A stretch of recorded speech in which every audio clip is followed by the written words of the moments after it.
Welcome to what is day 5 of the Meltwater Champions Chess Tour here from Miami Beach. And it's sailing up to be a 2-horse race right now. Magnus Carlsen, but maybe more surprisingly, Praggnanandhaa is doing it once again. He's turned 17, he's gotten a little bit older since the Oslo Esports Cup, but he's even more impressive than he was the last time. Welcome to what is the FTX Crypto Cup, day 5, third to last. Things are heating up in Miami. Here we go, the FTX Crypto Cup has started. This is the type of hustle move. Checkmate. Checkmate incoming. Checkmate 3. Their preparation, their new ideas. This must be a new idea. Their teamwork, their fans. I mean, it's incredible. Farouja, this is why he's so good. He's full of tricks. Unbelievable how he finds that move. We've got to call that Prag style. This is a Duda move, isn't it? Direct. Wow, he's going straight for the kill. He is out to win this tournament. And what a start. Incredible day of chess.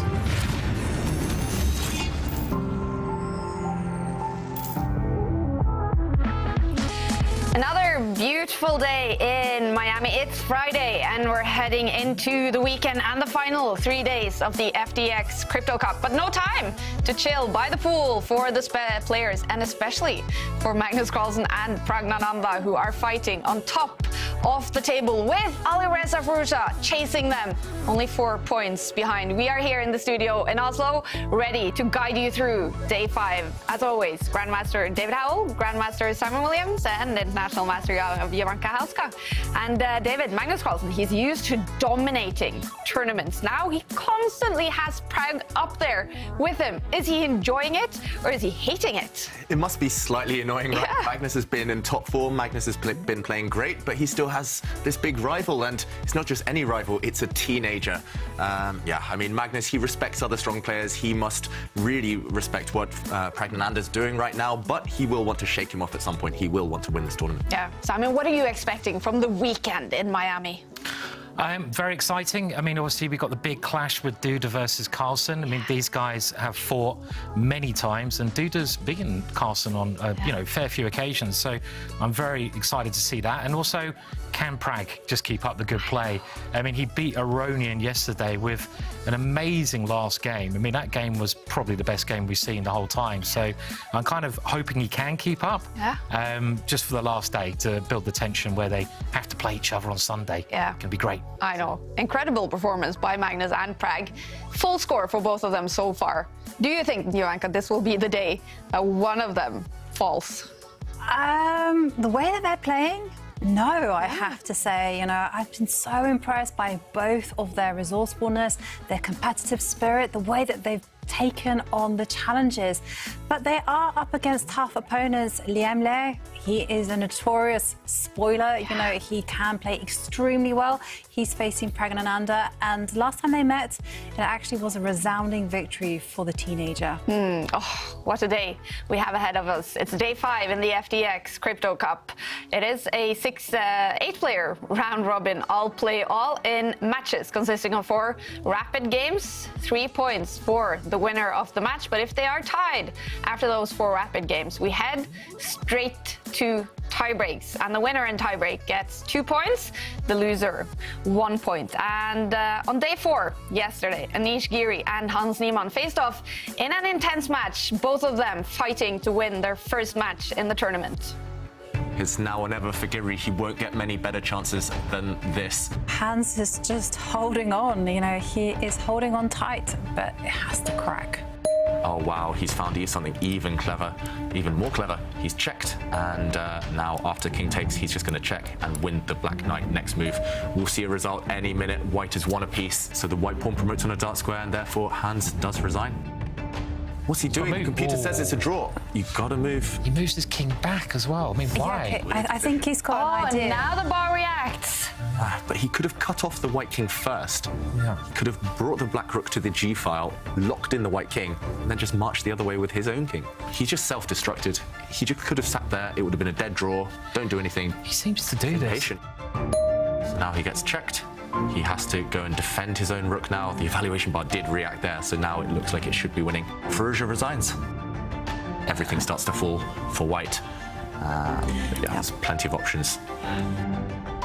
takes this pawn off the board. Sorry. I would have not. I would not have done that. I mean, is he planning the same idea? He just wants to draw. He didn't want to win. Who needs a win when you can draw and secure the victory anyway? Professional. King versus king at the end there.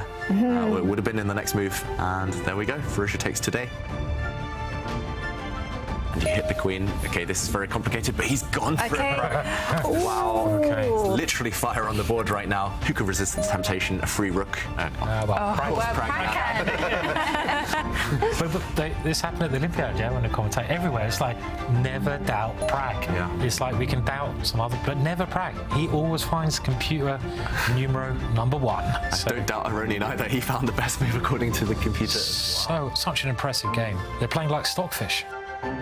Okay, Levon retreats his queen. Again, he's playing so quickly. Maybe it's a good move, but there we go. Already. Ooh, doesn't look like a good move on the bar. He loses his biggest asset. Yeah, this pawn, as you mentioned, Jovanka, is so important, and it's just dropped. It looks like a blunder. I mean, rook is lined up with queen on the same diagonal. Would you be tempted to go rook takes knight? And yeah, it's on the board. And Levon just resigns.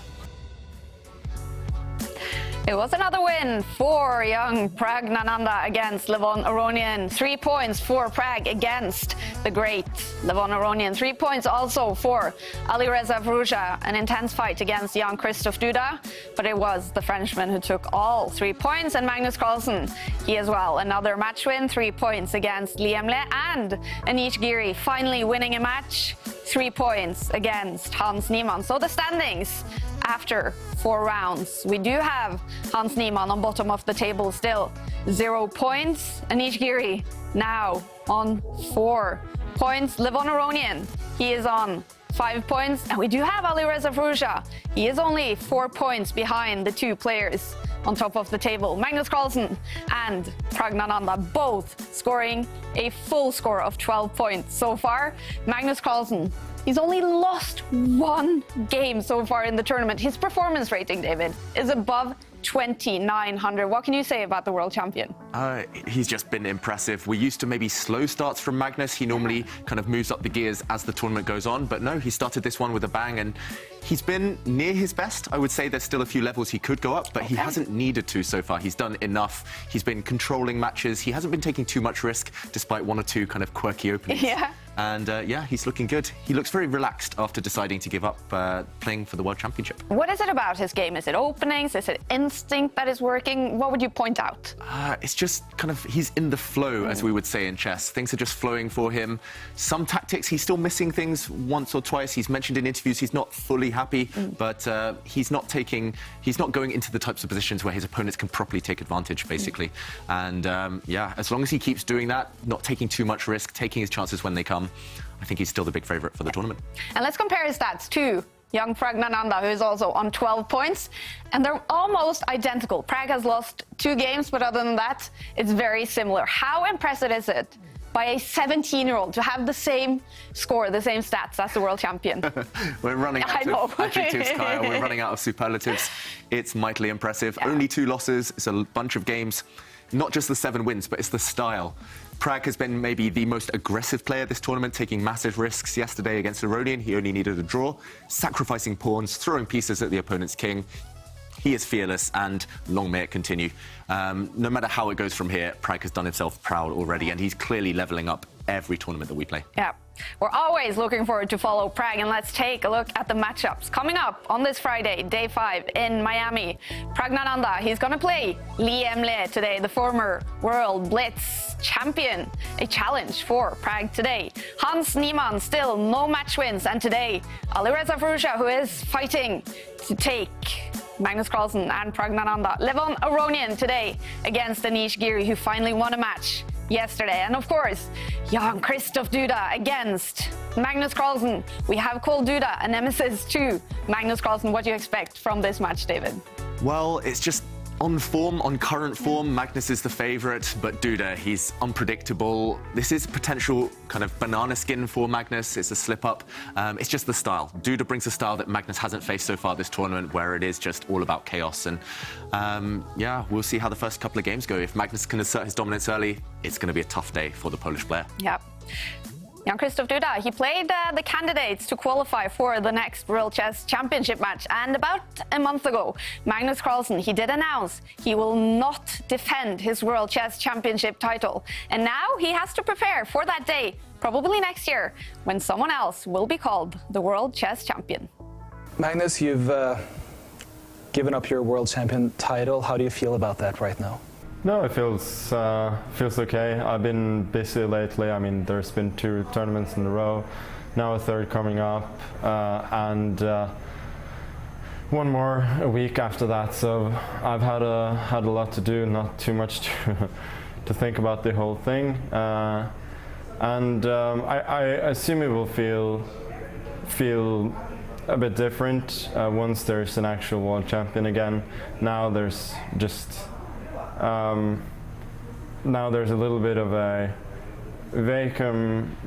There's nothing there, and I don't really flinch when it so happens that people call me world champion. So that of course is will be a process when it happens. But for now, it feels fine. But do you think we're going into a new situation where the new world champion is never going to be quite recognized, considering you are the top-rated player? It's going to depend on me, yeah. I'll do my best to still be very, very good at chess and be ranked number 1 in the world. Try and learn, win the tournaments that I play, and I'm still, motivated to keep playing. And whoever will be world champion, as long as I have a say, hopefully they will not be rated number 1 and thus not recognized universally as the best player in the world. I have to say, Magnus Carlsen, he seems very calm about the situation when he will no longer be the world chess champion. How is the chess world looking forward to or dreading that day when someone else will be the world chess champion, Simon? Honestly, I think everyone's a bit disappointed because Magnus is the best player in the world. It's clear he's at the height of his ability, it seems, as well. It's not like he's slumped, as we're seeing here, and someone else is going to be world champion who's not the best player in the world. I mean, that is disappointing. From his own perspective, he seems much more relaxed, doesn't he? Yeah. He seems really chilled out now, and it's like he doesn't have to do all the preparation, and it's his decision. At the end of time, it's his decision. If he doesn't want to play, he doesn't have to. Why should he? It's his life, so he can make his own decisions. But it is a bit disappointing, isn't it, for us chess fans, I think. I mean, we'd love to see the best player playing. Simple as that. Yeah. So, yeah. And it's a massive line of kings, as we call it. 16 world chess champions in history. And now there's going to be a number 17. Who do you think is going to be, Jovanka? Oh, that's a tough one. I mean, it's difficult to tell, actually. It could be Nepomniachtchi, it could be Ding. Both of them are very strong contenders. I mean, it's a bit of an unknown, actually, because we're so used to seeing Magnus play a World Championship match. But I have to say one thing. It's really only in the chess world where we have this obsession that the number 1 rated player in the world has to be world champion. In other sports, you see there are different Olympic champions. They aren't necessarily the fastest.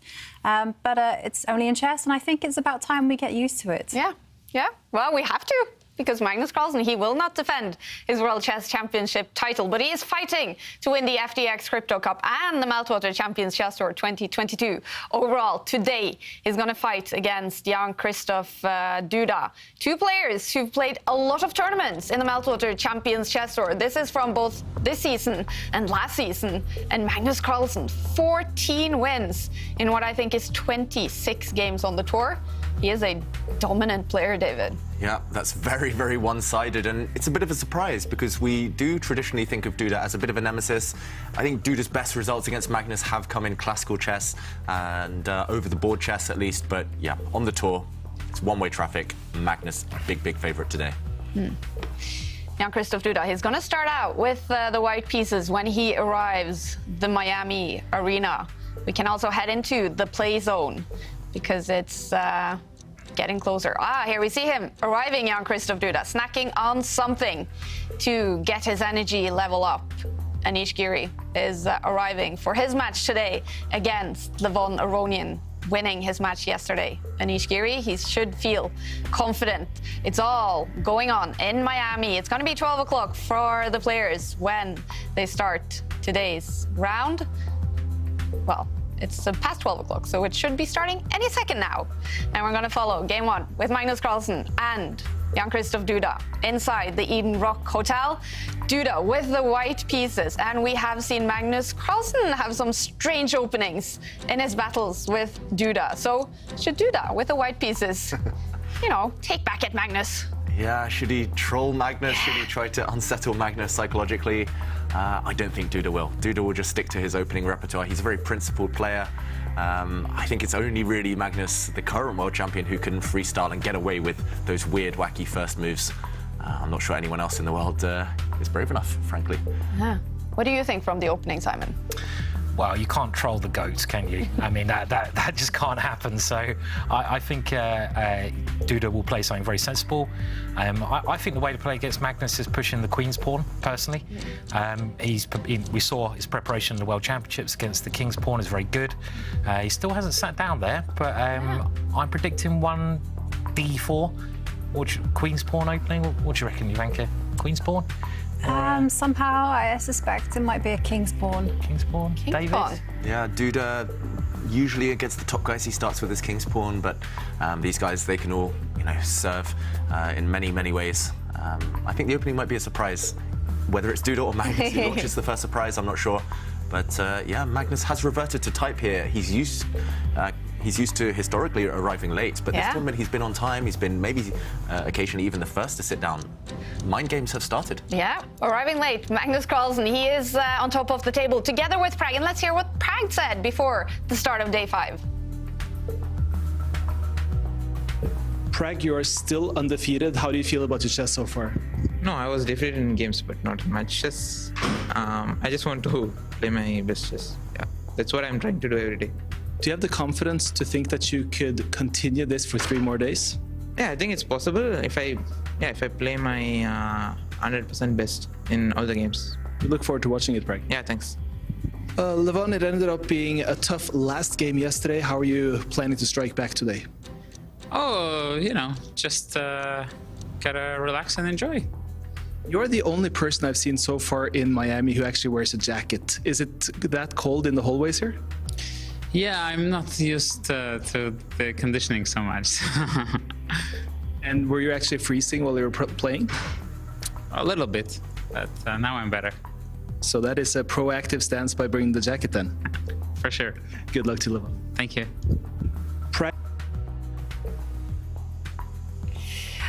Here he is, Magnus Carlsen. It's apparently cold inside the Miami arena, but Duda, he's in a t-shirt, he's looking comfortable, and he has made the first move in his match against Magnus Carlsen. Yeah, and Simon, you were right. It's a Queen's Pawn opening. Duda, maybe hoping to catch Magnus in some territory that he wasn't expecting. And what do you think Magnus will go for? King's Indian, Nimzo Indian, Slav, Queen's Gambit. It's really hard to predict with Magnus. I mean, OK, he's actually shown a lot of respect here, right, by playing the Nimzo. Very safe opening, and now the Bogo Indian. I don't think we've seen this on the tour, really, have we? Very often. Rarely. And this is going to be a marker of whether Black is ambitious or not. And you see a trade of bishops. That normally means that Black is trying to play the game in a very solid, safe way. Yeah, just trying to avoid memorizing any long variations here, just trying to get developed simply. OK, this last move, not necessarily the only way to play this opening, but Black does establish some influence in the centre. I'm expecting Black to hurry and get his king castled. Usually Duda will do the same. And OK, he's kind of... It's a whole bunch of openings and a whole bunch of opening ideas being mixed here. Suddenly we're going towards a Catalan opening. White's light squared bishop will sit on its longest possible diagonal, and yeah, I'm not sure. I mean, to be honest, this one is almost new to me. I've seen this position before, but there's not that much theory that I can help with here. Maybe Bit of a surprise. maybe Duda was looking at the game that Magnus had against Liam Lequan yesterday, because Liam got a very nice position, didn't he, with the white pieces by playing this G3 move, this idea of bringing the bishop out next, and maybe he's thinking, oh, this is the way to try and get something against Magnus. And again, Magnus now, we saw this yesterday when Magnus had black. He makes his light squared bishop a very bad piece, but he goes for a very solid setup. Yeah, and it's quite curious because Duda is actually using a weapon that Magnus himself has utilised with the white pieces, and I think he did it. Okay, he did it in 2010 against Luis Gallego in the Khanty-Mansiysk Olympiad. Yeah, so Magnus more used to being on the white side of these types of positions. Right now, he's grabbed a pawn, and I was going to say yesterday, Magnus's secret to success was creating that kind of triangle pawn structure with black. He did it in every black game, and then he grabbed a pawn later, and he's done it again today. And now this pawn push from Duda makes it less attractive, maybe, for Magnus to start pushing pawns on this queen side. And yeah, I mean, if white gets that pawn back, the pawn he gambited, then he's doing very well, right? And what about the absence of dark square bishops? Good, bad? Yet to see. I mean, it's more about what's on the board rather than what's off the board, I guess. And I just love white's bishop compared to the black bishop. That seems to be the key point, doesn't it, David? You just said there, the bishops. Just look at the bishops. I mean, black's bishop in these positions is terrible, right? And white's bishop has that range across the board when the knight moves. And this, you know, if you can win that pawn back, as you say, then I really like white's position again. So, yeah, like yesterday. Yeah. Exactly. So the pressure will be on Magnus. I'm guessing here Duda's actually going to bring his knight, the one that hasn't developed, out onto the edge of the board just to go and capture that black pawn on the A3 square. Which piece is Duda clicking on? It looks like he's maybe hovering over his knight. It's funny, on the Chess24 play zone, all of the players prefer different backgrounds on their board. Oh, yeah, that's true. Duda has maybe the more traditional kind of white squares and then kind of dark brown. Like wood. Yeah, the wooden type of formation. I've seen Magnus play on this kind of football pitch type of thing, which this kind of filter you can use on the Chess24 play zone. It's literally a football pitch with a centre circle and a penalty area. But you do see the squares, and I've seen Magnus do that on banter Blitz sessions. But what do you prefer, David, when playing online? I'm boring. Just stick with the default setting. Me too. And well, whilst the players are thinking, I just want to mention that we have another selfie competition where this time we're asking everyone at home to tweet a selfie that will impress our very own Ginger GM, Simon Williams, because the winner will get Simon's chessboard course on the hippo defense. It's just been released. And I have to ask you, Simon, what kind of selfie would impress you the most? Yeah. Well, as it's the hippo, if anyone can make themselves look like a hippo, I'll be pretty impressed. I don't know how they're supposed to do that, but maybe go and find a river and just jump in. If anyone goes that far, they're pretty much guaranteed to win a very expensive course. Yeah. So jump in the river, pretend you're a hippo, and send us the picture. Yeah, and if you want to send us the picture, remember, landscape mode is the best. Then tweet your selfie using the hashtag #ChessChamps. I'm looking forward to these selfies, I have to say. Me too. Yeah. I wonder if anyone's actually going to jump in a river now. I wonder if anyone's got a pet hippo, you know, just lurking in the garden. Wow. Hippos are meant to be the most dangerous creatures, aren't they? I think I think they cause more deaths than anything else. Yeah. That's my knowledge of the animal world. Maybe for, we have some viewers that for some reason is going to the zoo today or a safari, I don't know.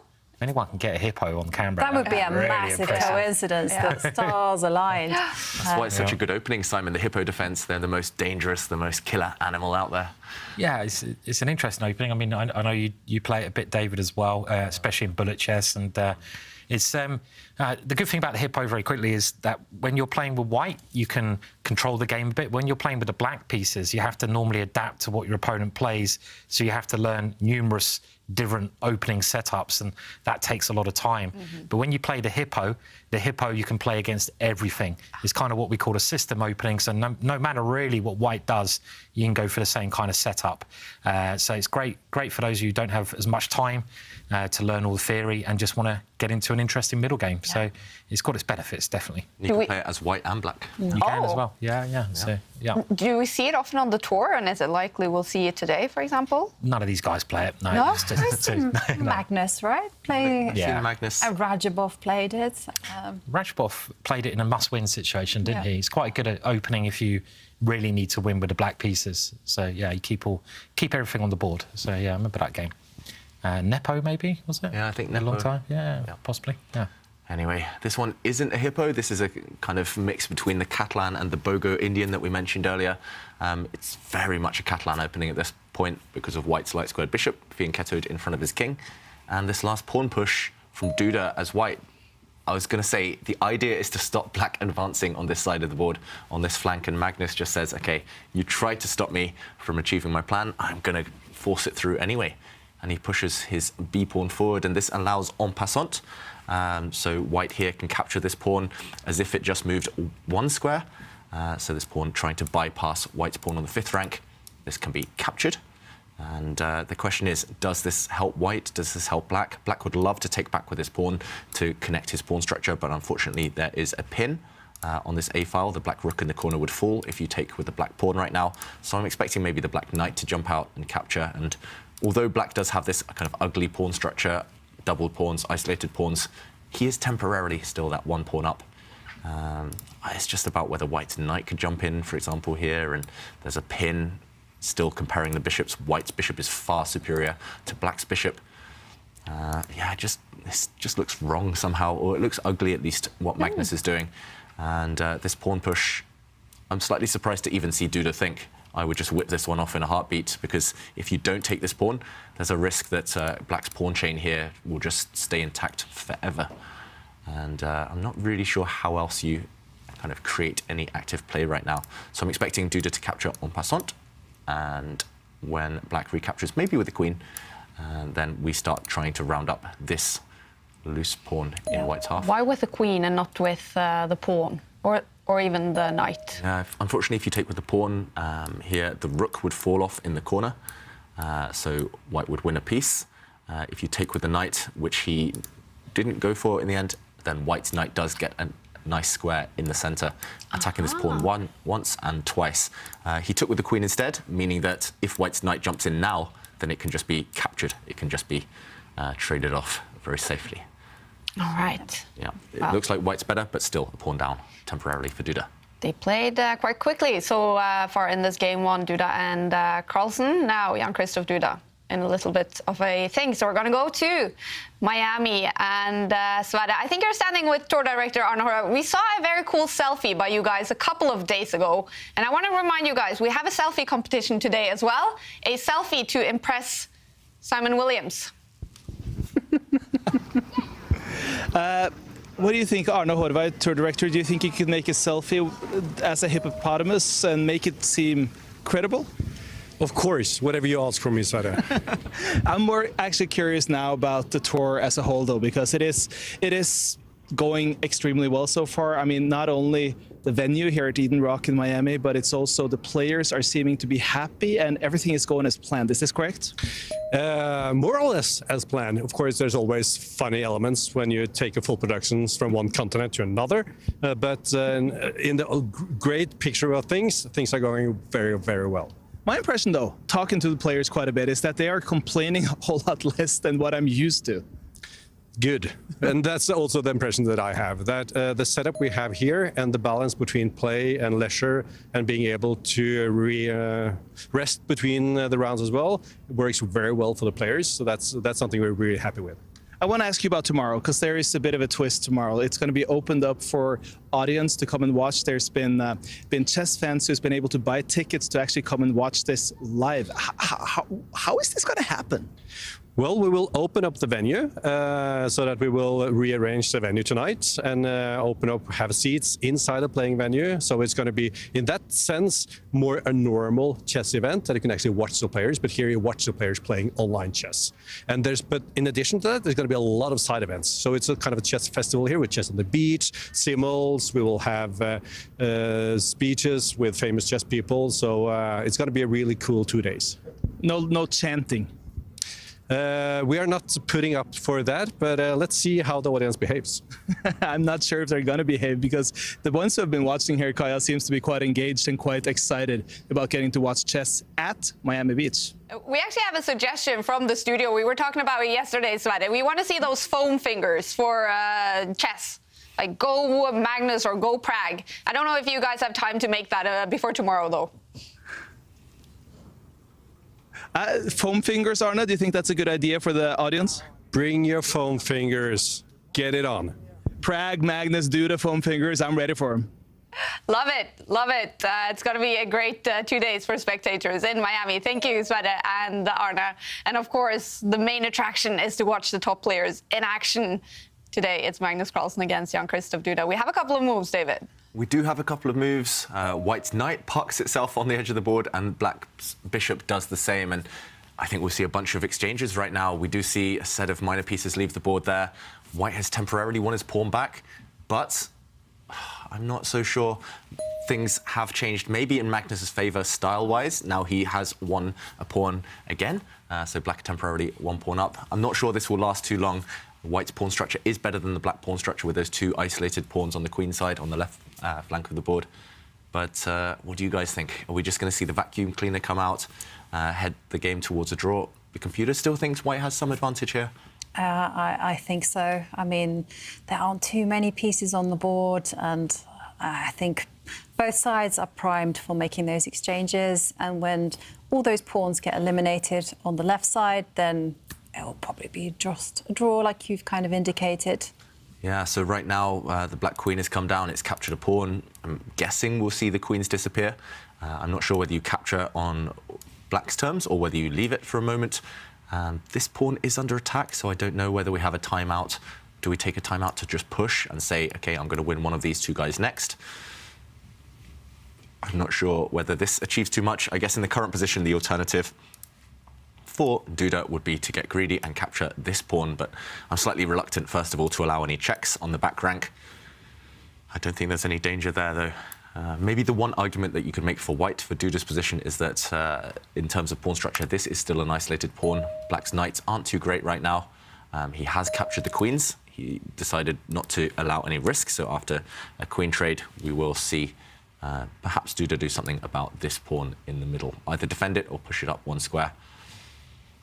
It does look very dry, though, and it's a Magnus type of position. Yeah, game. Totally.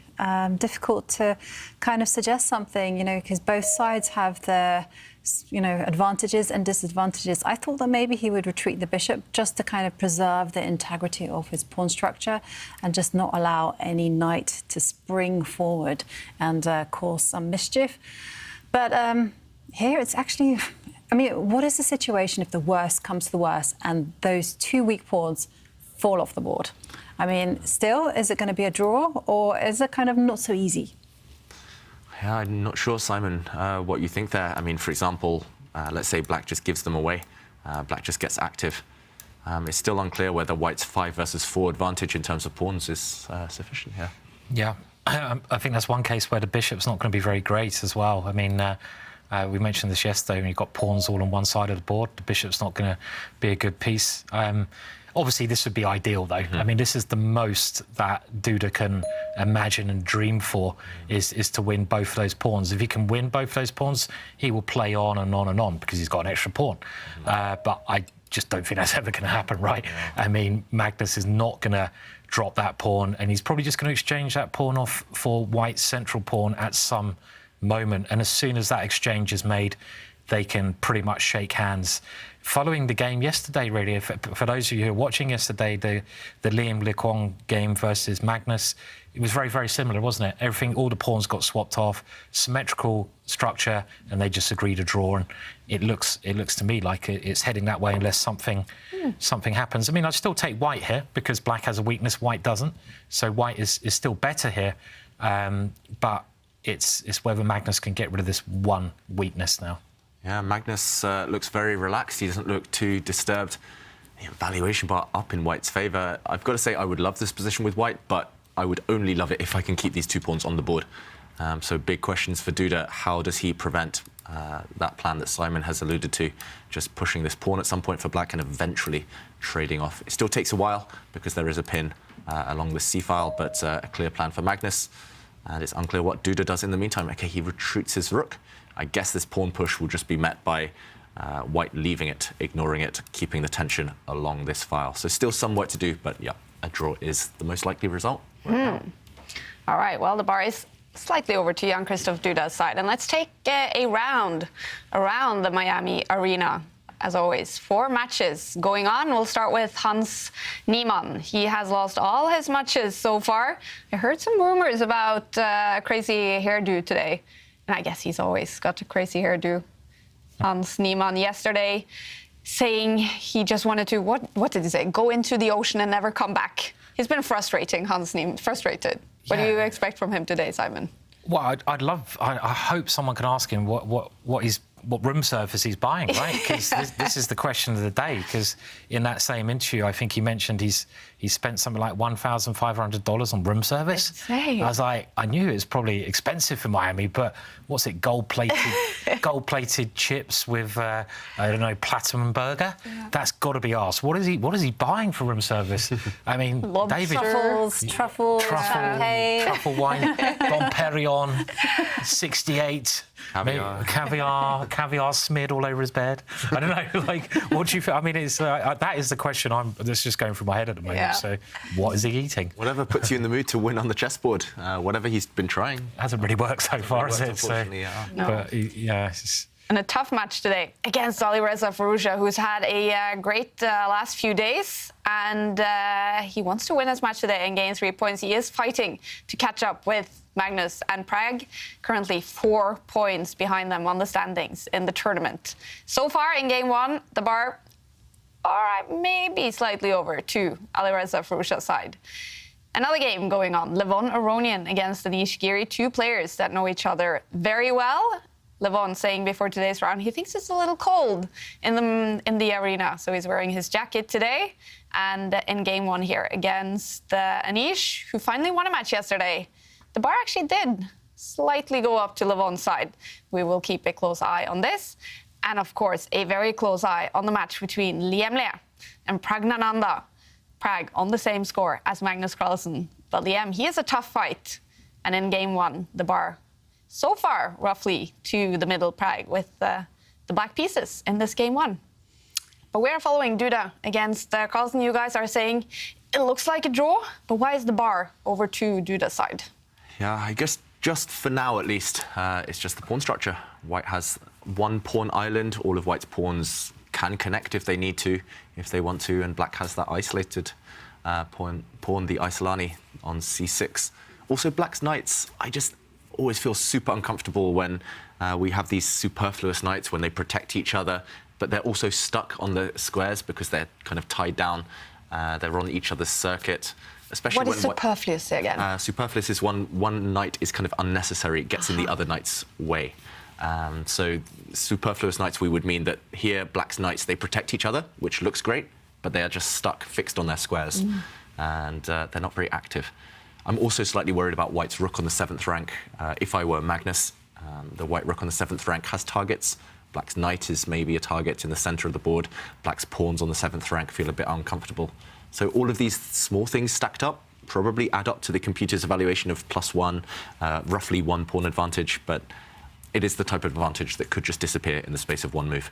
It could just fizzle away. It's not necessarily a long-term advantage right now. And Magnus is doing the right thing. He's spending around 4 minutes at this point just trying to find a way to relieve the pressure. And whilst Magnus is thinking hard, well, we do have a selfie competition, and I want to share with you a few selfies and see whether they impress our Ginger GM. And Søren Plovgaard says he's watching with a good book in his hands from Athens in Denmark, studying the famous Hippo Caracan. Flattery will get you everywhere, Søren. I like your opening choice. I like your book, and I'm sure Simon does as well. And Aram Hassan says, gonna try and win that Hippo book. And there he has a signed board. And I could see that one of the signatures was Yasser Sarawan, but I could not figure out who was the second. Oh. And we see a pawn move from Magnus. And finally, Radio Jagu says the Hippo speaks for itself. And there she is with her Hippo. What about this one, Simon? I like it. You've got a bit of a hippo on the screen there. Yeah. I think that's a step Not up. Arne in the background, but in her hand. Yeah, well, I didn't say which one was the hippo. Oh dear, there we go. Last tour for me. It's been fun working with you, Simon. Yeah, cheers. Yeah, thanks. You know. Yeah, well, that's good though. There is a hippo there. So, but I think we can do better than this. I'm sorry, we can do better. Yeah. I've seen no one in a river, no one acting like a hippo. Come on, let's up it, please, people. Let's bring out our inner hippos, you guys. Well, Magnus, he did move his Simon pawn, Harry. Yeah, and this is a very kind of Magnus type of move, just gaining space.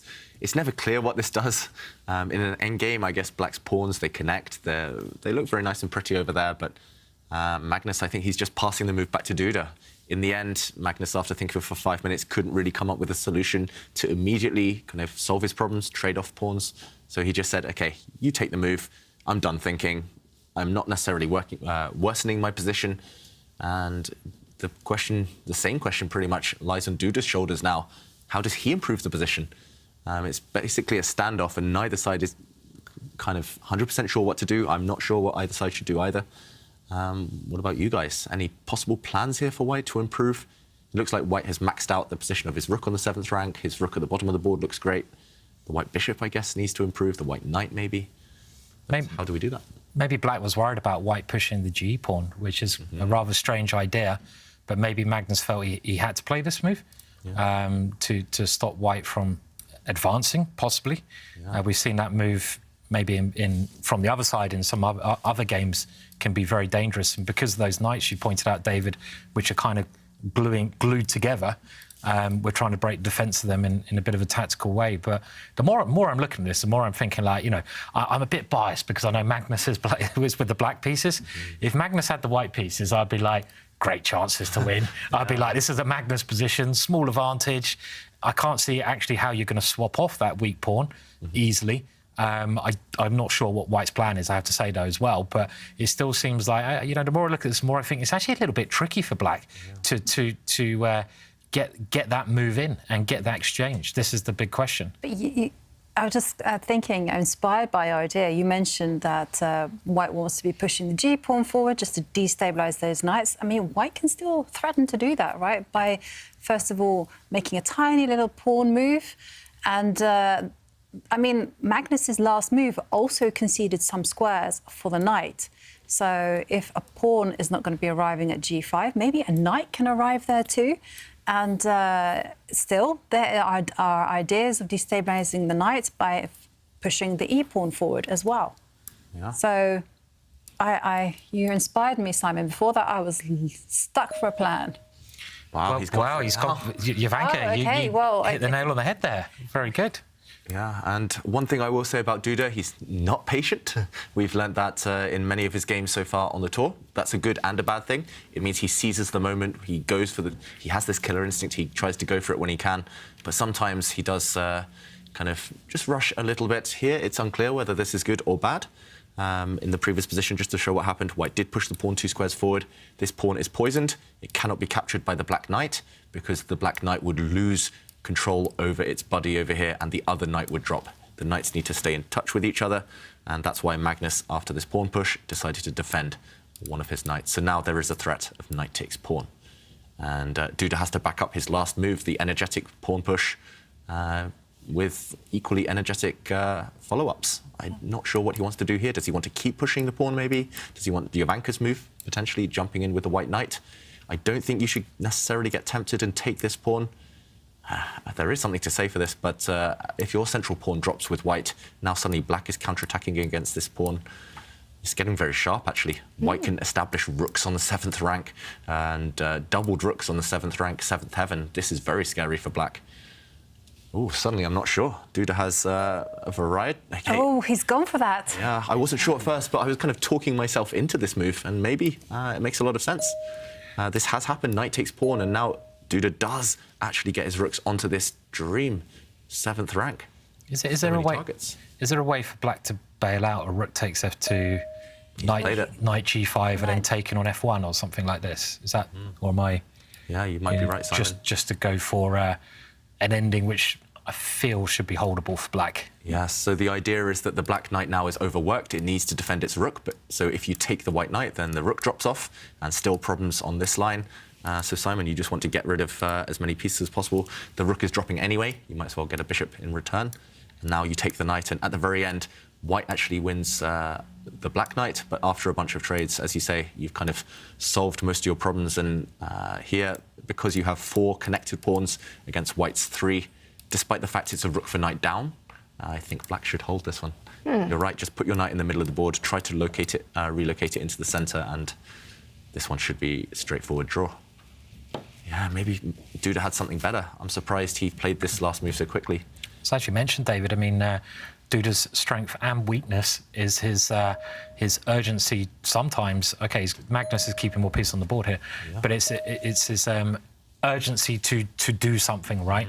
He really feels like he pushes very quickly, and I'm a bit surprised that Magnus went for this line, because just instinctively keeping pieces on the board when you're defending can be dangerous in some scenarios. Is this a wise choice to keep? Because the difference between this line and the one that David pointed out is we have an extra bishop for white on the board and an extra knight for black on the board. So and a set of rooks extra. And a set of rooks, and those white rooks on that line where we can see them, they say 2 rooks on the 7th are very dangerous. You can see those rooks if you count up from the bottom. That is rank 7, 7th heaven is the phrase, and they can be very, very strong coordinating like that. So it seems this is a little bit dangerous to play like this. Very risky. Yeah. I think this is Magnus playing for a win, because he will for sure have assessed the line that you mentioned there, Simon, the other variation, and he would have seen, OK, black has some defending to do, but it's kind of 90% going to be a draw. And instead, choosing this one, I'm just, again, surprised by the speed. I would have been sitting there myself being like, OK, this is one option, this is another option, let's compare and contrast them, weigh them up, evaluate, all that stuff.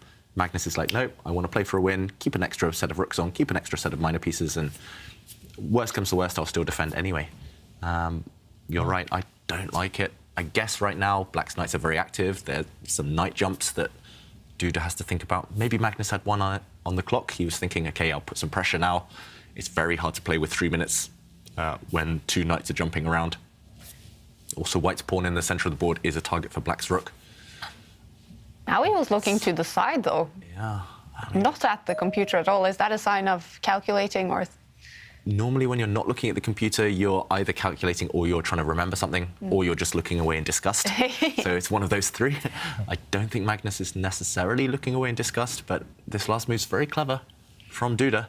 He's got his king out of the way. It looks like he's blocking his own bishop, but his whole idea is that he wants to push the white h-pawn forward 2 squares, harry the h-pawn, kick away one of black's knights. Maybe we can show this, because it's actually a big threat right now. Now, for example, if black gets greedy, takes this pawn, very natural move, the knight gets kicked away, and wherever the knight moves, when it moves, I guess it has to, then rook takes pawn, and suddenly the white rooks have broken through on the 7th rank. And there are going to be all sorts of checkmating ideas. For example, this type of thing, white maybe has better, but one of these rooks going to the top of the board might well spell disaster for the black king. This one's still super complicated, but it looks like white is the one with the tricks. Black is the one suffering. Yeah. So how does Magnus stop this idea? If we go back here, this is clearly the plan. Kicking away the knight and then winning the pawn once the knight loses defense of it. The knight is quite awkwardly placed on g5 in general, actually, because yes, it's doing a fine job defending the pawn, but that's all it's doing. So maybe it's time to kind of just start attacking the white knight for starters. The white rook, is what I wanted to say. So the most natural square, I guess, would be this one.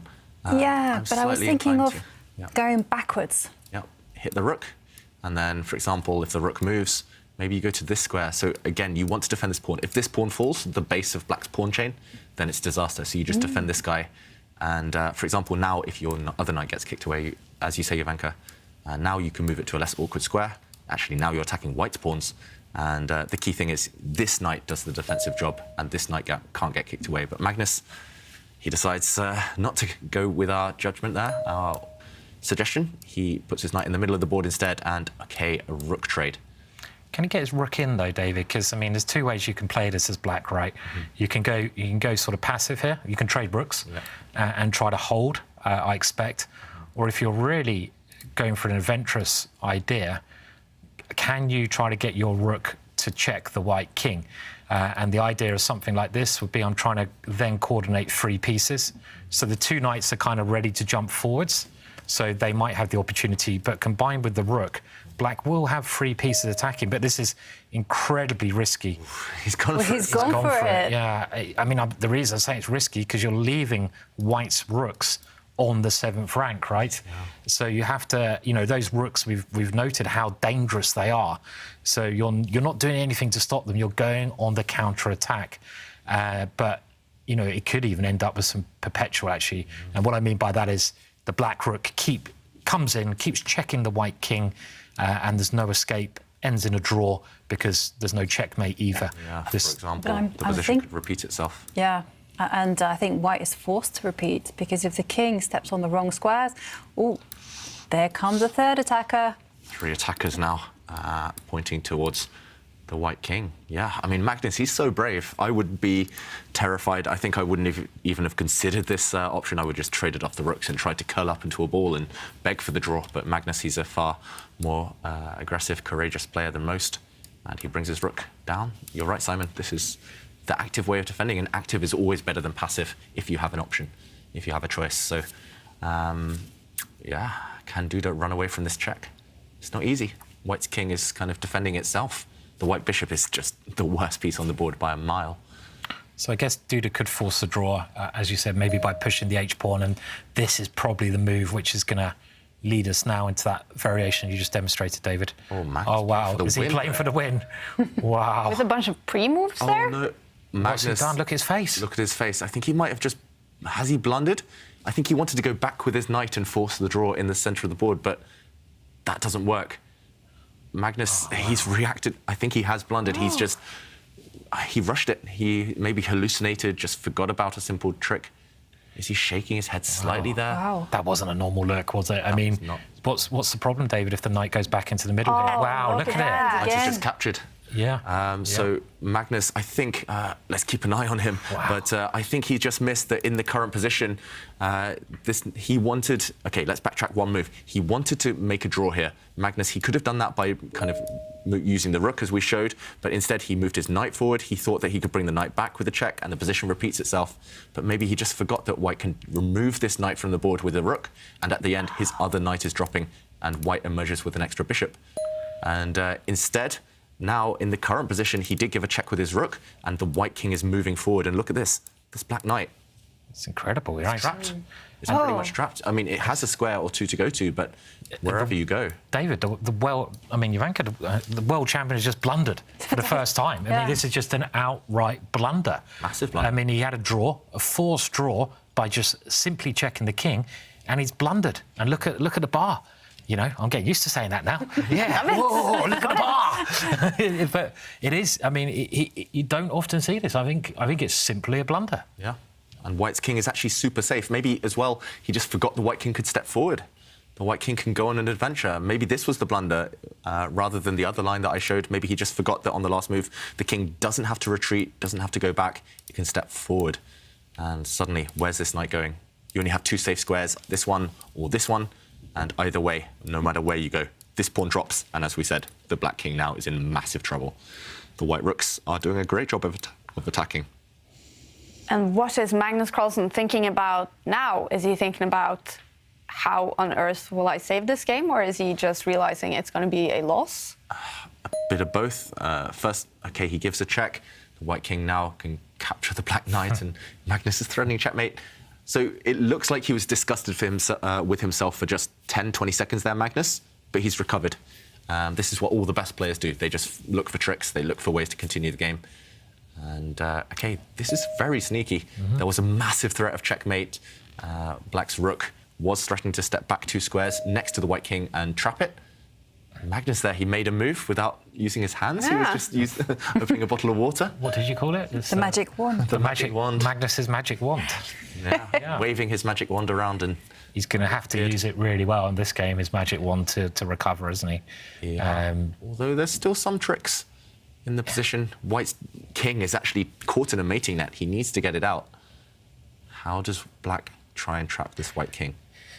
I'd be very scared if I was White here as well. I'll be honest. I mean, it's probably winning, and I am looking at the bar when I say that. Yeah. But I'd still be like, hang on a minute, my king. If Black can check the king in any way, it's checkmate. Yeah. And you've got a pawn, knight, and rook, which can potentially check the king.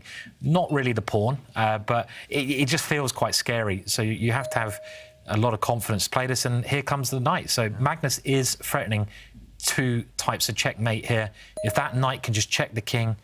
But David, over to you. Yeah, you're right. If White didn't move there, if the Black Knight had captured the White Bishop, or if the Black Knight had gone back to the centre, White's king was trapped, checkmated. But look at this.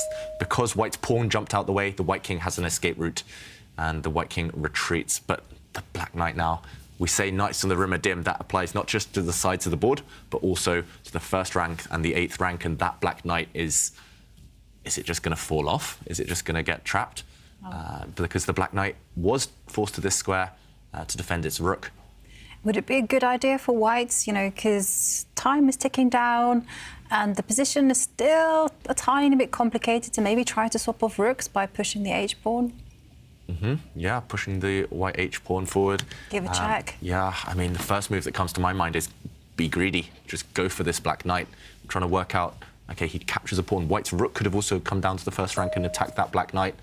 Yeah, maybe that wasn't working. Instead, OK, he's going to go for it now. So first, he kicks back the Black King, and now he goes for this Black Knight. And Magnus resigns, about to lose another piece. And what a turnaround. 1 blunder, and Duda took advantage. Wow, dramatic start to the day for Magnus Carlsen, losing game 1 to Jan-Krzysztof Duda after a blunder. We rarely see them from the world #1, but a devastating blunder.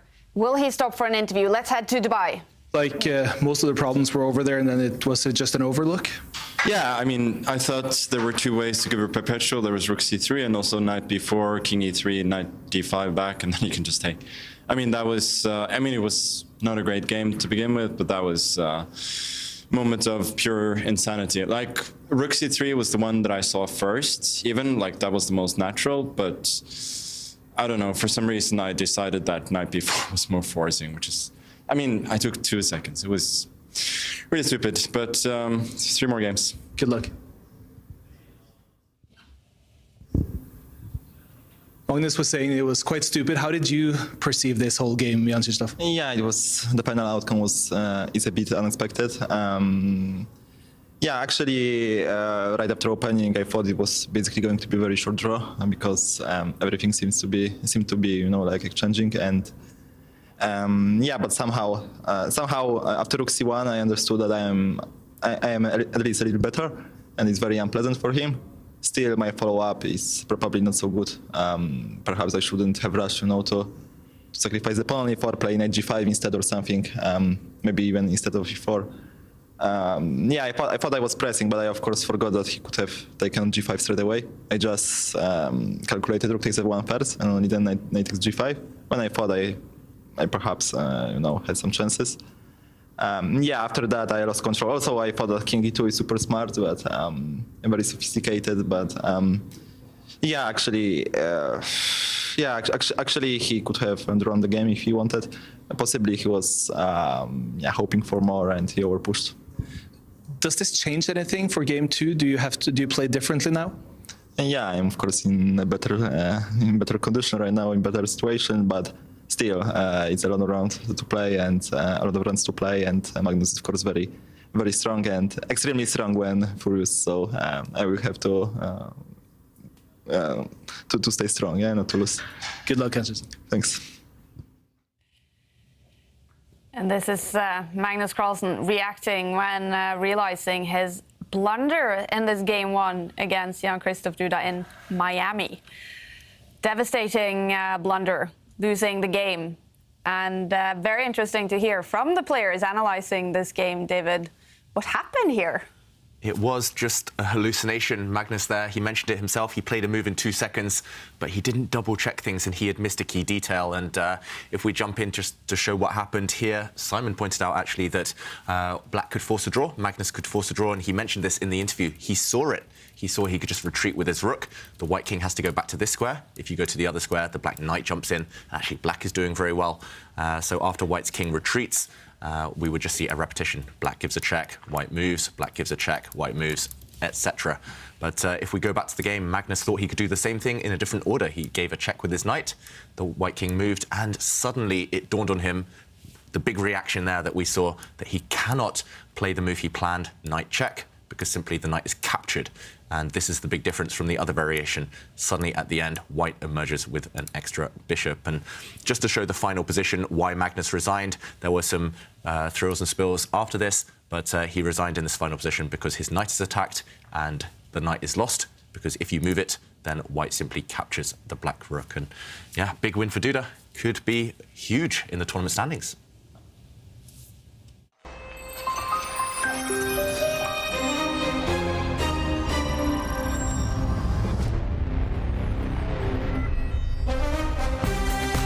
In 15 minutes, Magnus Carlsen will have the white pieces in game 2 against Jan-Krzysztof Duda. He has to make a comeback at some point today, and Jan-Krzysztof Duda is in a very comfortable situation against the world #1. That will be an exciting game coming up in 14 minutes now.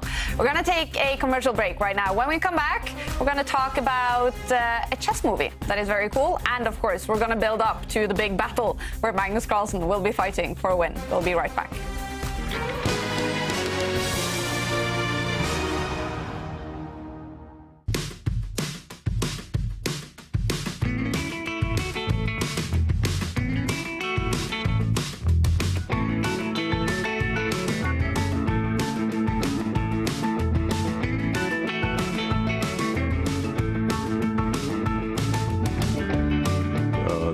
is a very good opening for those of you who are striving to get a double edge. In this video we're going to look at the latest developments in the 6 bishop g5 knight off. I'm going to start with sort of my first official Stonewall game. The idea is not to fight against any opponent move, prevent everything, defend and so on. No, it's just to move.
I like your work on the London system, Jabbar London system, Simon. Do you have a similar opening that I can play with the black pieces? Welcome to the wonderful world that is the hippopotamus opening. You cannot break us. Yeah, White's going to attack us, but I'm attacking his king, so if I get there first, it's checkmate. Everything's worked perfectly, just from nothingness. It's another, the hippo suddenly comes to life. There's not really any theory on the hippo, just this course. and it's a universal opening. You can play against anything. E4, D4, C4, move 1, F4, blah, blah, blah. Collie, trompe, reti. The opening moves are just trying to get you into a position that you understand and that will lead you into a middle game so you can play chess.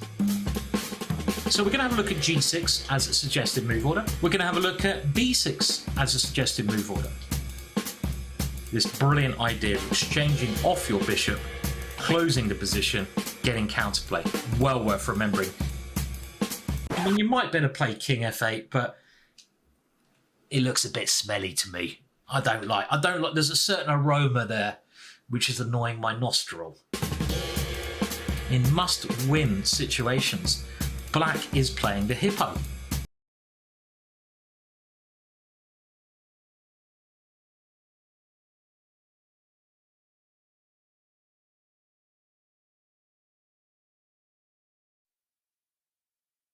Air quality isn't the first thing that comes to mind when you think about chess and esports, but it affects our focus, decision-making, health, sleep, and more. What's in the air you breathe? Find out with Air Things.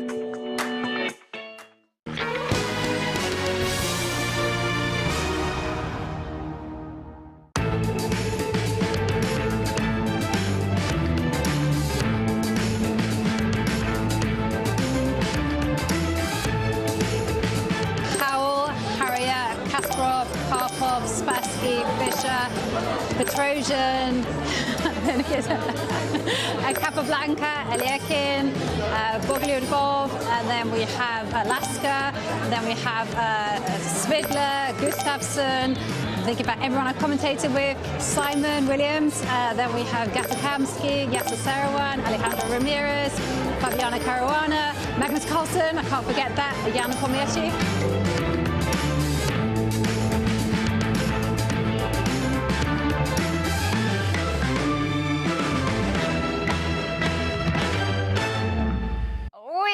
Jovanka taking the lead with 20 Grandmasters in 30 seconds in our FTX Crypto Cup Challenge. Take the challenge yourself and post it on Twitter using #ChessChamps or challenge your friends. It's a cool challenge. Now we're gonna talk about a movie that came out in 2020 about a Miami-based high school chess team. We love movies about chess. First of all, here is a trailer for that movie. We got our own hot streak here in Miami. It's gonna hit 95. We ain't got no milk. Ain't getting none neither. Hey, yo! Yo! Now, people, this is gonna be very basic for some of you. What you've got is 64 squares, 32 pieces. It doesn't matter how rich or poor you are, what Ivy League school you may go, may not go to, because chess is the great equalizer. We got a tournament coming up in a couple days, so we need to start really considering if we're serious about what we're doing here or not. Oh! Be on the mic. Yep. I get hyped. Don't mess with me, cause chess is life. The minute that you lose, and we won't be losing. There's Hagermati. The board is fine spending $400 on footballs, but not with sending kids on a road trip to improve their minds. You can have them playing marbles for all I care. Just keep the bodies in the seats. You're underestimating me, okay? And more importantly, them. Kids like this from places like Dade County don't ever make it to team regionals. Then it shouldn't be too hard for them to swallow. Give up on them, let their parents give up on them, let the whole system give up on them. But you know what? I ain't, okay? This moment right here is the happiest I've ever been in my life. So you come in here bragging because you won a trophy. Play to win. These kids have real potential. My mom used to tell me, make something of myself. Jackson! That's what I'm gonna do. Watch out, world, we coming for you. All four of us. Yo, we can be something special. Just remember, your mind can be your weapon. Ooh. From the streets, we were summoned. This is your production, Carla. It was a really strong movie at the time, but it's still a really strong story. Thank you. Well, it took 20 years to make. It's a Miami chess movie about a place in Miami that is really considered underrepresented, inner city, underfunded, especially in the 1990s when the movie takes place. It takes place in 1998. And the interesting thing is that the boys that are portrayed, they're not boys anymore, they were boys that are portrayed in the film. A lot of people in your organization know them. They grew up, playing the tournaments. And it's kind of nice to have this symbiosis, to show the film with the guys and the guys here that know each other. And it's a chess movie. You're in Miami with a beautiful chess tournament, so I'm just thrilled. Yes. And just so everyone who's watching understands, this is based on a true story, right? This is a true story, not even based. Even the chess games. Oh, this is very important. Every chess game that you see in the film was the exact chess game that they played at the exact time they played it in 1998. Everybody kept their, notations, and everything you see is exactly how it was. So we were a stickler for that. It takes place in the 90s, like I said, and it's about the movie's about 5 Latin and Black kids who had no way out and were geniuses in the ghetto. And I found a story in the Miami Herald 23 years ago. And I remember reading the article and saying, wait, where is this genius or, the word genius coming from? It's, there was a guy on the cover of the magazine, a Black guy from the Dominican Republic holding a king, and my mind just made like a shift. And by the end of that day, it was a Sunday, by the end of that day, everybody threw their newspaper away, and I decided to make a film about it. And it took 20 years, but it's done. But in those 20 years, you got to see if this truly had a happy ending. And now, in 2022, how are the kids that are now no longer kids doing? Well, they're in their 30s. Some have kids of their own, and they're doing amazing. Every single kid for the entire 10 years got out. And at the time they said, the hood, they don't say that anymore, but they got out, all of them. And chess was their vehicle, their blueprint. This is how they thought of life and how they predicted their own futures. You can kind of predict the future on a board. Well, they can predict their futures in life using the lessons from the board. And we're actually turning this into a TV show because there are 9 more years of stories to tell that I promised those kids. So looking forward to, you guys watching it, the series, but very excited to have you watch it on Sunday night here as a movie. It's amazing. We very much look forward to it. Critical Thinking, John Leguizamo, who plays the lead role. It's going to be absolutely exciting. How cool. It's actually going to be a screening of the movie in Miami on Sunday. Have you guys seen Critical Thinking? Simon? Yeah, I've seen it. Yeah, I love any chess film. I mean, got to watch them all. And yeah, it was really good. I really enjoyed it. So I like these sort of gritty films with a nice sort of moral idea behind them. Yeah. So it's a great film. And what a story as well. These kids with little hope of a great future. Chess sort of gives them a route out of, actually called it the hood. Yeah, I mean, that was incredible. And I love the fact that it's a true story. Yeah. It's not just based on a true story or loose facts or anything. This is the story. And, we do like a rags to riches story. And also, I really also appreciated that she stuck to the details. Yeah. That the moves that they played are the same moves that are appearing in the film. And what a tribute to them. Yeah. I saw her eyebrows raise, David, when she said that all the games are the actual games. Do you kind of want to watch the movie now, again, if you've seen it, and just follow the games? Yeah, I've only seen the beginning, actually. And yeah, I'm definitely going to go back now. And I know in lots of movies, they do kind of get the chess a bit moulded up. But in The Queen's Gambit, in other movies, I'm sure in Critical Thinking, it's fantastic. And yeah, that attention to detail will set it out from the rest. Yeah, I love it. Critical Thinking, you guys. What a movie will be shown in Miami on Sunday for anyone going there as a spectator as well to watch the movie. But of course, most of all, to watch the FTX Crypto Cup. Top chess players in action. And the action has really started this Friday. Magnus Carlsen, he lost game 1 to Jan-Krzysztof Duda, and he is in a must-win situation at some point now today to have any hopes of winning the match or taking it to tiebreaks. He will have the white pieces in game 2. All the other games ended with draws, so in the other matches they are tied after the first game. We're gonna follow game 2 with Magnus Carlsen and Jan-Krzysztof Duda. Magnus on top of the table in the tournament with Praggnanandhaa heading into this round 5, and Praggnanandhaa today against Liam Le. We do have an interview with Liam after the first game. Starting out with a draw here, Le, how would you summarize this game? It was a normal game. I had a small advantage, but couldn't convert. He defended very well. And is this starting to become a trend of this Champions Chess Tour? Young Pragg is actually playing very good defensive chess. Yeah, he's in excellent form. Yeah, for sure. He's beating all the other guys. So we'll see. After this kind of game, are you happy with getting the position, or a little frustrated that you're not converting?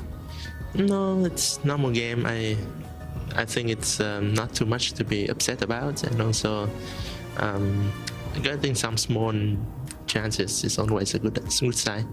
Good luck, Liam. Thank you. Levon, in these kind of games, in these rapid games, do you feel that players evaluated from home often overlook the aspect of the clock? Yeah, I think I overlooked that I had too much time. I needed to, spend more time because my position was very promising. Was this a great defense with short time from Giri? Absolutely. Something to be expected. He's a very good player. Good luck in the continuing games. Thank you very much. It's Levon against Anish Giri today, but we will follow game 2 with Magnus Carlsen, white pieces against Jan-Krzysztof Duda. And David, what should we expect from Magnus coming back now from a loss in the first game? Well, there are 2 possible strategies Magnus could adopt. One is to go straight for the throat, very aggressive, something that we didn't see in the last game, or he could just play a quieter opening, just keep the tension and see whether Duda's nerves hold up.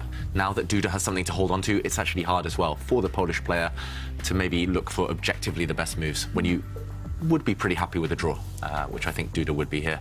And I was going to say maybe a Petrov defense. Duda's used that many times against Magnus in the past, not this time. What will Magnus choose? The Italian opening, the Spanish opening, white slight squared bishop coming out. Magnus has chosen a variety in this type of position, but he's pausing, so Magnus may be not expecting this early development. Duda actually rarely does bring his knight to this square. He rarely opens with the king's pawn without playing the Petrov defense, and the Berlin playing Magnus's speciality against him. This is brave. And okay, one of the main lines, we did see a bishop for knight trade. Black's pawn structure is slightly compromised, but Black does have the bishop pair. Normally this goes to a kind of slower maneuvering phase now, where both sides have to decide which flank they want to park their king on. And okay, Magnus maneuvering. I haven't seen this knight move this early. At least I don't think so in this exact position. Yeah. Is it a novelty? It's not a novelty, but it's only been played 3 times before. Ooh. And the last game was in March 29th between Fedoseev and Tomaszewski, and that game ended between those 2 strong Russian grandmasters in a draw. Mm-hmm. It makes sense. White's knight wants to maneuver around, maybe to sit next to its fellow knight. If the white king wants to castle on the right side of the board, then White's knights will be very well placed. And no, we do see aggression. Hello. That is the kind of move that I like to see. Why is this aggressive, though? Because normally throwing pawns where you might put your king is very risky. And obviously if White ever tries to castle that way, put his king on that side like Black has done, then he's pushed this pawn like his bodyguard. You know, those pawns are used to protect you. They're your bodyguards, but he's thrown it forwards. And instead, this is indicating that he's going to go for a bit of a pawn storm, we call it. So he might use that pawn and a couple other pawns to just attack the Black king, which is a really exciting, dangerous and very aggressive way to play the Berlin. So I love it. Mm-hmm. I love that move. That's very interesting, right? I mean, I did not expect that from Magnus, but he does need to win, I guess, so he's got to take some risks. Incidentally, I think that this is a home-cooked idea by Magnus Carlsen, because whilst I was looking at the previous moves, I saw that the computer was suggesting this pawn move for white. And Magnus, by the speed of his moves, just seems to know, like, he's in full control. He knows exactly what he's doing. And look at that. That rook slides one square to the left, which does mean that white is priming to jump that knight to the f5 square. I mean, it's really like a reverse black lion, which is another chessboard course I've done, but it's exactly the same formation you can use as with the black pieces, this kind of idea. The only slight problem you often have with this plan with white, well, I say the only, one of the slight problems is you don't really have a hook to latch onto. So if black had moved a pawn around his king side, you'd have like something to latch onto, but you've got to force the opening here, I guess, by using both of those pawns. But this is very, very exciting stuff. Yeah, this is just brute force. This is like caveman chess, just not caring about your own king, not caring about anything that's going on this side of the board, just throwing pawns towards the opponent's monarch, the opponent's king. So, yeah, I love it as well. I don't really think it's Magnus's style necessarily, but just for us, it's going to be very entertaining. It's not going to be a boring game, this one. Queens are not going to come off anytime soon. And I do quite like what Duda's doing, kind of in general. It's a bit slow, but Duda's just pushing pawns on the other side of the board. So now white's king has a dilemma. Does it want to sit in the center forever? Or if the white king, the only side it can castle on now is the left side, it will castle into the firing line if it ever dares to castle. So Magnus can get away with this. We should mention you can only get away with this type of idea if the center is blocked and there are pawns in the middle that can never really be removed. Things will never get unblocked in the middle of the board. So that's why he can go for this type of idea with a clear conscience. White's king pretty happy for now. But in the meantime, all-out attack. And that does begin with that typical maneuver, planting a knight on the f5 square. The black king already feeling pretty uncomfortable. Wow. And I don't think you should take this knight because white's pawn on the g file would capture and white's rook staring down at the black king on that g line.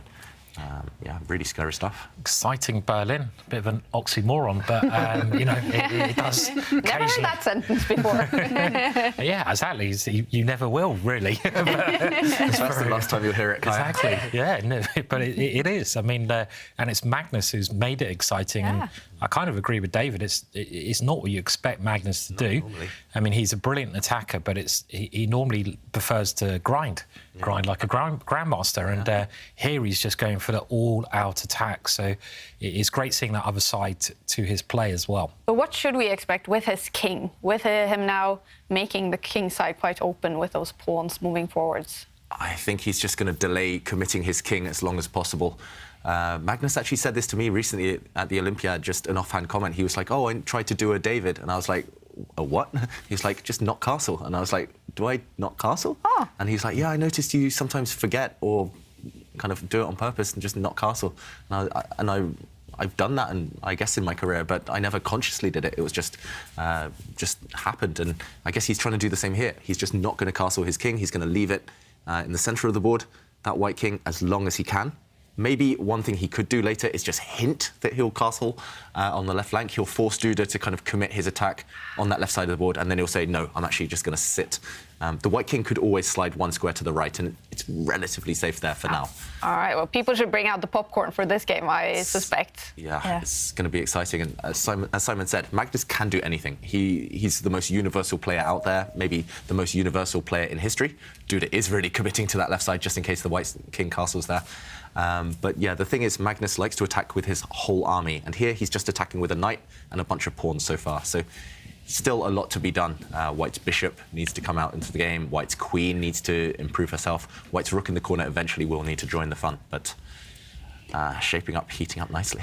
This is such a confusing position because for me it's not really clear like what black is attacking apart from expanding on the left side of the board, and it's not really clear how white is actually gonna start attacking the black king. Maybe it's just both sides are grabbing as much space as possible, and then we'll see what happens next.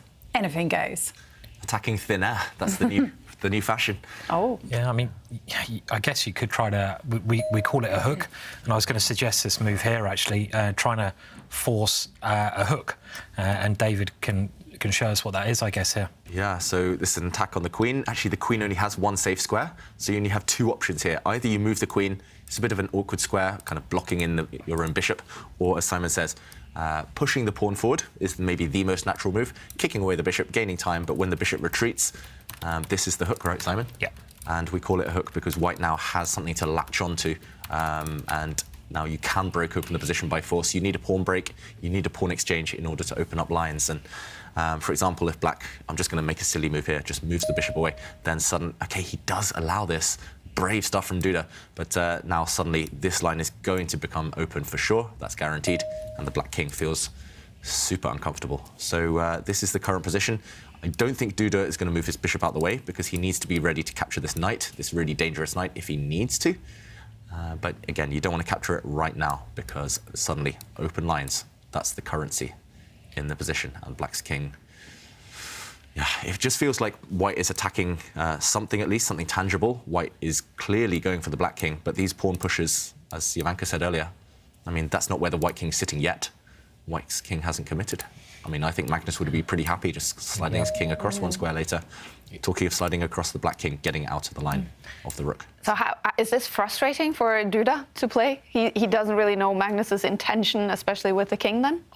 I would have thought he'd be quite happy as well because he loves sharp, crazy positions. And let's remember, if he wins this one, which he's probably not going to do normally, let's face it, if Magnus doesn't do something special, then, but he can now win this game if Magnus overpresses, because it's one of those positions where it's so sharp.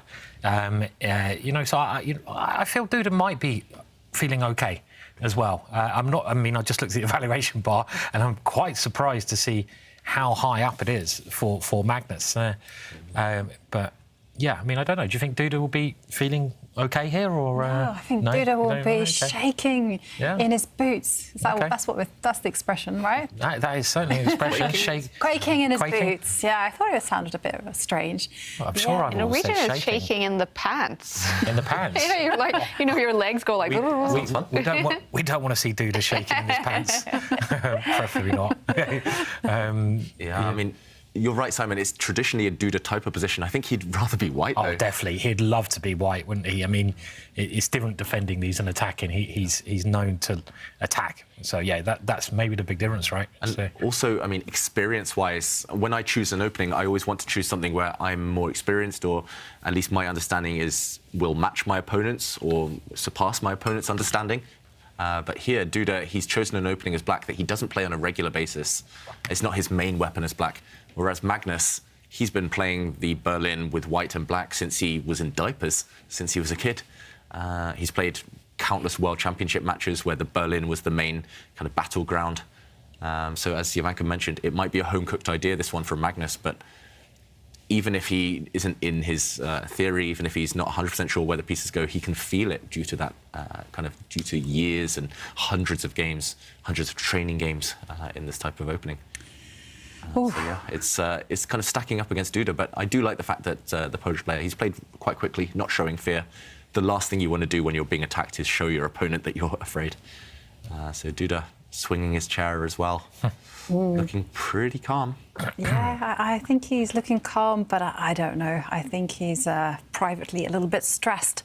And whilst Magnus is considering how he's going to continue his attack, well, we have a selfie competition where we're asking, tweet a selfie that will impress our very own Ginger GM, Simon Williams. And a winner will get Simon's chessboard course on the hippo defense. And King of Blunders says is enjoying the live stream for round 5, but really looking forward for a new opening as well. There you see, it's a hippo. Oh, right, OK. Yeah, I'm going to wait until it pops up on my screen. Yeah, anything with a hippo in is good. You're in with a shout. If you can get a hippo on there. Oh, it is a proper hippo. It's a proper hippo. Did he just have a hippo mask just casually lying around his house? He's like, oh, right, hang on a minute. I'll get my normal mask out, the hippo mask. How many people have a hippo mask in their house? That is impressive. Or a filter. Yeah. Oh, whoa, what's happening on the bar? Magnus has just gone for it, but I don't know if this is the right moment. I mean, it seemed like his king was going to be, you know, it seemed like there was a very simple solution to this, I thought. Yeah.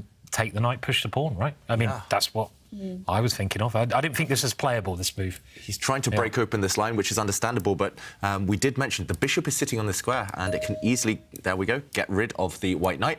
Duda has captured. And as you mentioned, Simon, suddenly the placement of white's king, it was safe as anything just one move ago, but suddenly black can crack open the centre. We talk about opening lines. Suddenly black's king's pretty safe in the corner. It's the white king that's coming under fire. I mean, this just did not look playable, David, to me. Looks suicidal. I mean, why? The king. Why play this? I mean, what's he doing today? I mean... The king moves, the black queen can come in. I mean, start attacking from this angle. Just, at the very least, you pick off this pawn. I'm speechless. I mean, I'm speechless as well. It's a pretty simple sequence, this. I mean, if I can see it, it's simple. And I don't understand. You could have prepared this in many different ways. You could have put the queen in front of the king to stop this from happening before you did this. You could just be a little bit patient. But instead, he's... Hide the king first? Yeah, I mean, there's many... You didn't have to allow this, and this is the problem if you leave your king in the middle. You've got to make sure, as you said earlier, David, that you control the centre, that you stop your opponent opening lines in the centre, and this goes against all... And there we go, we have it on the board. It goes against all judgments that now black is opening the centre. Whose king is weakest here? Certainly Magnus's king. I'm just amazed by this, actually. Really... What about you, Jovanka? I mean, I'm totally just astounded, actually. It just seems like Magnus is self-destructing here. I mean, because he had a great position, he had full control, and now this is a position where, frankly, black's pieces are all ready to attack. And what is white attacking with? I mean, it's just a rook. I mean, after pawn takes pawn, that's it. The queen is not going to get across to the right side. And all the action is happening in the centre. Yeah, I mean, white's queen is misplaced, white's bishop kind of gets in the way. I guess Magnus's only hope is to somehow land his bishop on this diagonal and start going for the black king here, but yeah, that feels like a pipe dream. At the very least, at some point, black can just push a pawn and kind of take that square away from the bishop. I don't think he needs to, but yeah, I mean, again, the most natural move in the position. Duda's moves just flow now. Just bring the queen in, take this pawn. What is Magnus doing? His king is just so weak. You're not ready for this with the rook in the corner, with these pieces clumsy. This one is even more surprising than the blunder in round one, because in round one there's a reason behind it, that he was going for the draw, he did a little miscalculation. But this one, very simple two-move sequence, which is pretty obvious. And extremely obvious. What did he miss? What on earth could he have missed to play this? He had lots of time.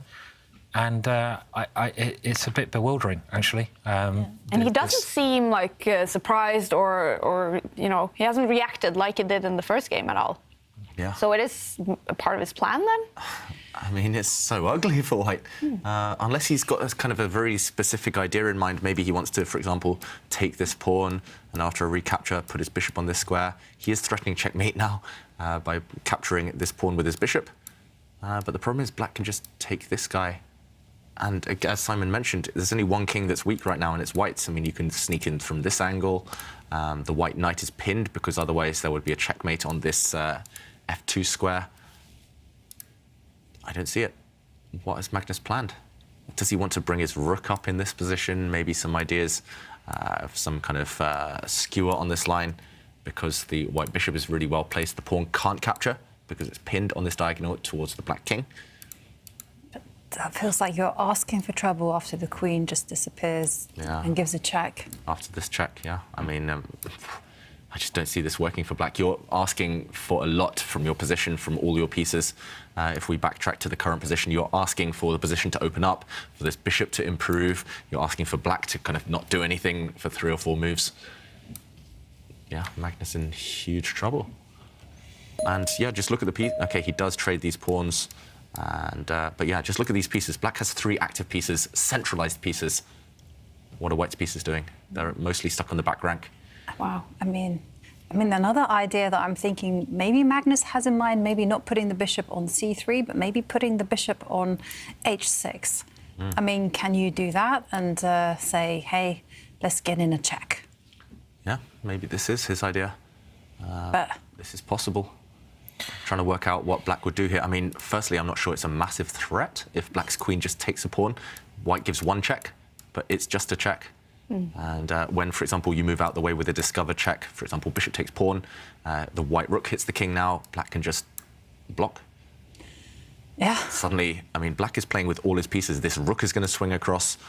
I mean, white's king is just doomed. Yeah, it looks like a disaster zone for white. Wow. Oh, incredible stuff, actually. I think he must have had some tactical idea in his position, but missed that it didn't work or something. I mean, I'm trying to make knight into towards black's king work here. Knight sacrifices. Yeah, I'm trying to make something drastic work here, because the issue is if you don't do something drastic here as white, I mean, if you look at the placement of the pieces, black's pieces are controlling the centre of the board. Black's king is in the corner, which will be actually very safe. And white's pieces are really quite passive. None of those pieces have really left the starting ranks. They're all back, hiding in bed. And black can get his last rook into the game. It's one of those positions where if you don't have something immediate, you're just collapsing here. The position will collapse because black's moves are very, very simple. So I don't see it, though. I can't see what any idea here, like literally any idea for white. Maybe, you know, that keeps the game going even. You know, it's tough, right? So... Massive trouble for Magnus Carlsen. But Jan-Krzysztof Duda, he could go up to a 2-point lead in the match. What could be a winning plan here for Duda then? I think the beauty for Duda is that he doesn't need a plan. His pieces are so good, he can just react. So if Magnus tries to checkmate him with those kind of bishop moves that we were suggesting, the black queen, he's just going to slide across to take a white pawn. The black queen is just going to slide across 2 squares. I think you can play that against nearly anything. You're just going to win a pawn, first of all, and then just defend that pawn, defend the king. You don't even need to go for the white king anytime soon, just black's pieces are ready. So as long as you kind of react and defend against Magnus's threats, you know that you will be having a huge advantage as black, maybe even extra pawns, extra material. Yeah, Duda doesn't even need to kind of think, OK, which piece am I going to improve, which piece am I going to put where? It's just about calculation. And as long as he's not getting checkmated black, then he's just winning, I think. Yeah, it's just... I'm struggling to explain it as well, Simon, because, like you said, the last game was a hallucination. It was kind of a mind fart, as we call it. Just something just went wrong for Magnus. But this one, it's just... that's the type of mistake that he would have made maybe when he was very young, and then he learned, OK, king's in the centre, you have to be really careful to handle them.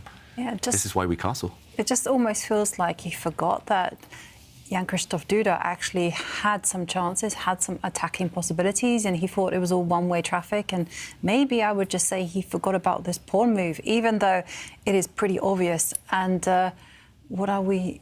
Well, Duda there, very comfortable, and looking like he knows that he has a great position.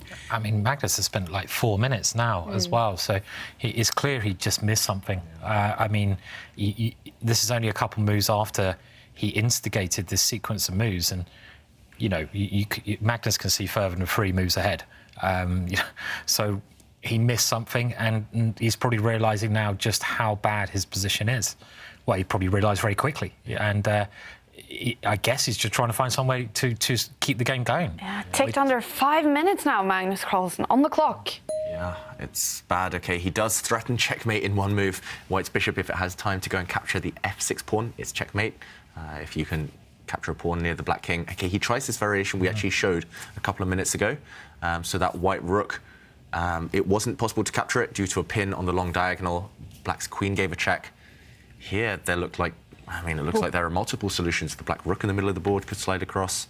I like how the bar number suddenly just... Oh, no, look at Magnus. Yeah. I mean, I think just the rook coming over looks very simple. Yeah. Simple, doesn't it? I mean, dare I say simple, but he's...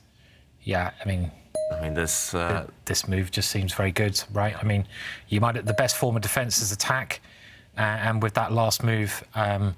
Duda has now got the attack. He's got this queen. that can check the white king. He's got the bishop pointing down. He's a pawn up. It's all going his way at the moment. Yeah. If anyone's going to get mated, it might be white. And yeah, I mean, here there is still a threat. Magnus has to deal with it. I mean, maybe you just bring the knight out so the rook can come in, guard that threat. Yeah. At some point, I don't know if you check first, and I don't see how white can stop checkmate, in actual fact. Just defend this pawn, and like you said, the rook is swinging across. I mean, I think, I'm not 100% sure, I think I would play it now. I mean, if you give a check, at least you give white the option of blocking, and maybe the white queen is now a bit more free to come out. But you're right, Simon, just this idea, just defend your pawn, swing your rook across. How is Magnus getting out of this one? I mean, can he try the same idea of just offering a queen trade? We've often said it, that, you know, when your king is feeling a little bit of pressure, trade of queens. Yeah, maybe there's something stronger than that, Nightmare, because this maybe it seems like Magnus is defending there. Barely surviving. Barely surviving is a better analogy, definitely. But yeah, I mean, maybe this is his best chance, his only chance to try and save the game, Magnus. I mean, there's not a rook attacking the queen here, is there? I mean, that doesn't work for many reasons, actually. Oh, in the current? No, bishop takes pawn. So I mean, it's just in the current position. Just looking for something. It looks one of those positions where there could be a killer blow, but yeah, maybe it doesn't have to be. I mean, I'm just wondering, I saw the evaluation bar go down. Duda had something better, so I'm just wondering if we backtrack a couple of moves. This was clearly the threat of checkmate, actually, taking the pawn, trapping the king. Maybe he could have just defended against it, hitting the white knight, because the white rook is never threatening to take this bishop, for example, because then the white king is the one checkmated. Maybe this was just a cleaner kill for Duda, if we backtrack a couple of moves. Yeah, maybe keeping this rook on the board was the easiest way, but now after this exchange, at least Magnus, okay, he's still losing, but still a pawn down, but at least he has some hope. I think for Magnus, he just needs to escape this one with a draw. Just get out of this game. It's not been pretty. And yeah, I think this is the idea, as you guys mentioned, just wiped, just begging for a queen trade, hoping to swap the queens off, and still an unpleasant endgame. If that even happens, maybe Black just keeps the queens on by retreating his queen, and uphill struggle, but he's alive. The world champion is alive in this game. For now. This is so intense. Magnus Carlsen could be about to go 2 points down in this match, and if that happens, he will have to win the 2 last games to take it to tiebreaks. Or can he save this game? Is there a chance of also winning the game then? All possible results, or not right now. Magnus he is fighting to survive in the game. It's just survival. I think that's the only thing that can be on his mind, Magnus. He's got to forget that he played some. Okay, he does retreat the knight, asking for that queen trade. He needs to forget that he did play some odd moves, and wow, flashy stuff from Duda. His idea is that the white queen can go up and take the black knight, but Black's bishop is going to actually start attacking the white knight. This is a nasty pin that the white knight finds itself in. That's very strong. Yeah, very, very strong. And I guess white has to continue with begging for a queen trade again, because, you know, white's king is so vulnerable and so shaky. Better to just say, I'm going to be down in material, but in game. Yeah. And whilst Magnus is waiting, I know this is so tense, but can I provide some light relief? Yes. Okay. By the way, I did see a great tweet from, is it Jess Fox? I don't know if you got that one, but it was a really good one. But yeah, I think it was up earlier, but sorry, Jovanka. Okay. Yeah. Well, anyway, we might see the game finish very quickly. Oh. Yeah, threatening checkmate, this last move from Duda. Black's queen just wants to come down and take the white knight. Look at Black's bishop, look at Black's queen. They're both teamed up against that piece. You can't defend it. Maybe the only way is to give up white's bishop to deflect away the black queen temporarily. You could throw a pawn in the way of the diagonal between Black's bishop and the white knight. It's just, I mean, it's just a temporary thing. It looks like you will be at least 2 pawns down. Maybe still some life. Maybe you can give back a piece at the right time. Magnus needs miracles, though. Still not looking happy. But this is good. He's settling in. He knows he needs to be resourceful. He knows he needs to be tenacious. And he goes for a king walk. Whoa, Magnus Carlsen. Look with at the Duda. queen on the board. Yeah, with queens on the board, the black's rook is coming in. Did you see Duda's look of disgust? He was like, you can't get away with that, mate. Plus 11, the evaluation bar says. Do you like how it just like all the numbers suddenly changed? I mean, 11. Yeah, no, you can't do that. I mean, okay. Let's see, where is it going to hide? First, the knight drops. Okay. Well, one thing we should mention is that white does have a very deadly check on the board. You know, he's threatening to go bishop takes pawn. That would be a killer blow. Unfortunately, it is black to play. And unfortunately, you're 2 pawns down. And unfortunately, black can just defend that threat and win. But maybe he can checkmate you immediately. So yeah, it's definitely a lost position for Magnus. He doesn't look too interested in this game anymore, just looking away there. I think very minimum, black's rook comes across and defends a pawn. First, Duda gives some threats, some checks, sorry. He does centralize the black queen, very sensible. There must be a killer blow. I'm not seeing it yet, but you don't need it, I guess. You still have the luxury of 2 extra pawns, a safer king. 7 minutes on the clock. 7 minutes on the clock, yeah. You've got to be professional these days, and you've got to repeat the position twice. And then you say, you want to draw? No, thank you. I was just playing with you. Yeah, so Duda can give a couple of checks, gain a bit of time on the clock if he wants to, rub it in, show Magnus who's the boss. What is up with Magnus today? A very rare blunder in the first game. He usually comes back very strong after a loss. He comes back in terrible fashion in game 2. What is up? It was just a great opening and then one really bad move. That bad move was inexplicable, Simon. You mentioned it. But yeah, this is the consequence. He's only played one bad move this whole game, Magnus, but he's got a lost position because of it. That's what happens at the top level if you take your eye off the ball, if you're careless just for one moment. And maybe don't stay true to your style, because you did say this is not Magnus' style this game. Yeah, I mean, when he's beaten Duda in the past on the tour many times, there have been 1 or 2 attacks here and there, but mostly it's just been kind of smoothly outplaying, getting a small advantage in the opening, and that just grows step by step. He very rarely kind of keeps all the tension, imbalances things. Okay, black did give a check, and now the black rook defends that very important f-pawn. So just a small timeout there from Duda, but look at the white king. It's back on its starting square. He would love to castle right now, Magnus Carlsen. He would love to pick up his king and castle, but you can't once you've moved your king or your rook. I was going to say maybe you should try it, but you can't even do it because you're playing online. You know, if it was forward, you could at least pretend. You could pretend just very casually castle and just see what happens. And but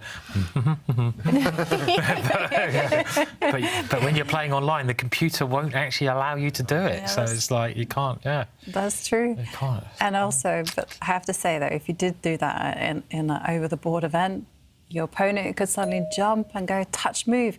Well, you know, this is the next best thing to castling. Trying to castle by... Well, you can't even do that, can he? No, you can't castle by hand. Look, Duda's pre-moving now. He's checked and he's checked again. And he's pre-moving. He's assuming that Magnus is going to play king moves, which are actually forced.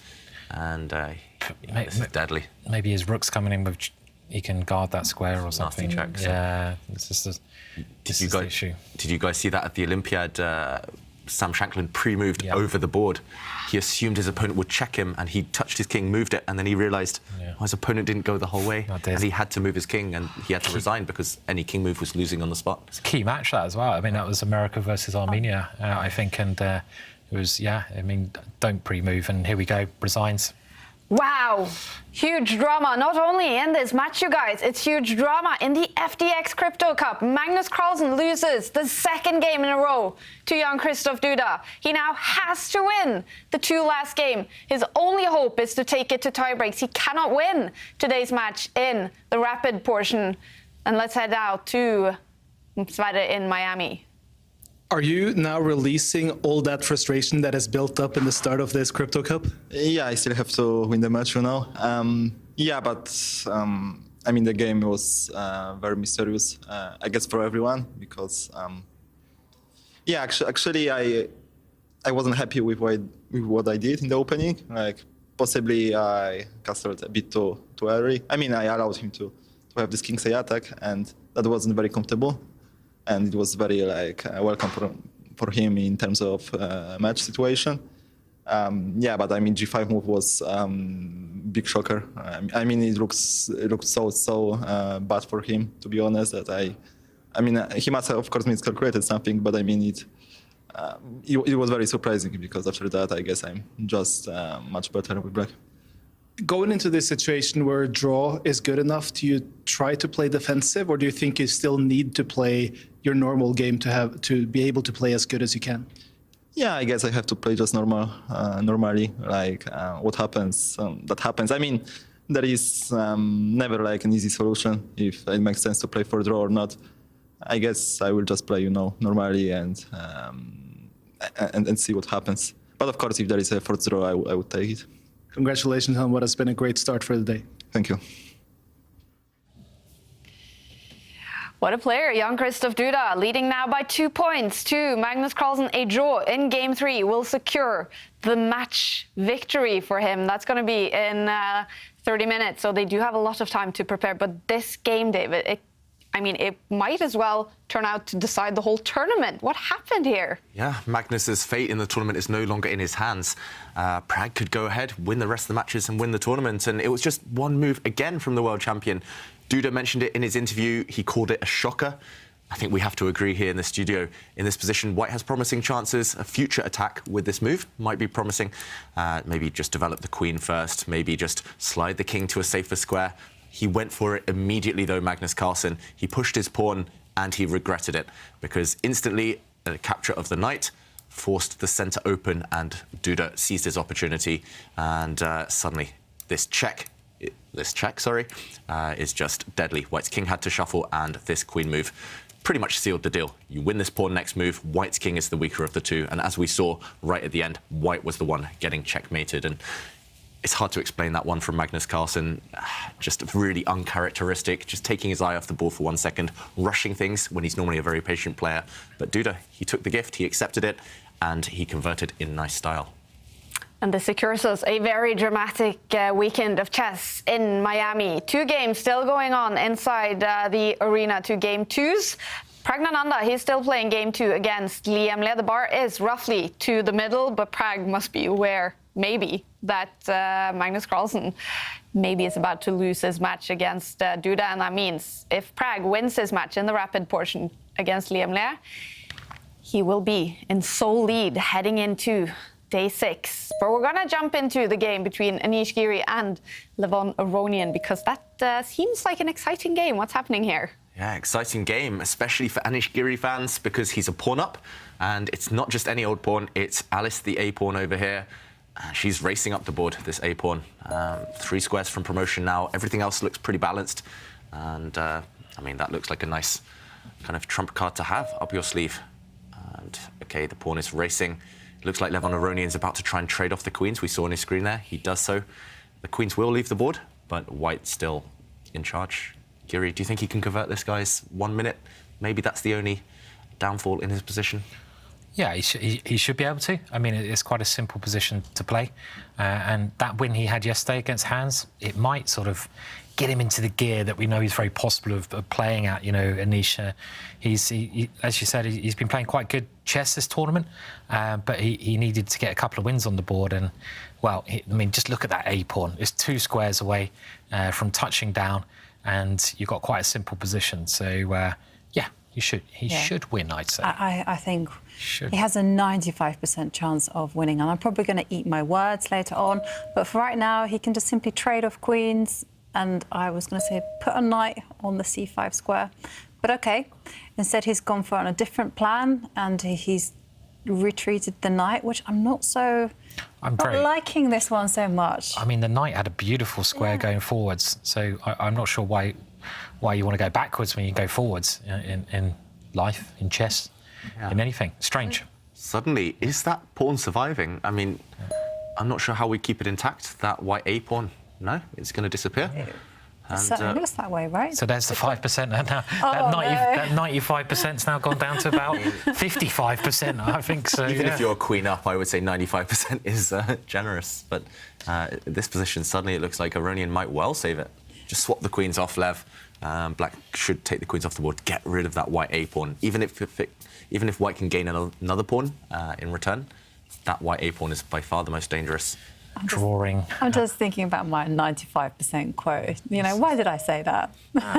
And now it's probably going to go down even more because maybe this is a clever move by Lev, actually, because if you traded off queens, you kind of maybe gave up the protection of the e5 pawn, and here... Well, Nisha's only got 30 seconds as well, you know? Yeah. Grasping a draw from the jaws of winning. Yeah. And that pawn is a corner. Black's king looks a little bit exposed, but I don't think there's any way you can get towards Black's king, really, here. Oh, well, OK, he's trying. He's moving the queen in. Makes sense to now switch to the other side of the board as Black's moved all his pieces around that pawn, go the other way and try to cause problems on the other side of the board. And the white knight might be able to jump in. So still a little bit tricky for Lev, I think, yeah. But it's not a 95% type of position anymore, though, at least. No. So Lev is fighting. Lev, if he's accurate, he should be able to wriggle out of this this hole that he's dug for himself, I guess. You can take this pawn. Yeah, there he goes. He gets rid of it. It does look a bit scary, though. You're right, Simon. The black king is all on its own in the corner. White has won a pawn again, at least temporarily. Now, which knight to take? Yeah, I was going to ask that. I was thinking maybe to take the one sitting on the e5 square, but then again, the knight on the e7 square looks also quite good. Both knights are good. What am I talking about? Just pick one and enjoy. He did take one of them, and the other knight ran out the way. It's a pity you can't just kind of play two moves in one, just take both knights off the board there. But, OK, Black's knight is defending its king, attacking the white queen as well. Giri looks super focused. Do you think in the back of his mind now, with 20 seconds left, he's thinking, oh, it should have been so much more, it should have been easier? Yeah, I think so. I think he's regretting moving his knight backwards. What percentage you put on this now, Jovanka? just to ask you, let's have a percentage. 50. 50%? 50%. OK, that's good. Wow. No, 50%. Just 50%? 50%. So it's a draw. Just 50%. I'm giving what does up. that mean? It doesn't mean anything. No, okay. It means I'm giving up. Don't ever ask me about percentages ever again. OK, we'll just go 50% all the time. Yeah. Keep it nice and safe. 50%. Yeah, 50-50. It's got to be slightly more in White's favour. Still a pawn up. Yeah, best pawn in the world. 51%. Yeah. How about if you take into account the clocks, though, David? Because Levon, 4 minutes, Anish, 20 seconds. Yeah, that's maybe why it's 50%. If it was 4 minutes against 4 minutes, I think it would still be 60-70% for Anish here. Maybe higher even, at least score-wise, not win-wise. But yeah, it's 20 seconds. We've also seen Anish in the past crack under pressure, under time pressure. It is really hard especially when someone like Levon Aronian, who can kind of start kind of blitzing the moves out when the pace of the game keeps kind of switching, increasing. OK, one set of rooks has left the board, and now Black is getting active. Yeah, this is a scary move to face when you only have 20 seconds on the clock. Black's rook on the 2nd rank. Earlier we saw Duda's white rooks on the 7th rank doing damage, and this is pretty much the equivalent for Black. So Black's rook hitting the white knight, maybe hitting some pawns near the white king. If that knight moves out the way, you have to jump back and defend. I can see solid move by Giri. I can see Anish losing this one, actually. Yeah. You know, just the way things are going with his time. I mean, Black's getting a little bit of pressure now, actually. Black's active pieces, they are good. Yeah, definitely. The knight is ready to spring forward. All that Levon has to do is actually find a good attacking role for the queen. And this is the type of position where you set a couple of traps, and if your opponent has 20 seconds, yeah, they might fall into one of them. Especially when you have queens, knights, rooks, tricky pieces. Yeah, I would be relocating my queen maybe to the c6 square, just so that it can put some pressure on the knight at one point. It looks good. Black's knight could also jump into the centre of the board. That would be a natural option as well. Maybe you can try doubling on the 7th rank as well, like we saw Duda do. Just put your rook over a square. But he's getting his queen to a good square here. This is much more active. And 13 seconds, Anish, and he's going very passive here. And he's getting ready to push that pawn as forwards as he can and try to secure a draw, I guess, if exchanges happen. But the problem is that move is really transparent. You know, he's making his intentions very clear. So if I were Levon, I would just block it. I'd put my knight in the central square and say, come up with another plan, Anish. You've got 24 seconds. I like Go. that move, yeah. I mean, it looks very sensible, right? I mean... 24 seconds to go. It's 21 seconds. 21 seconds. I know. You said 24 seconds, you said go. Who was that? So awesome Solid Crew. So Solid Yeah. Crew. Yeah. And I'm just noticing there's 2 games going on in the arena. Praggnanandhaa. The bar has just shot up for Liam Le in their game 2. Remember, Magnus, he lost 2 games already to Duda. Is Praggnanandhaa about to lose a game as well? Yeah, it does look like Liam is doing Magnus a huge favour in that battle. Pragg was doing OK, but just the last couple of moves, it has changed around. Great news for Alireza Firouzja. He is up in his match. He won this game 2 now, and he is 4 points behind Magnus and Pragg before this round 5. And if he wins today's match and they lose, well, he can take in 3 points and only be 1 point behind. And he meets Magnus tomorrow. Ooh, it's going to be a dramatic weekend. Imagine what a comeback that would be for Firouzja, losing round 1 of the whole tournament to Pragg and suddenly just going on a roll. And, OK, right now, big decision for Lev on Aronian. Does he continue repeating the position? If Lev now wants a draw, he can just keep attacking the white queen with the black rook, and the position will repeat itself. I think the momentum's in Black's favour. He has to play for a win here. Be a shark. Definitely. Blood is in the water. Oh, and the move that I was kind of drawn to was actually to give a check to the king with a rook and then try to decoy the white knight from its post. Yeah, I guess Lev on Aronian, if he gives a check to the white king, will be slightly afraid that his rook might get trapped. You have to calculate quite a lot before you throw your rook in like that. And, OK, under 2 minutes now, Lev on Aronian. He has won his pawn back. It's level pawns, level material. OK, he tries a similar idea, Jovanka, maybe just a different order. And after this capture, he does give a check. He's going for it. I thought that this wasn't possible because the king has to run to the f1 square and it's on the board. And now you get a free move. Now maybe you can move your queen. Cover those critical squares. Cover the g2 square. Checkmate is threatened, as you mentioned, that g2 square. If Black's queen can slide across, it is going to be checkmate. White only has 1 move, though. Levon, he knows he's blundered. This is really clever. The white knight can give a check and then jump back and defend everything. Look at his face as well. He's... Yeah, oh, wow. He's shaking his head. It just did not work. And there comes the check. And now the king has to step forward.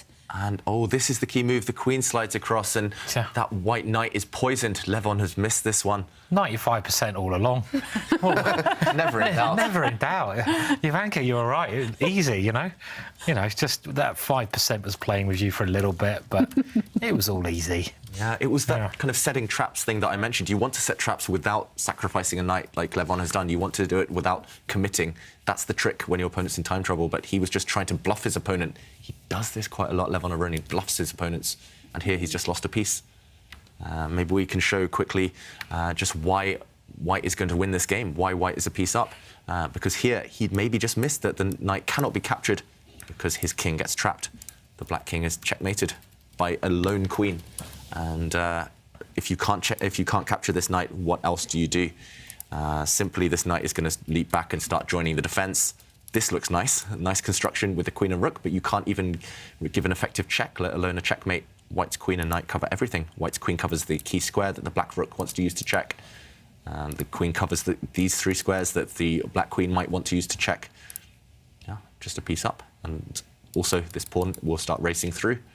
Game over, pretty much. And it's game over for Praggnanandhaa. Liam Le winning game 2 to take the lead in that match. 2 people will be very happy to see that, Magnus Carlsen and Alireza Firouzja.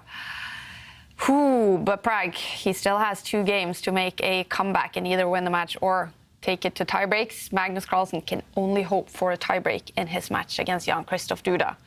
Drama, drama, drama, and trouble for Levon Aronian. We see him shaking his head against Anish Giri. Yeah. Fair play to Anish. He was on the back foot there. Things turned against him. He was having to defend. He adapted to the new situation really well. And that's not an easy skill as a chess player. I've struggled so many times, you know, from turnarounds.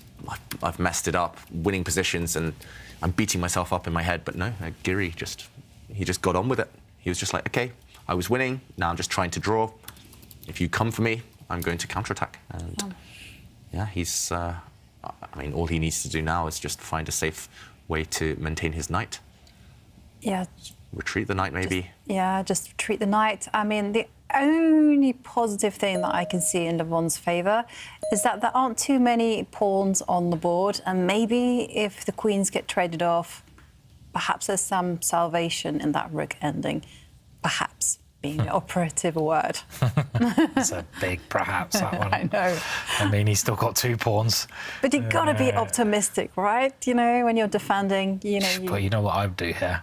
If I was black in this position, I would resign. So, just resign. There is one trick. I mean, I'm not exactly sure what black's threat was. I guess just coming across to the h2 square with a check. It might just have been 1 or 2 checks. But, yeah, Giri's shutting the door on that one. He offered... Well, he's offering a rook exchange now.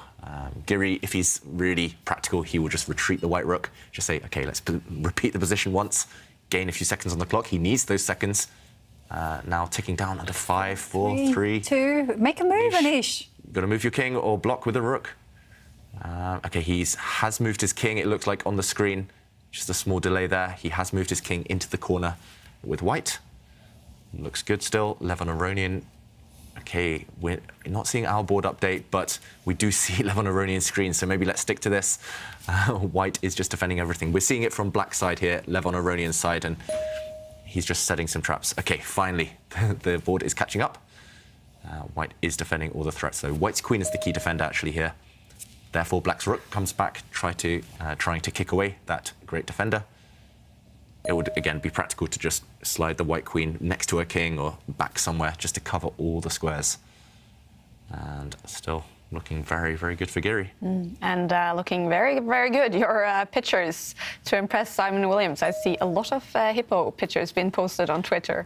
Very nice, you guys. So they're doing really well today, aren't they? I'm really impressed. They're up in their game, and this last bit. I have a few here that I'm dying to show you guys. But it's difficult because the chess is so exciting. Hopefully, at the end of this one, we can, you know, why doesn't he just resign so we can see the hippo pictures? You know? But, yeah, you guys are doing well. I like them. I'm sort of getting the odd cool one. There's a lot of hippos around, so awesome. Yeah. Desperation now from Aronian. He was just a knight down. White has covered all the threats. No way to continue with any tricks at all, and therefore he pushes a pawn near the black king, but this is only going to accelerate the end. White's knight, look how beautiful it is. Extra piece. It's threatening to go towards the black king, but it's also threatening to drop back, forking the black queen and the black rook. And, yeah, now just anything. Start pushing the white pawn in the middle. Yeah, there we go. It's running through to glory. Here comes another queen. And the white knight's going to give a deadly check soon. That king's not going to stop the white pawn. Keep pushing. Yeah. Going. Yeah. Anish, he's not lacked killer instinct in this game. He grabbed the piece, defended perfectly, and... yeah, no hesitation.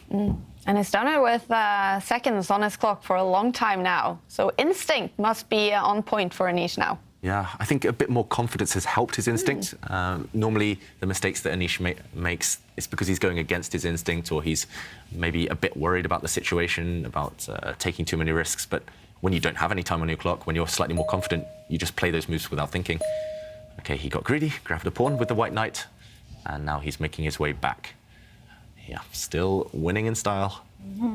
A very nice move by the knight, because just when there was a flicker of hope for Levon Aronian, he was threatening to retreat the queen and give a deadly check.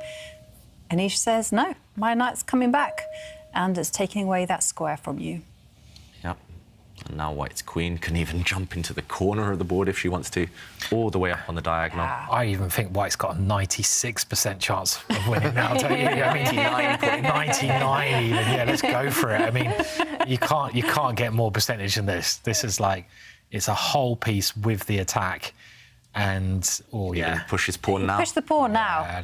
Go for it, Anish. Yes. That must be the end. And, yep, once the king takes the white knight, the pawn runs through and promotes, and therefore Aronian resigns. It's over, and Anish Giri is on a roll. He takes the lead in this match against Levon Aronian with 2 games to go. It's looking good for Anish, who won his match yesterday. Trouble for Levon. He wants to go back to his room and prepare. They will now have 10 minutes to get ready for the next game. Anish also wants to go prepare.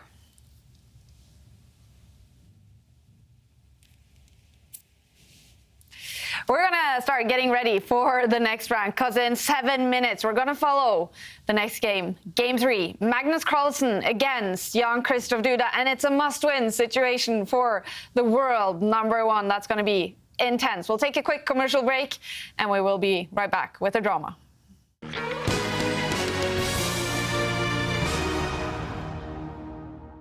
No more fancy openings, no swashbuckling middle games, no attacks. We're here to tell you about what comes after that. After all of that has failed, and you're stuck in a position where it's fairly equal, and you may think it's fairly boring, that's where we'll teach you how to use our tools in order to win those games, maximize your potential, win slightly better positions, and draw your worst positions, and make your opponents, frankly, hate you for it.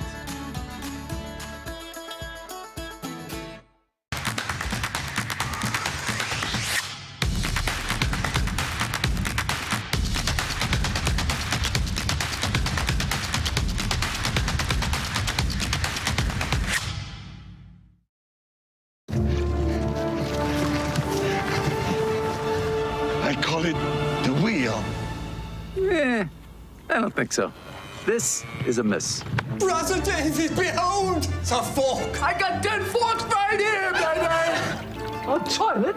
We're not animals. We go outside like humans. Hancock! No king! The people shall have the right to vote. Even the stupid ones? Yes! Edison, can I be honest with you? It stinks. Nobody's gone to the moon, ever. Why not? It's far. It's too far. It's far. の未来はポータブルミュージックです。バカか！出て行け！語りがいいでもやるぞ！語り！ Like I was saying, it's FTX. It's a safe and easy way to get into crypto. I don't think so. And I'm never wrong about this stuff. Never.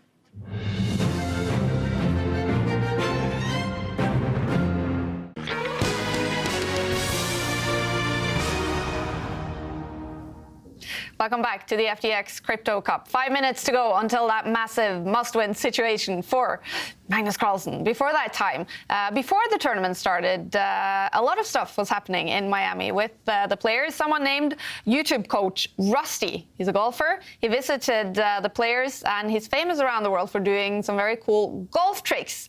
And he challenged the players to do the same thing. Hello, we're in Miami, and I've discovered a talent for golf. So I guess I'll just continue playing golf and skip the chess.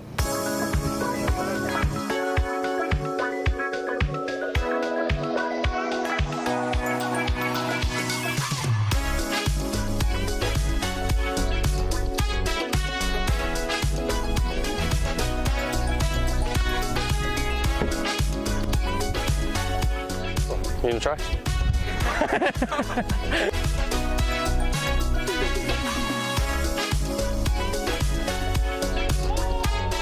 You're a little bit off, but it's okay. They're just lucky that I play chess, because anything else, I would have been just as good. Watch my opponent's ego crumble. Sorry, which ego? Clearly, I'm the only one with a big ego.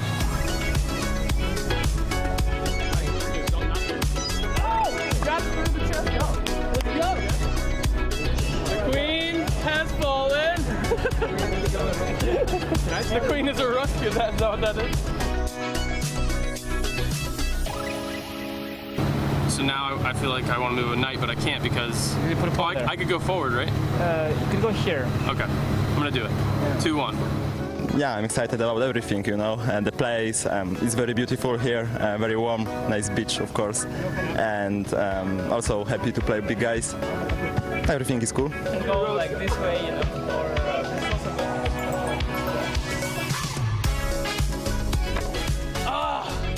does that technically count?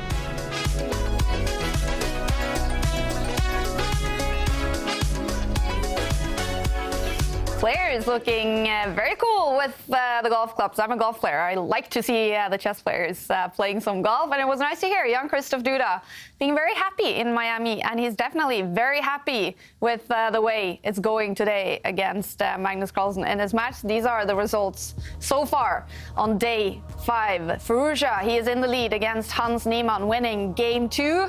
Praggnanandhaa, he needs to make a comeback now because Liam Le, he won game 2. Anish Giri in the lead against Levon Aronian after 2 games. And of course, Jan-Krzysztof Duda, a blunder by Magnus Carlsen in the first game and a very strange game by Magnus Carlsen in the second one. Duda is up by 2 points, and Magnus, he has to win both game 3 and game 4 to have any hopes of taking points today, taking it to tiebreak. It's gonna be a must-win situation in game 3. But Praggnanandhaa, well, he could be in sole lead after today, and he's up for an interview after losing game 2 to Liam Le. It's a tough start for you today, Prag. You still have 1 game to fight back. How would you summarize it? There's 2 more games, so yeah, there's a lot to play. So yeah, I'm a bit upset about this game because I think I was having a great position and I was the one pushing for the win, and I just completely forgot there's a square for the king on h5 after bishop f6 check. So just yeah, I'm very yeah, it's not a good thing to miss. Do you feel like it's been harder to find a rhythm today compared to the last days? No, I think I was playing well today. In this game, I think I kind of that should have been a win. I couldn't find it all the time, but that should have been a win. Good luck, Prag. We look forward to seeing the last 2. Prag as well has to make a comeback. The action going on inside beautiful Eden Rock Hotel. But the players, no time to chill on the beach or in the pool. They have to play chess, and Magnus Carlsen, he has to play his best chess now in a must-win situation with the black pieces. What do you expect from this game 3, David? It's hard to say, Kaja. Yeah. Magnus just hasn't seemed himself, and he needs something a bit special. Maybe that's just some inspiration from a creative, kind of weird, wacky opening that we've seen in the past from Magnus. Maybe that's just playing a bit more kind of aggressively, but in a patient manner, unlike rushing in his last game. Either way, I mean, it's going to be hard to disturb Duda. Duda looks so calm, so zen right now, and it feels like the chess gods are on his side today. This one, I can't wait. Winning with black is the hardest thing in chess, especially against a top-class grandmaster, and I can't wait to just figure out and find out what Magnus wants to do. Here he comes, Magnus Carlsen. Oof, he doesn't look happy already before the start of game 3, rushing to the arena. What could be the final game of the day for him if he doesn't win it? He will have the black pieces. Jan-Krzysztof Duda, confident. He only needs a draw in this game to secure the match victory against the world #1. Here we go. Yeah, no surprises. Duda won game 1 using his queen's pawn. He's going to try and do the same again in this one. And how will Magnus react? He's definitely not going to repeat the same opening, right? Stonewall Dutch. That's what I'd like to see. Oh, no, he's ruled out. I was going to say King's Brilliant. Indian or a hippo. I'm really excited to see this move, personally. I love the King's Indian defence. You always get very exciting positions, and if you need to win, perfect opening. Unbalance it, play like Fischer, play like Kasparov, and he can also do the Grunfeld here, but he's gone for the King's Indian defence. Yeah, I like this choice. I think the Grunfeld, decent opening, but very forcing. It would have allowed Duda maybe some chances. Yep. He mentioned in the interview to go for that draw. This one keeps a lot of pieces on the board. And also, it doesn't really suit Duda's style to have white here to take the space and to take the responsibility. He wants to be the one attacking, kind of sacrificing, creating chaos. He doesn't want to be the one controlling the position too much. And okay, Magnus bringing his pawn forward. Duda was actually ready with a pre-move. That was really interesting. He was about to bring his dark squared bishop out, assuming that black had castled. Now white does have the opportunity, if he wants, to trade off in the center a set of pawns and then trade off the queens as well. What would you do? Go into the endgame, take the risk out? It's a really tough one. I mean, normally I'd probably take that pawn, especially if I need a draw. I know we say you should play for a win if you need a draw, but it's very tempting to take the queens off here, right? Yeah. And misplace black's king. it seems very natural. I mean, I haven't seen e5 in this position personally before. You normally do it after castling, so I don't know. What would you do here? Take the pawn, go into an endgame. David? Yeah, sorry. I mean, just wondering. I mean, even if I needed a win, I think I would play this move. And he has. He's taken it. Yeah, I mean, it looks very natural, doesn't it, to go for this ending? Yeah. And there we go. The queens are indeed off the board. It's only move 8, but we are in kind of a middle game / end game now. And Black's king is the first thing that we look at. Just like the last game that Magnus lost, his king was uncastled. Now the Black king is never going to really find safety, or at least it will struggle to over the next few moves. And even if the Black king does find a safe square, White has a very natural plan of development. OK, he tries to create a hiding place for the Black king where that pawn previously stood, but White is just going to castle queenside. White's knight on the king side is going to leap out from its starting square. As soon as White develops all those sleeping pieces on the right, very solid position. It's going to be very hard for Magnus to break this one down and win. Yep. Yeah, definitely. Strange opening choice again from the world champion. We like the King's Indian, but this is not really the King's Indian. This is kind of a accelerated version. Just, it's hard to explain again. But who knows? Magnus is a master at these endgames. Maybe if he can keep enough pieces on the board, keep enough tension, there will be stuff to aim for later. Yeah. And we also have to remember that there is a big pressure on Duda. You know, he is playing for the draw. So there's a lot of psychological, pressure that he has to draw, and this might affect his decision-making process later on. And he does develop his knight. And now Magnus, in return, probably will defend his king's pawn in the middle of the board. And whilst Magnus is going to take a decision, do I have time? Do I have time to share with you some of our selfies?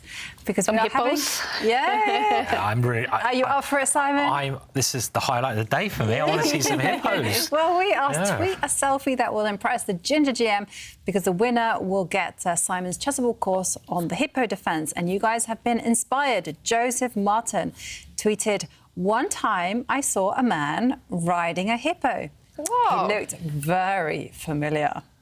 Any prizes for guessing? It's Simon on top of the hippo. What? Simon. What are you? Last like week. the hippo whisperer. Yeah, the hippo whisperer. I love it. Yeah, it's my new TV program. It's where I whisper in the hippo's ears. Come on, baby.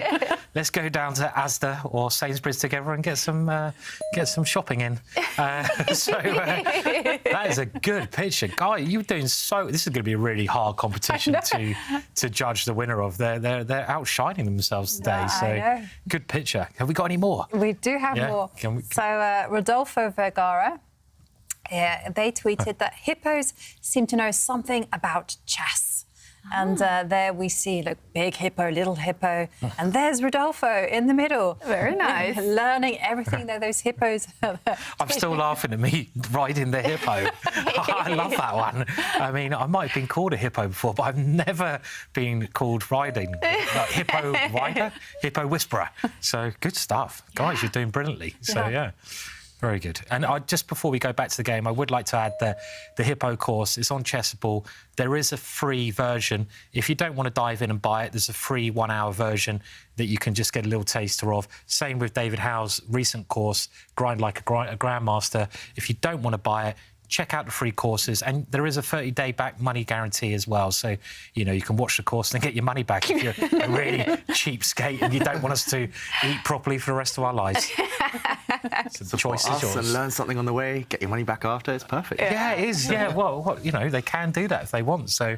The winner of the selfie competition gets the whole course, and they don't even have to give it back because it's free.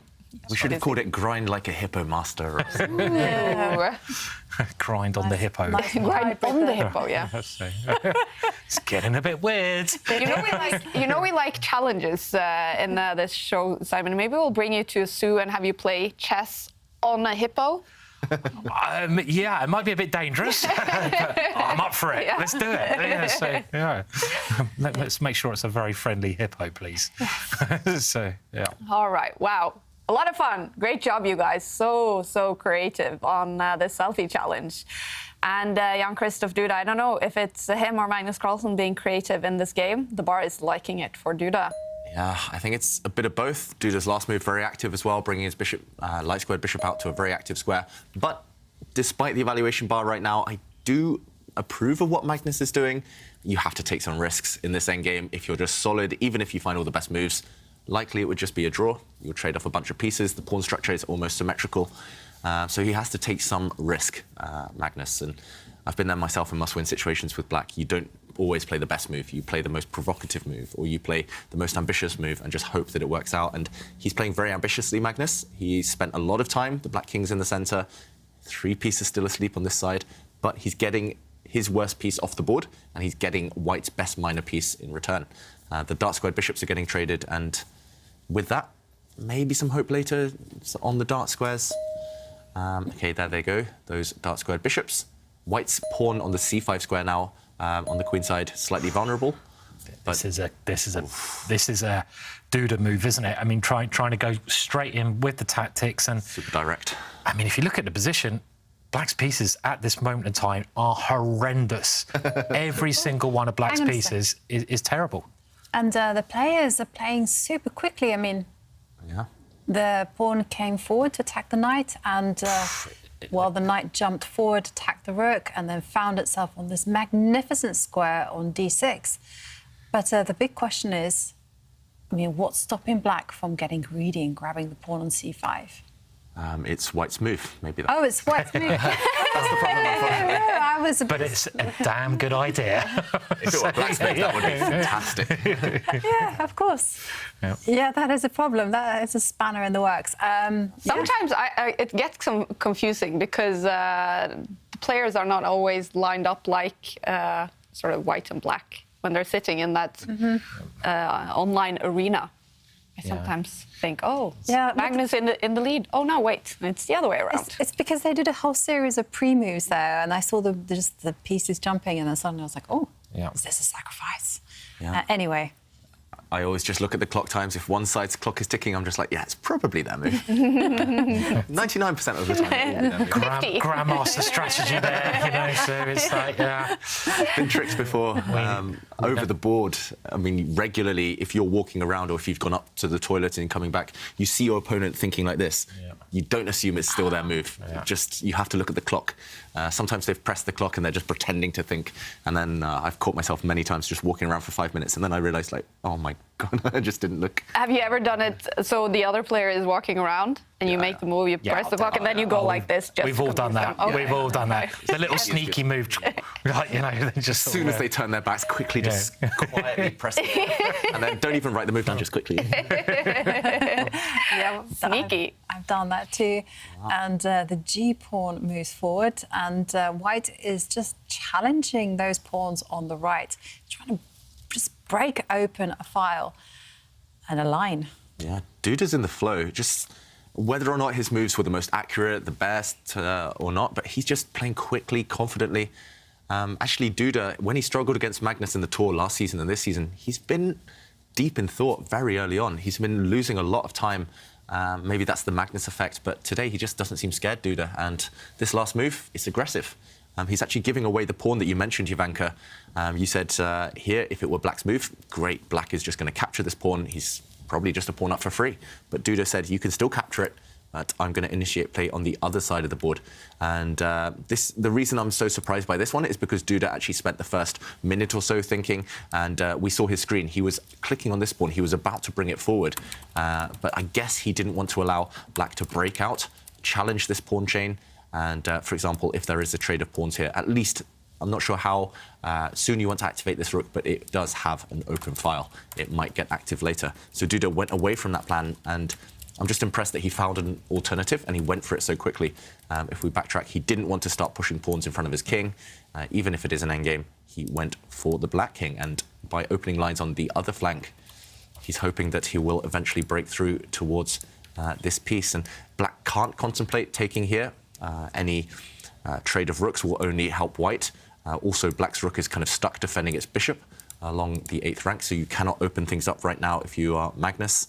And the problem is, if you take this pawn after a capture on this square, again, it's very awkward. You can't take with a rook, because remember, your rook is tied down in the corner, defending your bishop. And if you take back with the pawn on this square, suddenly another open file is accessible, and suddenly the black king, even with queens off the board, feels really, really uncomfortable. What does Magnus have to do? I mean, the other alternative in this position that comes to mind is blocking things up. If opening as a position doesn't favour you, maybe you block things. What do you guys think of this move? I think it looks like the only move, because the alternatives you showed where white gets a line open for rook to invade, they look terrifying. I mean white's mobilised all their pieces. What do you thinking, Simon? I guess you could try to develop.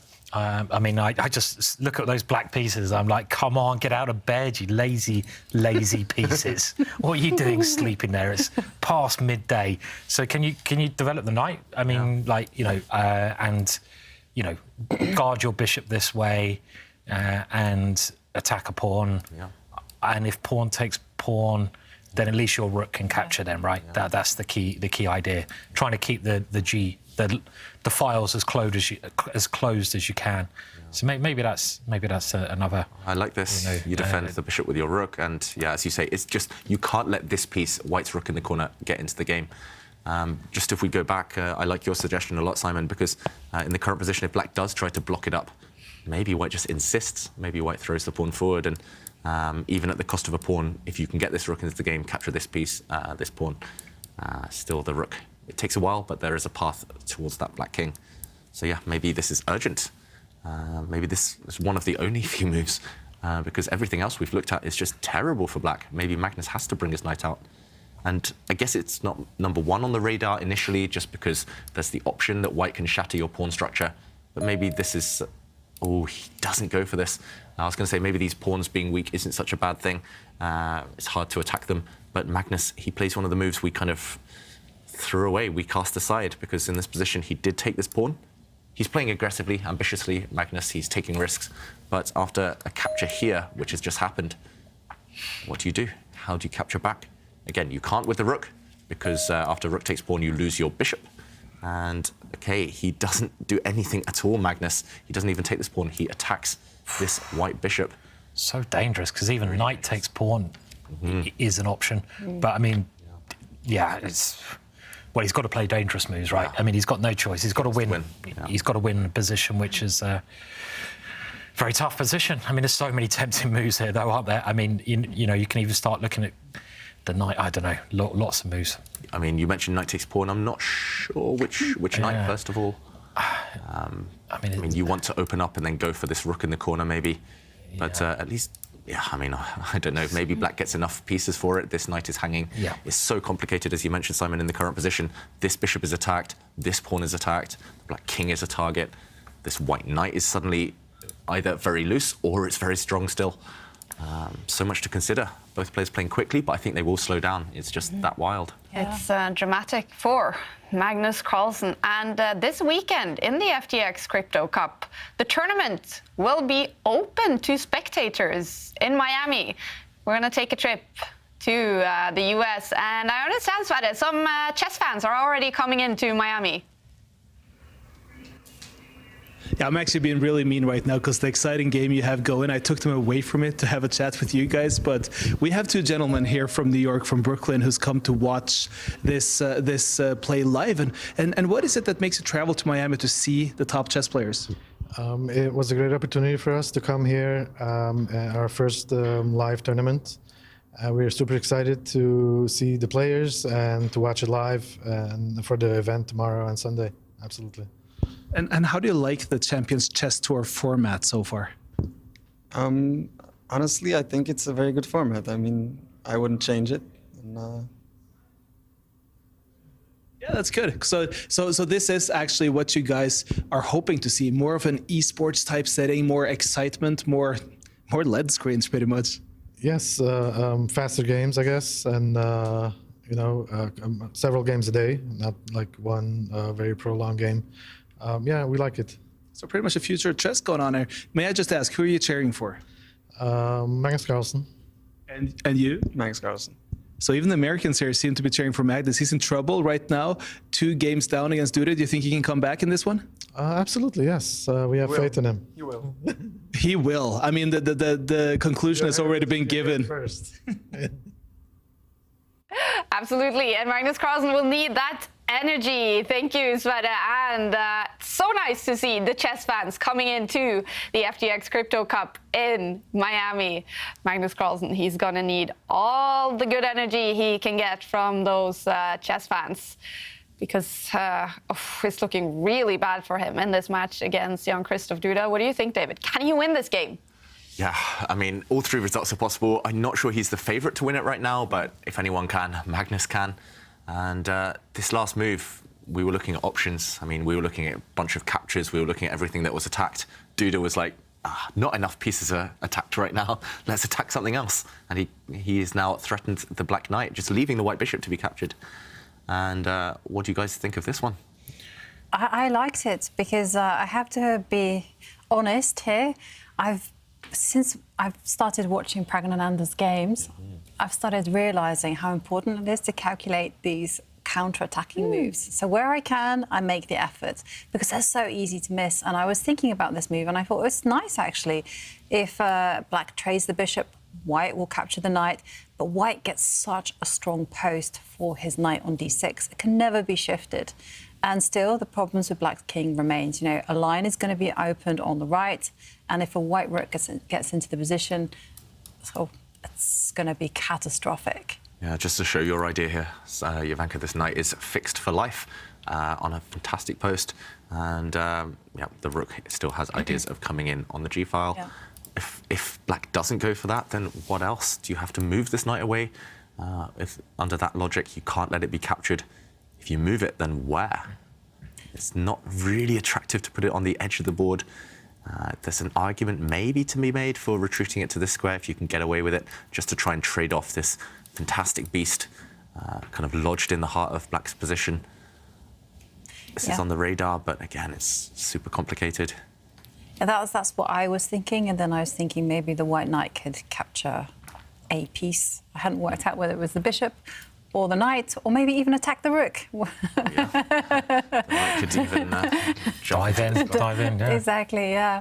So many possibilities. And there's also, White's always got this pawn takes pawn, which is getting very close to queening. I mean, I don't think it quite works, but it's scary. It's scary in a lot of positions. I mean, it's only two squares, and you know, look at Black's pieces on the other side of the board. They're all bungled up. So you've got to consider a move like that as well, I feel here. Pieces. That's so, so lazy, these pieces. They are, aren't they? You know, it's like, it's me when I was like 15, you know. It's just like laying there. It's like me now on a weekend. Well, we're all like that on the weekend. It's okay. But yeah, I mean, it still seems very grim for Black, and he's gone for this option. He's gone for this. He's taken off the White Bishop. If we go back, he's allowed his knight to be captured. So he's going to have to live with this piece stuck in the Black position forever. This one is ugly. But at least, I guess, on the bright side... Wait, what is the bright side? We still can't take this pawn because we have to kind of defend our bishop instead. I'm trying to find a way to defend the position, and it's not easy to find one for Black at all here. What is easy? I mean, why should you be able to defend this position? Yeah. All your pieces are on the starting rank. White's pieces are all looking pretty tasty. Yeah. Your opening lines, there's no reason you should be able to defend this position, actually. I don't think. I mean, you should probably just lose this position. You've broken all the rules. Your king is stuck in the middle, and you literally haven't touched any of your remaining pieces. Yeah, so why should you be able to survive? There's no reason you should be able to survive this as Black. And I think unless there's a big upset here, or he's given up his best piece. What is this? I mean... he's just traded off his knight for that Black Bishop, which was fast asleep. And there we go. Why? Why did he do that? Why did he give up his best piece for a sleeper? You know, it makes so little sense to me, that move. Yeah, it's just concrete reasons. These top players, they don't kind of play on general terms as much as they used to in previous years. I guess he's just trying to get his rook into this nice outpost that the knight previously sat on. He's also hoping that Magnus, if he'd captured here, would allow this rook an open file. But Magnus does say no. He says, OK, I'm just going to lock it down. This is a bit scary, this passed pawn, but I mean, for now, Magnus is alive. Yeah, obviously the natural idea is to try to open up that area of the board here, if you can. I mean, it still looks good for Duda. And as you say, it's probably concrete reasons. He's obviously using his calculation here, whilst black is still sleeping on that side of the board. If Magnus can get those pieces out, though, it's game on again, I feel. Just need 2 moves. Yeah. And then suddenly the black knight, if it can move forward once, capture this pawn, suddenly the black knight is the one jumping into kind of an equivalently strong square. And Simon, you called it. The action is going to start taking place on the right side, and definitely Jan-Krzysztof cannot afford to let that black knight get active. Now, big question for Magnus. Do you just bypass this pawn? Do you shut things down again? You might lose this pawn long term, but you gain a couple of moves while white tries to go after it. Is it time to develop now as well? That's the other question. Because if that black knight can capture the pawn, it becomes a very decent piece then. If you can do that, I mean, for example, bring the knight out and just a trade of pawns, and this guy might be dropping. Okay, Magnus does try and keep things closed for now. If we, instead of bringing his knight out, he pushes a pawn, but yeah, it's a race now. Are white's 2 pawns going to be too strong? While black's pieces are asleep, and finally one of them moves. He's got out of bed. No longer a lazy kid, but still, it might be too slow. This black knight wants to take the pawn. It feels like Magnus fighting for his life somehow, and remember, he needs to win, so... Okay, material is disappearing. He takes this pawn now, Duda, with a big threat of a nasty check. Yeah, I mean, can you ignore that threat? I mean, I know it looks terrifying, but grab that pawn, because, you know, you might as well, if you're living by the sword, you might as well die by the sword. Yeah, now a check will just be met by the king hiding, but... Looks so risky, doesn't it? Something to d5, something to... I'm just looking at ways to get to the king, basically, in this position. Like a pawn push as well. There's also this pawn racing down the board. Oh, yeah. Looks very scary for Magnus, but he has to do this. He just has to take risks. And he's got to check with the knight at some point, and he's got maybe a rook coming into the board on the open file, so it's possibly something. Yeah, he's still fighting, and there's enough material left.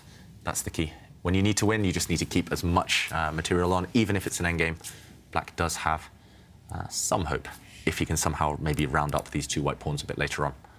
This could be over after this game if Magnus doesn't win it, and it's looking dramatic for Aronian as well.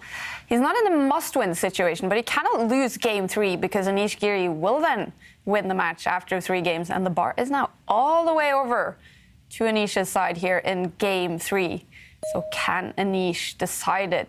He struggled so much in the start of the tournament, Anish, but he finally won a match yesterday, and now he's on a roll, maybe winning this match against Levon in only 3 games.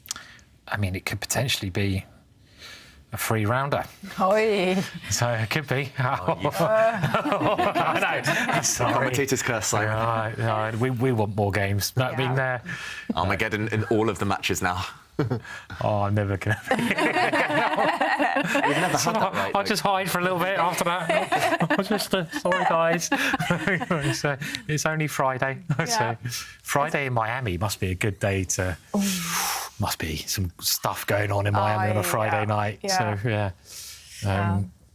But I don't know if Magnus Carlsen will be celebrating and partying too much in Miami after today's match, or maybe he needs something to shake it off after today's match, if he's not able to win this game. I mean, if he makes a comeback in this match, then he has something to celebrate. Yes, but then again, it all depends on how Praggnanandhaa does, because if Praggnanandhaa manages to win the 2 remaining games, then, OK, Magnus will be playing catch-up, and everything is out of his control until they meet in the final round. Yeah. But the bar just jumped up for Liam Le. Look at that, in game 3. And if he wins that game, that match as well will be over in 3 games. Praggnanandhaa, he lost the last game, game 2. And if he loses this one, the match will be over. 0 points for Pragg, 3 for Liam. And Magnus Carlsen and Pragg, they will be stuck on 12 points still on top of the table. But no one in sole lead. Alireza Firouzja can start to catch up. He started the day 4 points behind these 2. And he is in the lead against Hans Niemann. But actually in that game, the bar is over to Hans Niemann's side. What a day in the FTX Crypto Cup. A lot of action happening inside the arena. Hans looking confident there. Yeah. Absolutely. Just look at his body language and what the players are thinking. I can share with you another selfie, this time involving a catfish. Oh, not a hippo. Not a hippo, but it's a huge catfish. Eric Martinez says, caught a hippo of a catfish in Louisiana whilst watching the FTX Crypto Cup on my phone this afternoon. Nice. Yes, Simon, I walked into the water to retrieve him. Did he actually catch that fish today? I mean, that's the size of him. I mean, what kind of fish do they have over there? It's like human. That's massive, isn't it? Everything is bigger. Was it in the US? I didn't. Yeah, everything's bigger. Everything is bigger in the US. And we do know you not only do you like hippos, Simon, you like fishing.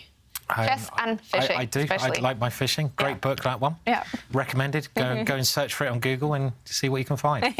So, what was the new book that you came up with? Chess igloos, icicles. Icicle chess. Icicle chess. Yeah, I didn't get past you though, Jovanka, that one. Didn't get past the... Written in the North Pole. No. Yeah, and meanwhile, this game is heating up. This check. White's king has to be careful where it dances to. I think you have to head up on the diagonal towards the white knight, towards this black knight. Otherwise, you might get in big trouble. And White's king is the problem right now. But if Duda can somehow avoid all the checks, if he can evade the checks, White's pawn, that H-pawn, he has two Harrys here, two H-pawns. But that very far advanced one, it's just going to decide the game. Also, the black king not entirely stable. Duda could win, just like he did in game one, by using both of his rooks on the 7th rank at some point later. If White's rook on the 7th just goes over, maybe captures a pawn on the other flank, the other white rook will go and replace it. Yeah. Unless Magnus can miraculously checkmate this white king, which I don't think he should be able to. It's just going to be, one-way traffic. Yeah, it looks so dangerous, especially as you point out, the white king has a safe home on the E3 square. And but what is Duda thinking about? I don't There's know. just one sensible move here, surely. The white king has to go to a dark square. If you go to the light squares, you allow black's pieces to check you even further. I think he's perhaps just steadying his nerves. This is crunch time. And sometimes, you just have to play it calmly, take your time, do the old-fashioned saying, where you sit on your hands and you don't make quick moves. Yeah, he's so close to the finishing line now, Duda. He just needs to keep his calm, as you mentioned. And maybe we can... Magnus, OK, looking neutral right now. Yeah. Maybe we can get a shot of Duda, because is he looking nervous? He must know he's doing well right now. After all, it's all about that white H-pawn. Yeah. Magnus in calculation mode for sure. I think he's surprised as well. Duda pausing for 2 minutes, and what is there to think about? If the white king stepped up one square, that black rook's going to come down and check you. If you go across one square, the black knight is going to start capturing some pawns, maybe. I don't understand. This is the type of move you make on autopilot. He's made so many complicated decisions instantly, and now relatively simple decision. He's spending some time. Unless I'm missing something, unless there's a scary reason you don't play the most obvious move. OK, he doesn't. Duda is full of surprises. He just shuffles his king across one square, but it looks like you're walking into the firing line here.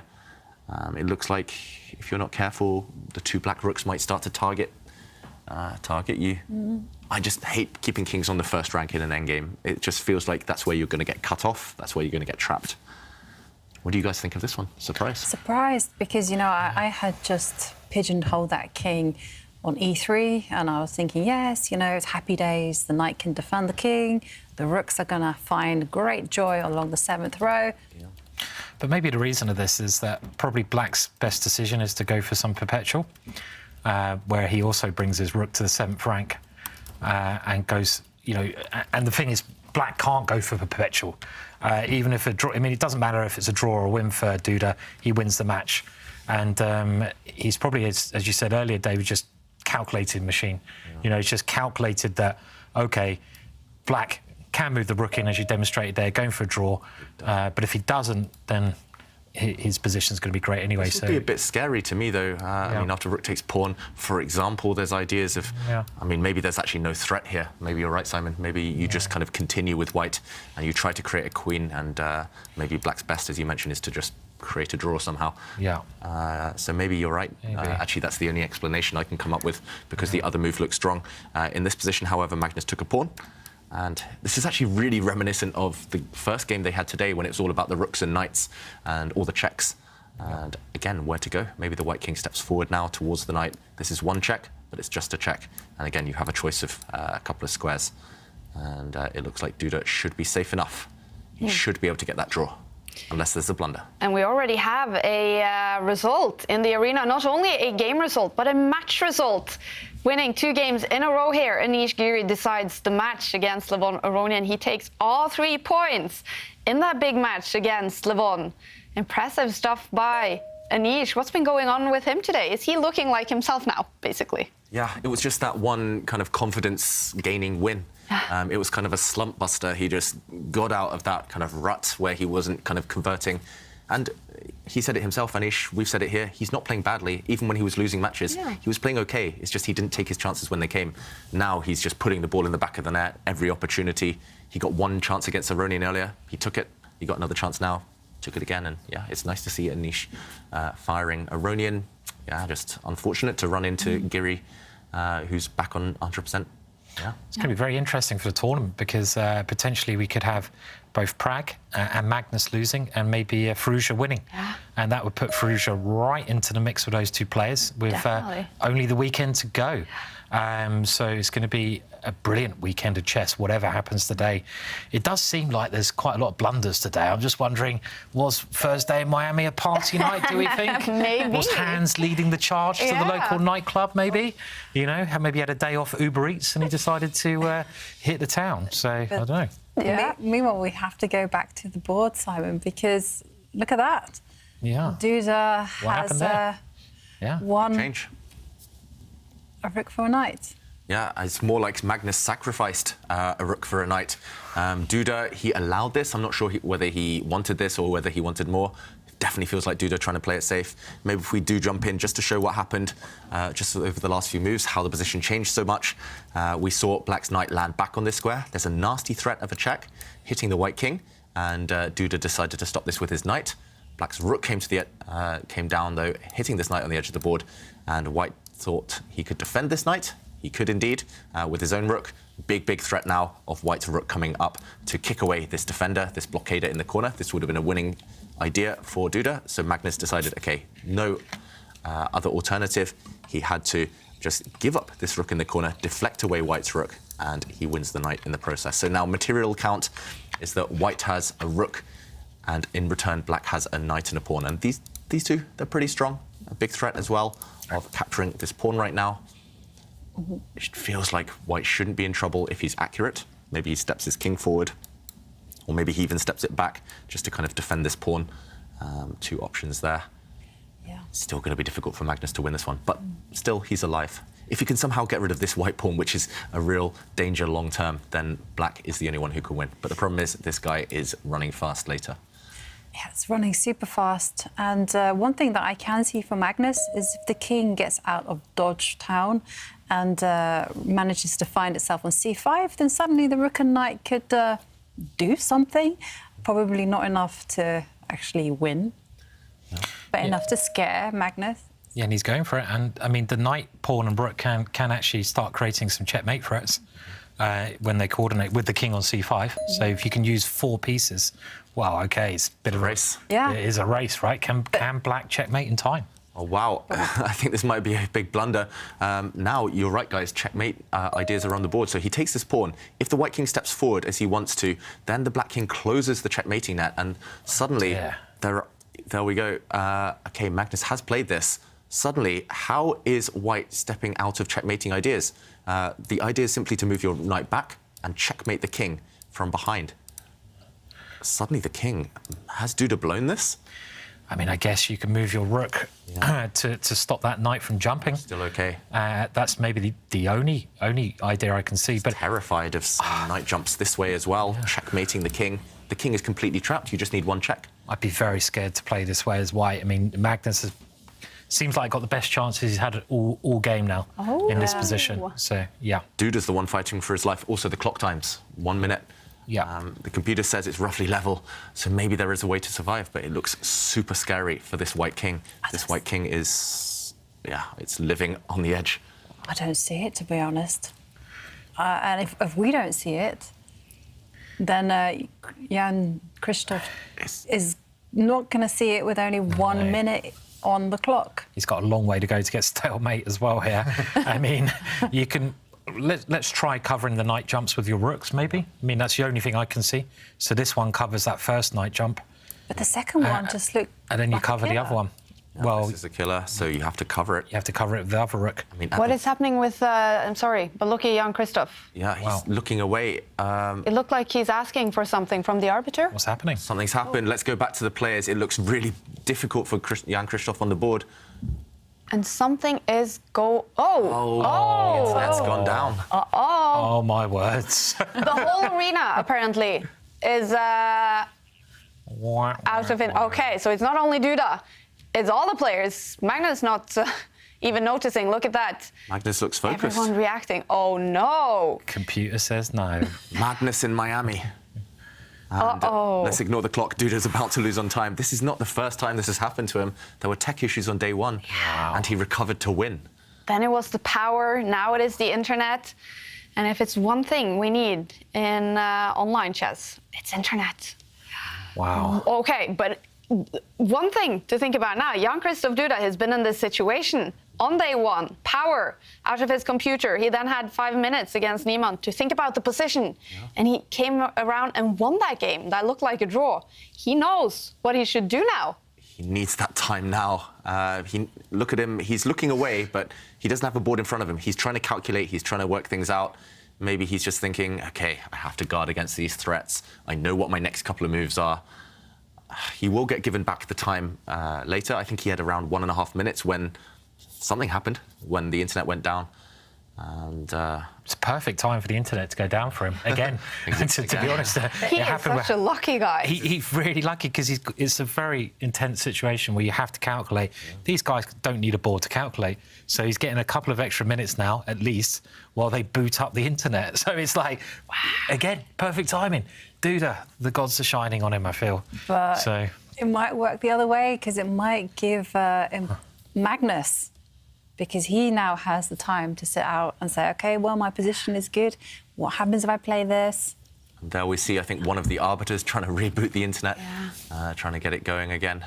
If you are following on Chess 24, you will see results now that Magnus has won his game. You'll see that Niemann has won his game against Alireza Firouzja and that Liam has won his game against Pragg. I bet that is clocks that have ticked down. So games will be restarted from the position and from the clock times they had before internet left the building. And Magnus, he looks like he's doing the same as Duda, just calculating. Yep. Yeah, and this is such a kind of instructive pose that we see Magnus sitting in now. Remember Niemann on day one when the computer went down and he was actually in a decent position and he was just getting annoyed. You could see he was talking to Duda, he was talking to the arbiter, he was shaking his head, sat down, made a few mistakes, and OK, this is whose screen? This is Duda's screen, so the internet's back. They just need to reset the games in the previous positions, and that will take a while. With the time. Wow. That's not an easy job for them to do. No. How are they going to do that? I mean, is it on... Yeah, it's on Chess 24. Yeah. And I like to see that that is the message they actually get on the screen when they lose. Tough luck. You lost. I hate it when it pops up. It's like, try again next time. Better luck next time. Shouldn't you just say, loser? But to me, it's just, whether Magnus had that board up the whole time or not, it's just instructive. He's sitting there focused, not breaking his concentration. I think that's the key. Yeah. Even if you have to stand away from the board while they fix stuff, just kind of stay in the zone. You cannot allow yourself to drift. You can't allow your mind to be distracted. And that's why he's the world #1 player. He's probably by now worked out what he's going to do next, what's going on in the position. And seems like Duda is sort of doing the same thing. Very sensible approach to this situation. Duda's nervous, though. He knows he's in actually big trouble on the board. The more I look at it, the more I think... Be interesting to see what Hans is doing now as well, right? I know. You mentioned we've seen... Has he learnt? Yeah, is he actually going crazy and complaining, or is he concentrating? Because we see his opponent, Firouzja. He is sitting by the board. He looks concentrated. Where is Hans? Can we see him? Exactly, where is Hans? Can we get on Hans and see? And, OK. He's just sitting there chilled. OK. This is better. It's better, yeah. So, He will have learnt that he can't get emotional, he can't tilt. Tech issues, they happen to all of us. I mean, the number of bullet games I've been playing online and then suddenly the battery dies or suddenly the internet goes. You just have to recover and not let it affect you. And we can take a trip to Miami. Sverre, is there a lot of frustration going on now in and around the arena with the internet leaving the building? Let's call it desperation. What we know is that there was a power outage in the area. It has been restored, but as a result, the internet in the entire area went down, including the whole hotel resort. We are going to reset the clocks and get things started as soon as possible. Now it's back up, but the clocks are being reset to where they were prior to power outage problems. All right, and we did actually see Alireza. Was it him walking past you there? He was actually rushing past me right here. I'm unsure what happened because I was talking to you guys, but he didn't seem too happy. Huh. All right. Well, Sverre, keep us posted if anything happens and, you know, if any more players leave the arena. Thanks for that report. All right. So Absolutely. the power has left the whole hotel, but it is back. And I was just curious, Alireza Firouzja, okay, so he's probably been allowed to go to the toilet, but obviously it's a little bit difficult, you know, letting players leave the arena during a game. I'm just glad our connection to the players, our cameras and everything, they're still working. That's a bit of a miracle if the internet went down in the whole area. And it reminds me of Gibraltar. There was a power cut. Some players continued playing by candlelight in this dark dungeon down in the basement. But yeah, I think there was a 5-hour delay. At least, hopefully, we can get it going before that. I had it the 4NCL, which is English League, where I was playing Bogdan Lalic, and the fire alarm went off, so everyone had to leave, and he just sat there. He didn't go, so everyone else had left, and he was still sitting there, and everyone else had stopped the clocks, and I stopped the clocks. But then he came out about 10 minutes later, and he said, "Oh, I offer you a draw, but I started your clock again." And I'm like, "What? You can't start my clock and offer me a draw." So that was very cheeky, you know. So, yeah. Did you accept? What did you say? No, I said no. I was doing quite well. Oh, fair enough. How did you end up? Draw. I was expecting a resign there, but draw is better. Yeah, draw's better for me. I mean, that's a step up, you know. So, yeah, offer that draw before you resign. Yeah. So, yeah. And look at Jan-Krzysztof Duda, in deep thought with his hand in front of his head. I think he might. The more I look at it, the more I think he might have blundered just a move or two before the power outage. Duda, his body language is not good right now. It does look like he's realised that he's in trouble. Yeah. And I think it was just too hasty. This whole idea that Jovanka mentioned of the Black King coming, Magnus is super focused, Iceman. Yeah. I've never seen him look so determined. Yeah. All in dark there. But yeah, this plan of Black's King coming over, the Rook now cutting off the Black King's escape, the White King's escape, sorry. I think the very maximum White can hope for is to give up one of his Rooks for that Black Knight. But if we do a quick count of pawns, Black has 4, White has 2. Magnus should be winning. And there we have Pragg as well, who's also in a very dramatic situation well before the internet left, because he lost game 2 to Liam Le, and we have seen the bar all the way over to Liam's side in this game 3. He could decide the match. Right now it's hard to say, because the game on Chess24, it says, is ended with a win for Liam. That Pragg's clock ticked down to 0. Obviously, that is not the situation, so it will be interesting to see when the game restarts. If you take a look at it, David, the position. Liam is winning. Wow. Pragg is on the brink of defeat in the game and the match today. Wow. And it's not too complicated either.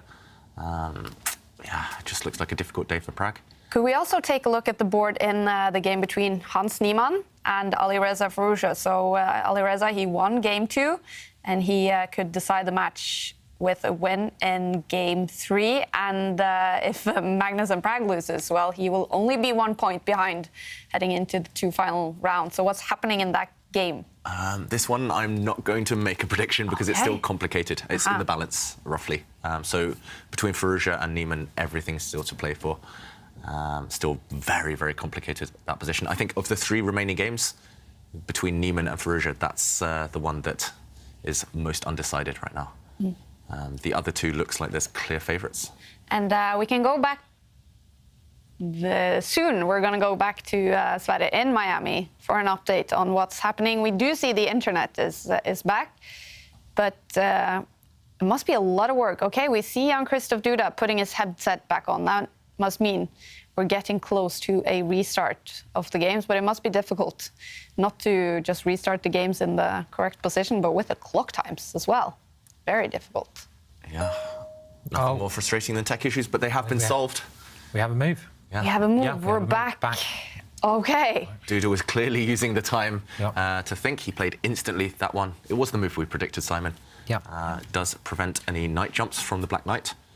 Problem is, I think you're right, David. After the other knight jump, white is completely tied up, and black can get behind the pawn, and there's still a lot of threats. I don't know. I mean, can the H pawn be enough to hold the balance here? Not sure. Not sure.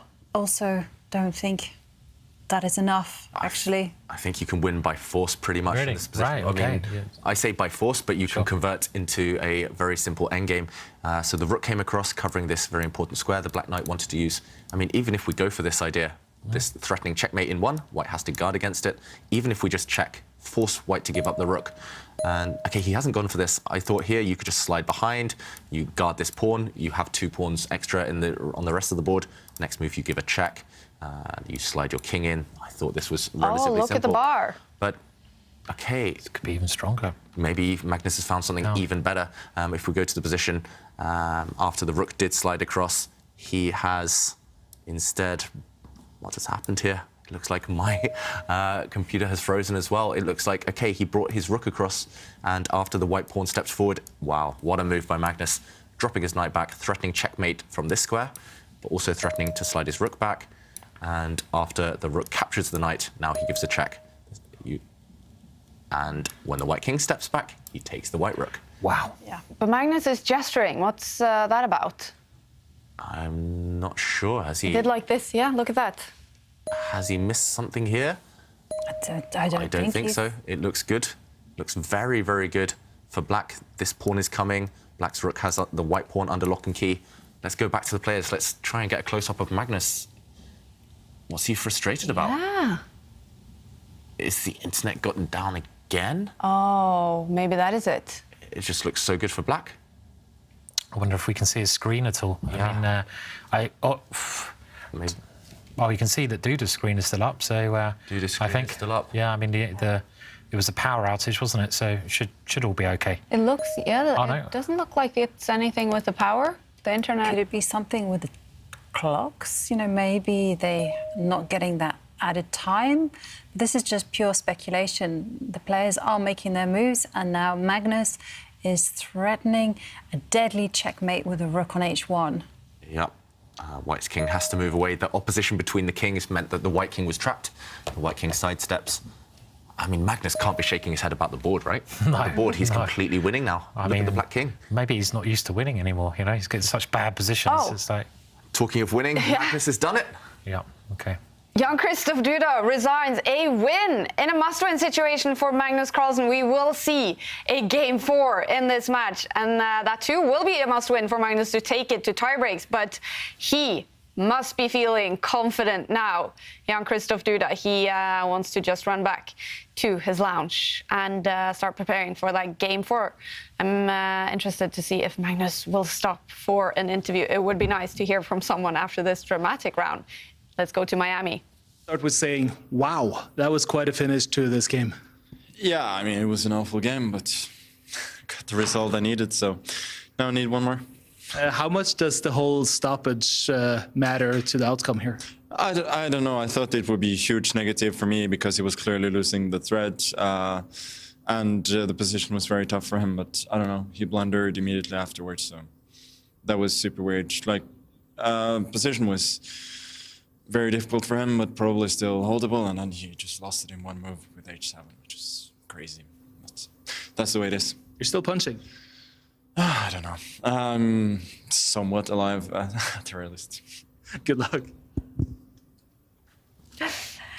Somewhat alive. Magnus Carlsen, he has some time now to prepare for a game, for another must-win, to take it to tiebreaks. What a round. We had internet connection go down, and we had some very good moves and I guess bad moves in this game as well. We have to go through it, David. Yeah, and we heard Magnus say the blunder there. He's mentioned that white pushing the pawn to h7 was Duda's big mistake. Actually, just one move after the power had come back. And let's jump in to show what Magnus means. And here was the power outage. It was white to play. Duda spent a bit of time. He was trying to figure out what to do while the screens were down. In the end, he played a decent move, bringing his rook across. Magnus did the same. He just stepped behind the white passed pawn, and Magnus said that this was the critical mistake. A bit of a strange blunder, considering Duda had a few minutes to think. Duda played a very natural move, stepped his pawn forward, but as we saw, this was the killer by Magnus, threatening checkmate, using his knight in the corner, and after a simple exchanging process here, black was winning. He has the pawn under lock and key and went on to convert. But he mentioned it was a blunder. Instead, if we backtrack, Duda could have maybe saved the game by getting this rook active. This rook is not doing actually anything at all. So if he swings it across, he has ideas, for example, of checking the black king, kicking the black king away, and the white king may actually survive. So, yeah, strange end to a strange game. Power outage clearly actually helping Magnus in the end. And the strangeness apparently continues. I think the internet is back down. This is Liam and Pragg playing game 3, and they're obviously not playing the game. It hasn't finished. So I think Magnus, he finished the game just in time before another power or internet connection loss. Alireza Firouzja is looking like a question mark. Yeah, is he talking to his opponent? Yeah. Oof. How would this affect you, Simon, if this happened in an important game you were playing? I think any disturbance is a little bit annoying because you should be fully focused. You can see Hans there is a bit joking, but you're fully focused on the position, on the game, what's going on, and then you're taken away from that zone that you're in. So it is a bit annoying, let's be honest, but it does happen in lots of tournaments, and these guys have all had it happen to them before, whether it's online or not. Sometimes you can get some big noise. I remember one of the weirdest ones I was playing in Hastings. Jovanka, that laugh reminded me of one. I actually tried organising a tournament once. My only time organising a tournament in a poker club in quite near Croydon in London. Okay. And I run a Grandmaster Norm tournament. There was 10 players. And Jovanka was one of the players in that tournament. I was one of the players. So it was an opportunity for players to get a Grandmaster Norm on their way to a Grandmaster title. And we had this poker club, very small poker club, quite an interesting little place in quite a rough area. And it was in the daytime, so there's only 10 of us there. We had a little bar there as well, seemed cool. Everything was going very nicely. We were all playing our games. And then the roof fell in, and water started flooding through onto the players. What happened? You missed a bit. OK, yeah, go on, Jovanka. What was your recollection of that? Well, OK, yeah. So it was as Simon says, but before all this happened, there was drilling above the roof, because there was a car park, and there was this incessant drilling. And, I'm kind of used to training with noise, so it wasn't bothering me. I managed to zone out this noise. And then there was a thunderclap. Ooh. And then there was lightning, and the drilling stopped. And the roof came down. And then from nowhere, water starts coming through the ceiling, it's coming through the lights. And I was really annoyed because I was in the flow and I had a winning position.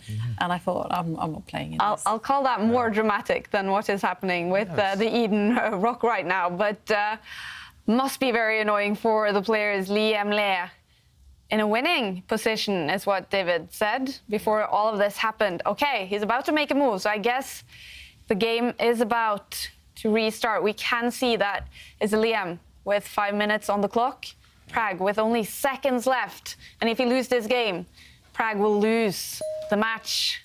All right, here we finally go. Here we finally go. Also, look at the clock times. 5.5 minutes for Liam, 40 seconds for Pragg. On the board, very difficult as well. White is just a clear pawn up. That white B pawn on the left side of the board, it will decide this game. Also, the 2-bishop pair. Yeah, it's curtains, unfortunately, for Pragg. Barring a miracle, unless black somehow trades off his knight, which is a very poor piece right now, unless he can somehow trade off his knight for one of white's bishops, maybe then some chances, but it's hard to imagine any other result than a white win here. And it looks like neither player's really been disturbed by those events, both playing very quickly, reacting very quickly, especially Liam. Yeah, I think this one is in its final stages. What do you guys think? Maybe if Pragg just sits and does nothing, hard to break through for white.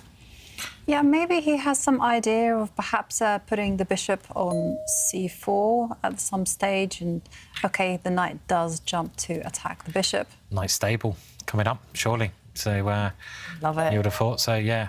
OK, he's hitting the rook first there, but I mean, it must be winning, yeah? You're pawn up, you've got two bishops, and your opponent's knight is drunk, basically, on the wrong side of the board. So look at Pragg. He was... Yeah, it's completely winning, right? I mean... He's not happy right now. You might be able to force it now by pushing the pawn, but yeah, and I think Liam Lee's worked out that this is just winning, simply. Yeah, Pragg's fighting. That's a good thing. OK, he gave up his knight for that very dangerous pawn, just for a pin against the white bishop, but black's rook is not enough. He's not creating any threats at all, and Liam is going to decide this game now by bringing his bishop back. Next move, white's rook is going to come down to the first rank, offer a trade of rooks, and when the pin is broken, the game will end. It's a whole piece, isn't it, clearly? Whole extra bishop. Yeah, this is a new feeling that Pragg's going to experience here, losing a match.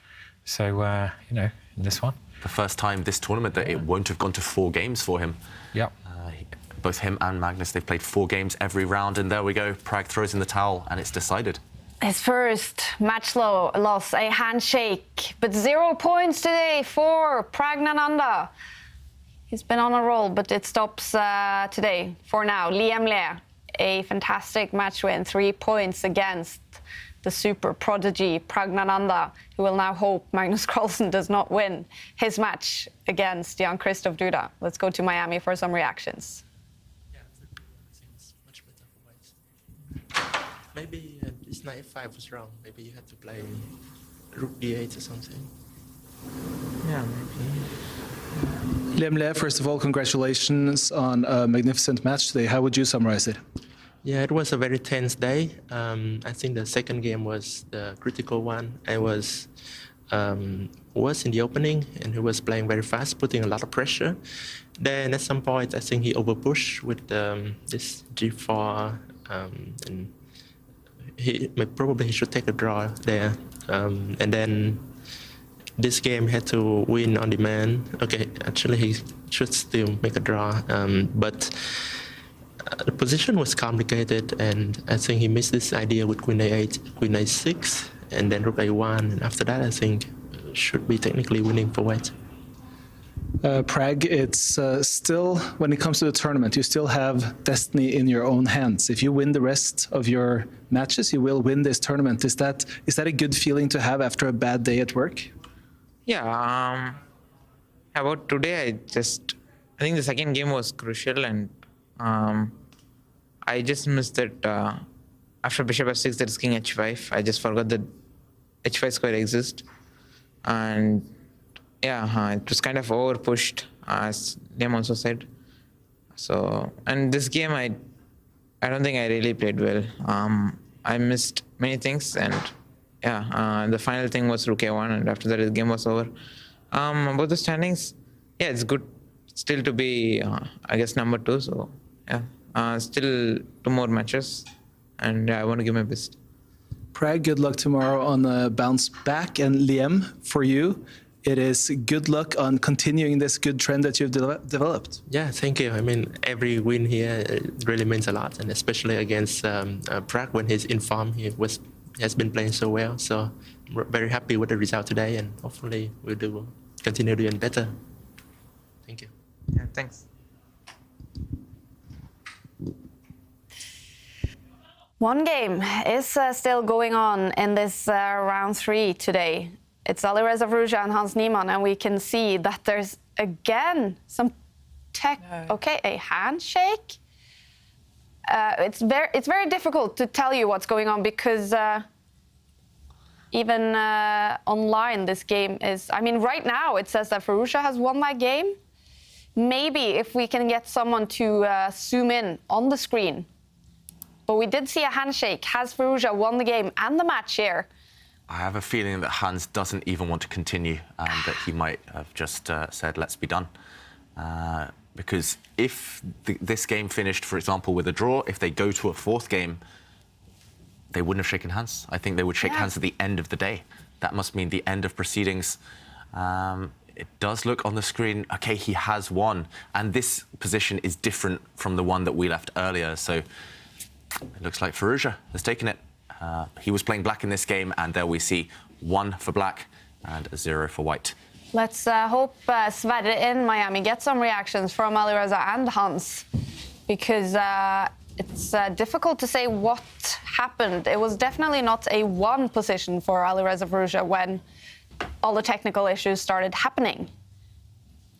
Yeah, and all right, let's go to Sverre in Miami to get some answers.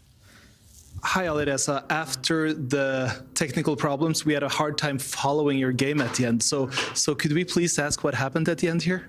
Yeah, I was completely lost. He could have just gave a check, but he blundered his queen in one move, which is very strange. He normally doesn't do this, but yeah, I guess it's my luck today. Are you happy with your play today, Alireza? Yeah, it was pretty good, but this last game was a very low level from me. He played very good, but in the opening I made a lot of mistakes. It's interesting what is happening in the other games now, because Magnus may lose to Duda. He's down 2-1. Tomorrow you play Magnus. How do you feel about that game? Yes, I think it's going to be very interesting. He's in a very good shape.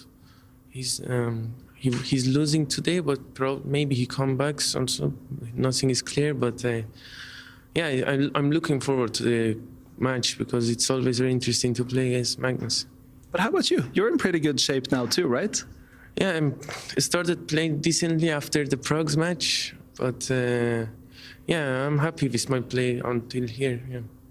Thank you, Alireza. Good luck tomorrow. Thank you.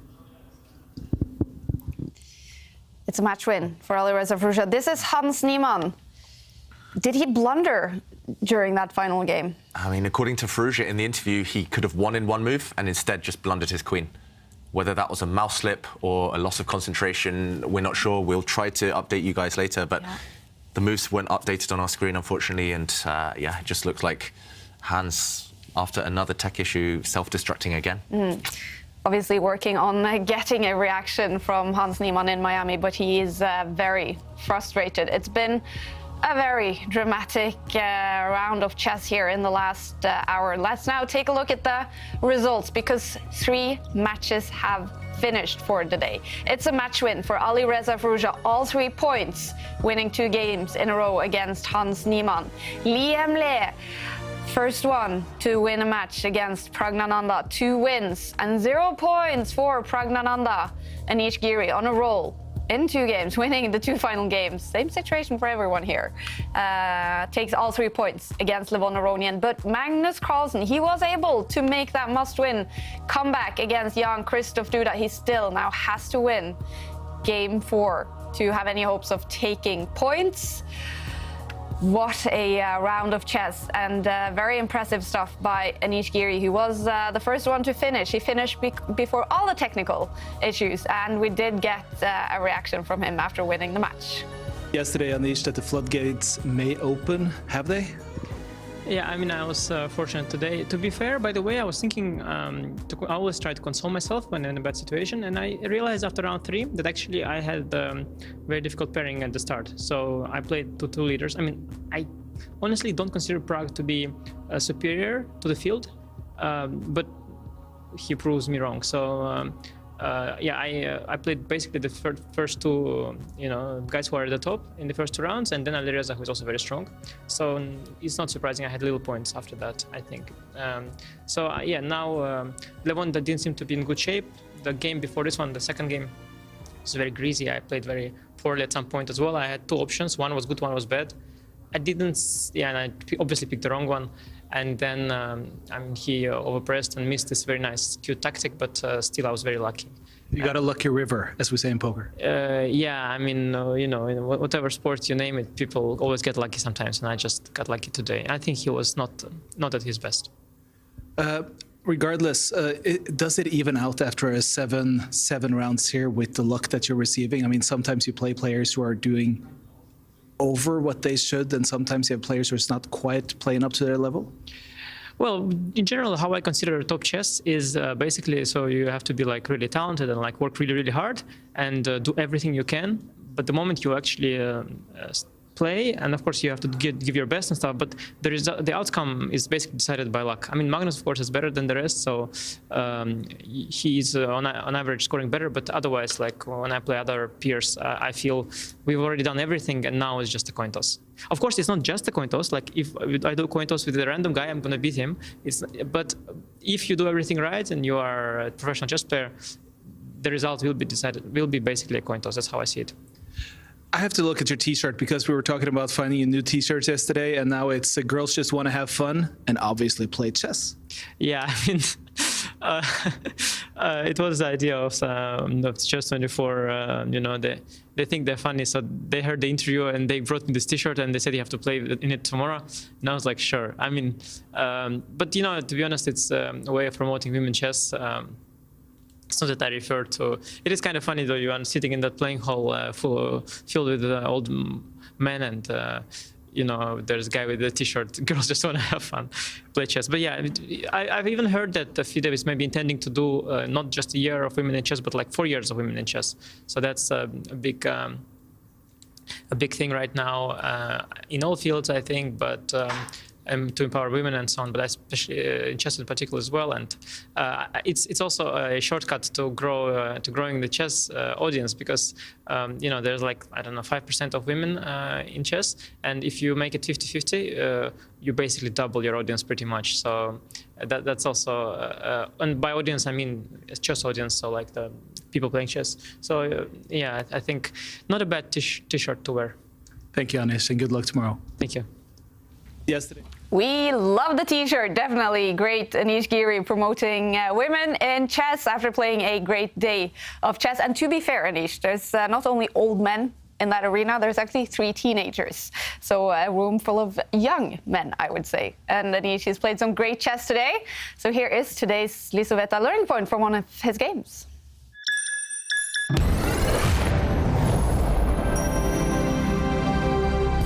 Anish Giri is on a roll now, but his opponent, Levon Aronian, will take away 2 lessons from one of his defeats in Game 2 of their match today. And here, Levon Aronian has actually turned things around. Black earlier had a difficult position, now Black is in control. But firstly, Levon Aronian, he bluffed. You cannot bluff against the top players. He was also trying to hurry, he was trying to rush Giri on the clock. Giri was under 30 seconds here, but Aronian's next couple of moves were maybe mistaken. Black's knight jumped into the center, this is fine, and after white knight captured the black knight, instead of playing the very sensible queen recapture, where Black has no risk at all, Levon Aronian rushed with this bluff. He gave a check to the white king ran towards the center, and now after rook takes pawn, Black does have a couple of threats. He's threatening to check with his queen on this square. He's also threatening a nasty check with the black rook. But he hadn't looked deeply enough. His calculation was superficial. And after a white knight check, the black king moving forward, this was the killer. Giri spotted he could just slide his queen across one square, covering all of those threats that we mentioned, and white emerges with an extra knight, because if the black king takes it, this ends the game in checkmate. Aronian rushed, he bluffed, and it didn't work out. Congratulations to Giri for calling that bluff. Absolutely. He's finished for the day. But Jan-Krzysztof Duda, he has to play a Game 4 against world #1 Magnus Carlsen, who made a comeback, winning Game 3. A draw is still enough for Duda to take all 3 points in the match. But Magnus now on a roll. Isn't it typical, Simon, if Magnus now wins Game 4 as well and takes it to tiebreaks? Yep. Yep. Yeah. Obviously said it could be over in 3 rounds, and now it's going to go. I honestly expect Magnus now to be in charge because he's got the white pieces. That last one, Duda let slip. So it's really now Magnus time, I would feel. With the white pieces, he can put the pressure on, and I expect him to win this one. How do you feel Duda looks right now? Does he look tense? Does he look nervous? Or does he just look focused? It's hard to. It's a hard one to judge. I mean, he's going to be really upset after that last one. I mean, you know, he's quite emotional, I feel, so he's got to now knuckle down. It's going to be an exciting game, whatever. And here comes Magnus Here comes the arbiter. yeah, that's a good point. That's not Magnus. Yeah, so Magnus changed his hair. Tanya, the arbiter, doing a great job there. It's been a busy day for her in the arena with so much technical issues. But this is game 4 between Magnus and Duda. Let's hope it's all about the chess moves. In this one, Magnus, he has to win it to have any hopes of taking points in today's match and take the sole lead in the tournament if it is a draw or win for Duda. 0 points for Magnus and shared lead with Pragg after today. Here we go. Here we go. Okay, Magnus opens with the Queen's Pawn opening. What's he going to choose now? And there we go again. He plays this in a must-win situation. I mean, wow. He's a brave man, Magnus Carlsen. He pushes the pawn to a3, not on move 1 at least. I know, but I'm still shocked because it gives away any chance of an advantage, sure. Yeah, I'm also shocked because I thought what Hans did was really effective, actually, and that was just simply to develop the light square bishop, set up a triangle formation in the centre, and just say, what are you going to do with your extra move? Oh, look at this. And what's happening here? Why is Duda copying this? There's no need. I want to see Duda's camera right now. Magnus just kind of played, let's be honest, a troll type of move, a waiting move that doesn't improve his position. Duda was like, nobody trolls me anymore. You've done that too many times. I'm going to troll you back, copy you. And Duda just looks calm. It's just mind games right now. It's just psychological. I really wonder if this position has been ever seen before in a game between 2 players over 2,000 rating. I'd be surprised. I'd be surprised if it has, because I mean, we need to check, Jovanka. Yeah, I'm gonna put up. I mean, maybe it's never been seen before. Who the hell goes a3, a6? Yeah. I mean, those 2 pawn moves, we're just going to ignore them because white's a pawn stepping forward, black's a pawn stepping forward. They don't improve. They don't change the position. Okay. And can I just say, Magnus, he has chosen the London system just with that kind of addition of those 2 useless pawn moves. Okay, yeah. Simon asked the question. Sorry for interrupting you there, David. But there's no game where 2 players over 2,600 have played this particular position. But the closest we have is Eric Prier, who I know was a big fan of this little pawn move, and he played it against. It's just disappeared now that they made their move. He did play it against the Grandmaster, Konstantin Lander. Mm-hmm. And meanwhile, this is, again, very well-known position, except without those 2 a-pawn moves. And actually, Black's most kind of critical idea there would involve Black's dark squared bishop, not now, but later coming out with a check. So actually, that white a-pawn move, very useful. I don't understand why Duda, like you said, Simon, why would he push that black a-pawn? Why would he kind of troll back Magnus? In a situation he only needs a draw. Just play proper chess. Just, it looks misplaced, the pawn on a6, for a number of reasons, because if white ever pushes the c pawn, there's many little reasons why that pawn is actually better on a7 in this kind of structure when white gets his pawn, his sort of mass on the queen side. So I'm just surprised. You know, you only need a draw, and you beat the world champion. And so. Yeah, just to show this point, I mean, in this position, Duda, there have been a couple of moves, but Duda brought his bishop out to this square. If the pawns were kind of back here, then a very nice move for Black would be to capture this knight, and after a recapture, Black's bishop would come out with a check, and this would cause some trouble. But now, the white pawn simply would take this bishop. So this pawn is definitely helping white. As Simon says, this pawn move doesn't help Black. And so if we catch up with the game, Black did challenge the bishops.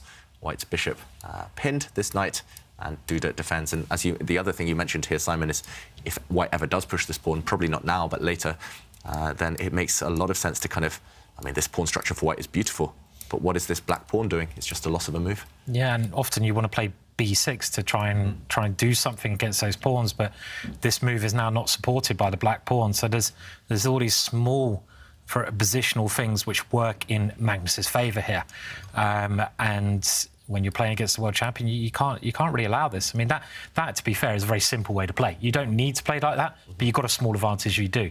Yeah. I don't think it's Magnus prefers more. I guess keep the tension more, but just bring the knight out. Yeah. Just for a sensible position, bring the knight out here. I don't know, maybe even trade the bishops.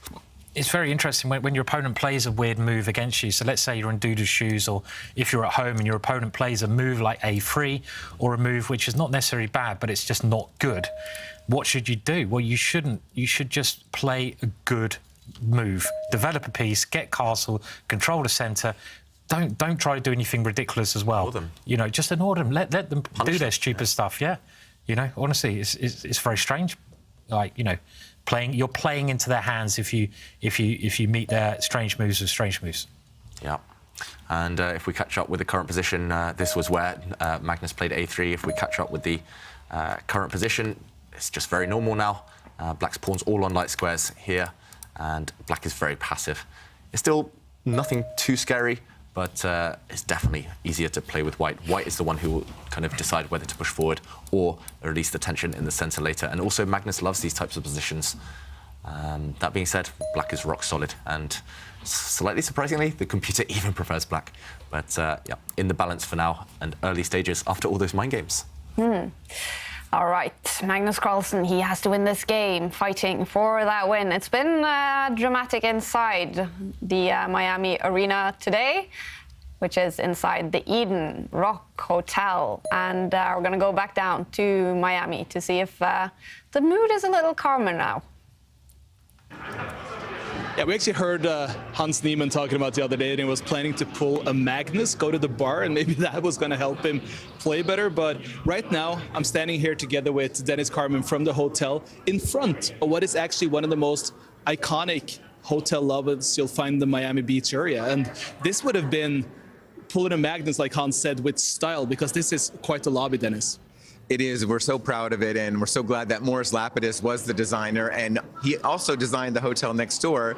And then there was actually a competition for him. They built a wall, the spike wall, and the owners had windows, looked down in our pool and made shade on the pool. And there's now a law in the state of Florida that you cannot build a wall next to a pool to purposefully block the sun of the people. So now we have the new tower and everything's great again. And this, I'm talking about this lobby and this bar that is outside. I mean, I was fortunate enough that I got to spend some time there the other day. And I mean, these are iconic cocktails. It's the best people who's been hired from all over. Absolutely. This is they're the highly trained professionals. They make the best drinks, as you say. People love it, and it's very welcoming. It gives people an opportunity to sit down, get together, and have a great time, and just feel the history. The energy here is unparalleled. It's one of the most amazing hotels and icons. And you can bring a chessboard here as well, right? Absolutely. You can do anything you want. We have very few rules and regulations. That's why they call it the Magic City. This is Miami for you, right? Absolutely. Mystical, magical Miami Beach. So for lawless chess guys, I think that the Eden Rock Hotel or the Nobu Hotel, that is the place to be. And I wouldn't mind sitting here, Kaja, together with you now, and we could play our mediocre chess together with one of the best cocktails available. I would love that, Sverre. You guys are very lucky to be on Miami Beach and on that fantastic hotel, having your drinks, playing your chess, you lucky guys. But we're enjoying ourselves in the studio as well, especially because it's been a dramatic and fun day of chess. And Magnus in a must-win situation, that's always fun. Yeah, must-win situation. Looks like, it doesn't look like he's enjoying himself too much. He's just very in the moment, very in the zone right now. But he has just gained space, and what do you think of this last move by both colours? White just pushing pawns on one flank, Black just kind of curling up, lining up his queen and dark square bishop now. Who would you prefer here, guys? I mean, I like having the space, so I'm still tending to go towards White's queenside expansion there.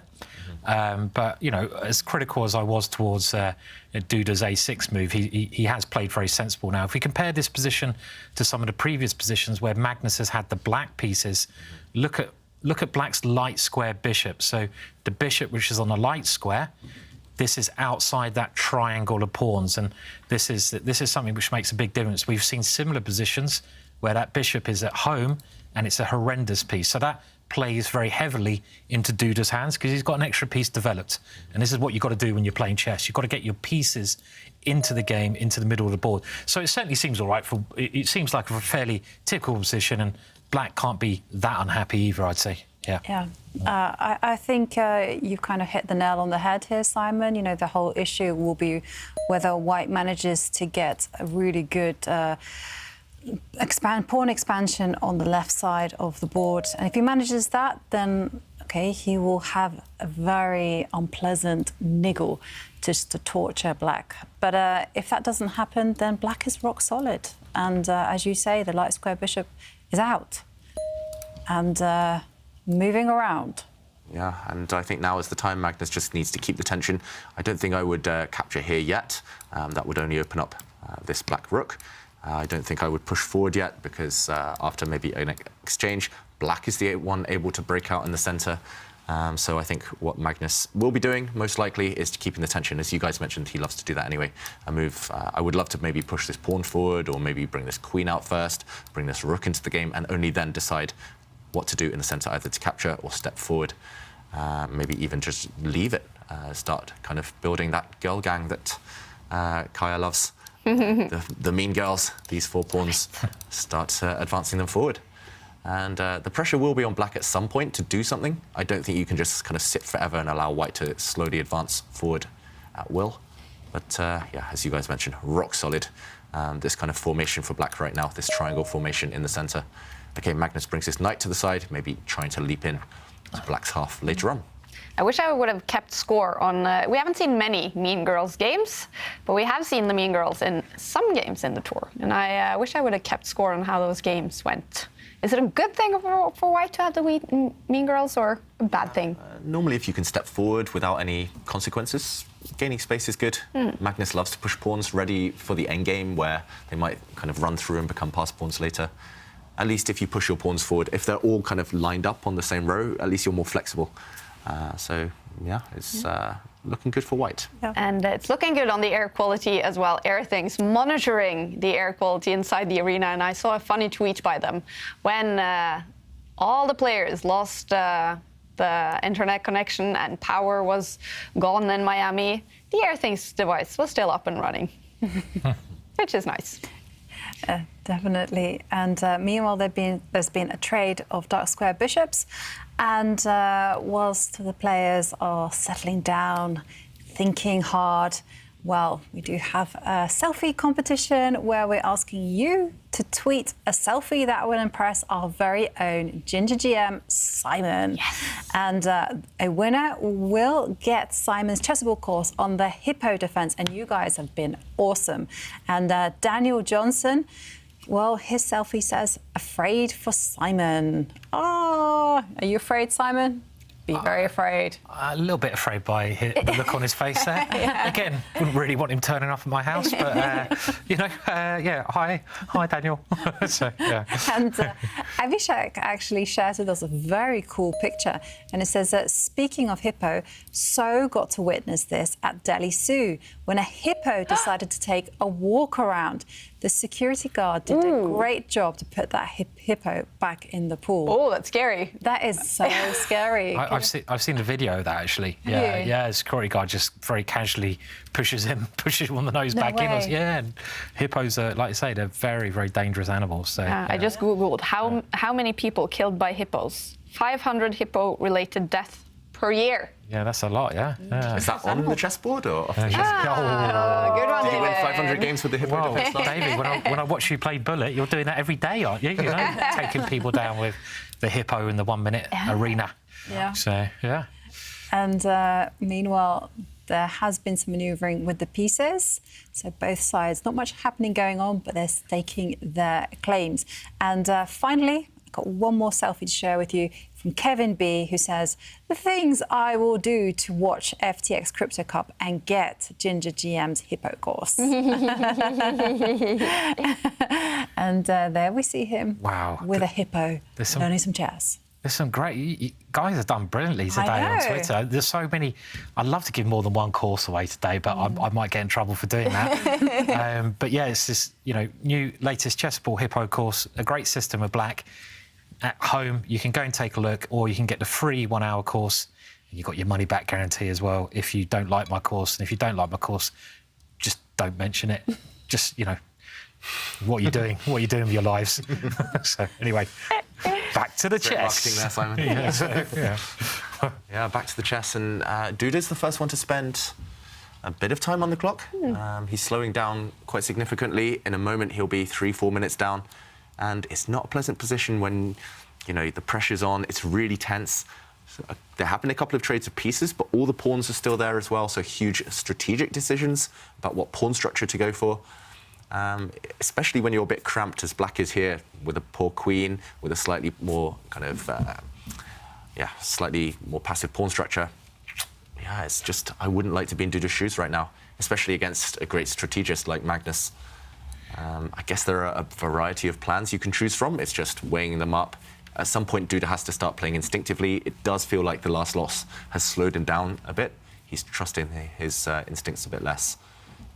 Yeah, just before his last loss, he was making these big decisions, just bang, bang, bang, and they were working. I think he's much more uncomfortable in this type of position, and Magnus is very comfortable. I mean, this last move is kind of a nothing move, I'd say. Yeah. I mean, a move like that doesn't really achieve a great deal, and it's basically sort of waiting for Magnus just to improve his position. And there's probably a number of ways that Magnus can improve his position. You mentioned the mean girls. Is it time to create the mean girls now? I mean, that can't be a bad idea, can it? Yeah, can't be bad. Yeah. Push Alice to the A1 and behold, they're on the board. Yeah. Love it. Yeah. The mean girls, they're walking the hallway of their high school, which is the A to D squares on this chessboard. Yeah. It's pretty scary. At some point, you need to get rid of one of them. Either one of the pawns will march forward and initiate exchanges on white's terms, or they'll just step forward and cramp you completely on this left flank. Yeah, I don't know. I just feel like, as you mentioned, Simon, those nothing moves that Duda's making, he needs to commit. He needs to break out in the centre or do something before he just gets slowly suffocated in this game. Magnus will happily just keep pushing pawns forward or maybe improving the white queen. Black's pieces need a purpose. You can't just put them there and do nothing with them. Yeah, I mean, Jovanka, I've seen you have these types of positions with white, with black. What would you be suggesting here if you were in Duda's shoes? Yeah, I was thinking about this. I don't really have a suggestion because any pawn trade that you make, it kind of gives white a plan. So if you capture the pawns in the centre, then the bishop's diagonal gets lengthened. And I was thinking about breaking out as well, but then again, white has now a clear-cut plan of occupying the centre. But perhaps this is the best. At least the mean girls, one of their gang has been kicked out of high school. One of the gang has been traded off. So, and also she probably talked trash about one of the other mean girls. Kicked out of the gang. Did you see the Regina? Yeah. Phalange. Regina George. Regina George. I went to Friends again. Phalange. Oh, we should have a Friends marathon, David. You always get me when I start doing my Friends. Yeah. Yeah. So many comments I could make there. So many quotes from Friends. Yeah. But meanwhile, the Queen's a bit of a showdown now. To trade or not to trade. Magnus wants an endgame. And this is really, again, it's an instructive decision. In a must-win situation, he's happy to get the queens off. And there's this kind of myth, this cliche that if you need to win, you just have to go on the attack. You have to gamble, you have to risk, throw everything, go all in. But Magnus is happy to just grind it out. It worked in the last game when the queens were off. An endgame didn't look great for Magnus for a long time, but without the queens, he's unrivaled, simply. He outmaneuvers nearly everyone. So with that in mind, to trade or not to trade. Look at the time as well. I mean, this is a big factor. I mean, when the pressure's on, you've down half your time. Not really much is needed to be calculated yet, and that's when you need your time. At some point, you're going to have to calculate ahead a number of moves, and that's when you need that extra time. I kind of like, in some ways, what Duda's done here. At least he's simplifying. I know you're saying this is also playing into Magnus's hands. Understandably, I much prefer to be white here, but nothing has given yet from black. All right, our head stats girl, Jovanka, who is Mrs. Percentage. You got it right that last time. You're 95%. So over to our stato. What percentage do you think here? Are you going to say 50%, aren't you? What percentage here do you think Magnus has of winning? You know what?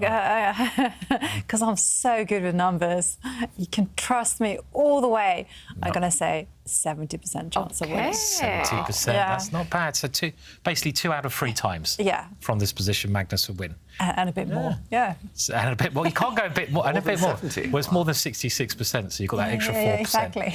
OK, so a little bit more. OK, yeah, two-thirds. Yeah, no, because I'm just thinking, you know, hang on a second, you know, he's going to capture that pawn with a piece. And then I'm just looking at Black's configuration there on the left. You know, that is the triangle, and this is the basis of my very advanced stats. Is basically the White what might actually just fix those pawns and just push his pawn up to a5. And then, you know, whilst those are kind of secured, then he will try and work his magic.